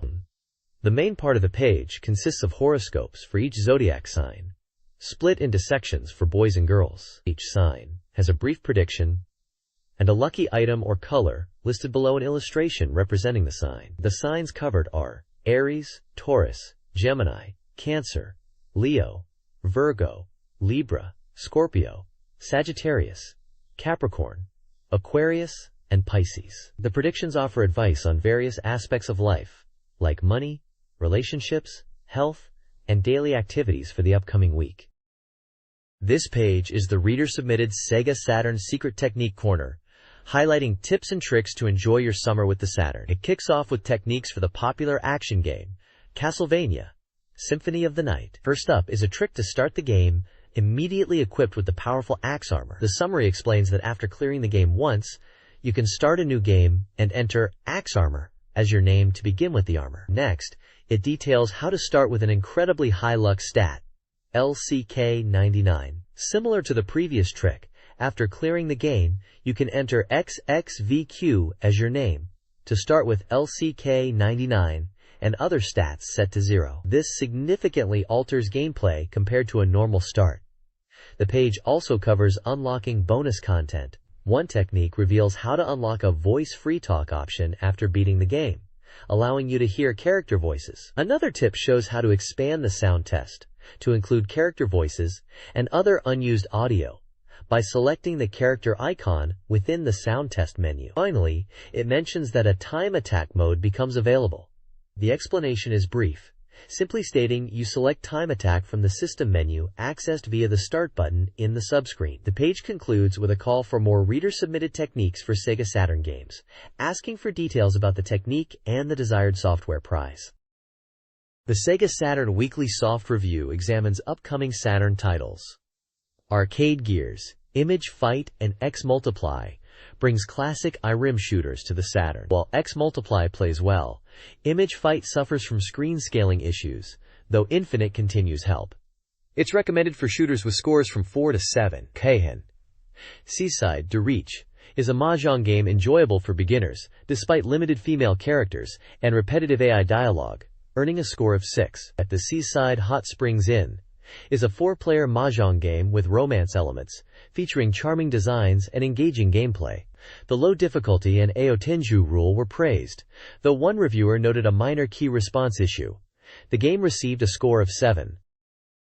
This page features reviews for 3 upcoming SEGA Saturn titles, set for release on August 27. First up is Black Matrix, a simulation RPG with a unique dark world setting where good and evil are reversed. Reviews highlight its deep story, philosophical themes, impressive BGM, and expressive characters, noting that voices are included outside of battle. While some found healing methods limited or the battle point system slightly awkward, others praised the dramatic interactions and bold setting. Review scores varied between 7 and 9, resulting in an average of 7.66. Next is Capcom Generation Volume 1, a collection bringing classic Capcom arcade shooters like 1942, 1943, and 1943 Kai to the Saturn. Reviewers appreciated the faithful ports and inclusion of extra content like concept art. While the games retain their arcade difficulty, features like continues and saves make them more accessible. Scores range from 7 to 8,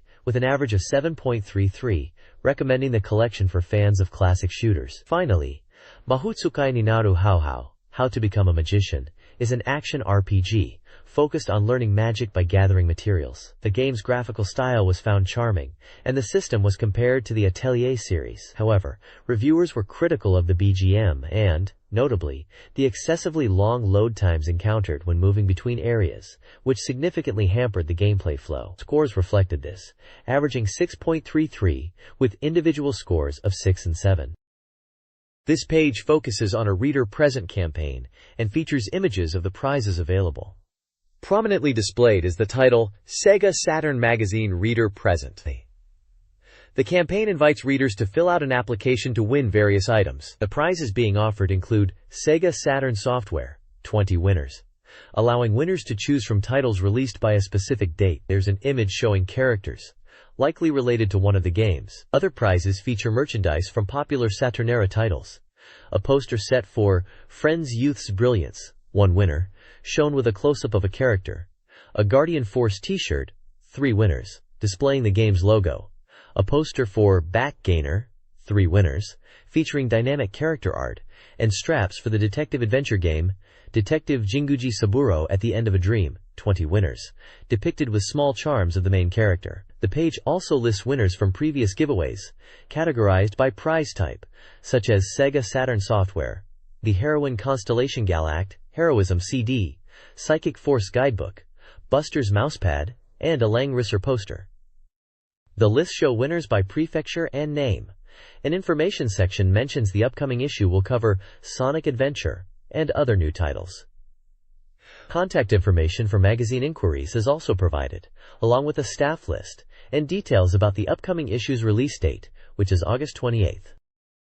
The next page features an announcement for the upcoming release of the arcade hit, Strikers 1945-2, on both PlayStation and Sega Saturn. This vertical scrolling shooting game, known for its intense action and challenging boss battles, is set to launch on October 22, 1998, with a standard price of 5,800 yen. The page displays dynamic artwork of the game's iconic WW2-era fighter planes and a confident pilot giving a thumbs up, alongside small screenshots showcasing the exhilarating top-down gameplay. To celebrate the release, a W-Chance campaign is being held, offering players a chance to win exclusive merchandise. The first part, W1, gives the first 200 applicants original Strikers 1945-2 t-shirts. The second part, W2, offers additional prizes for those who purchase the game, including original pin badges, a flight jacket, and detailed plastic models produced by Hasegawa Corporation. This port promises to bring the arcade excitement directly into your home. The game is developed by the acclaimed SHMUP studio, Psikyo. This page features a major announcement for the Dreamcast console's debut title, Sonic Adventure. The striking visual, is a close-up, dynamic illustration of Sonic the Hedgehog, signaling his grand return on the new hardware. The page details the official Sonic Adventure production presentation event, highlighting it as the first wave release for the Dreamcast. The event was held on August 22, 1998, at the Tokyo International Forum Hall A, with 2 sessions planned, each accommodating 5,000 attendees. Admission was free, and all visitors were promised exclusive, limited edition Sonic merchandise only available at the event. The announcement also provides detailed access information to the venue from major Tokyo train stations. Vertical text along the right edge identifies the source as SEGA Saturn Magazine, published on August 28, 1998, mentioning volume and issue numbers and hinting at content like phantom cheat techniques. This page clearly marked a significant moment, building hype for the Dreamcast launch and its flagship character, Sonic, by offering fans a chance to witness the unveiling of his next big adventure.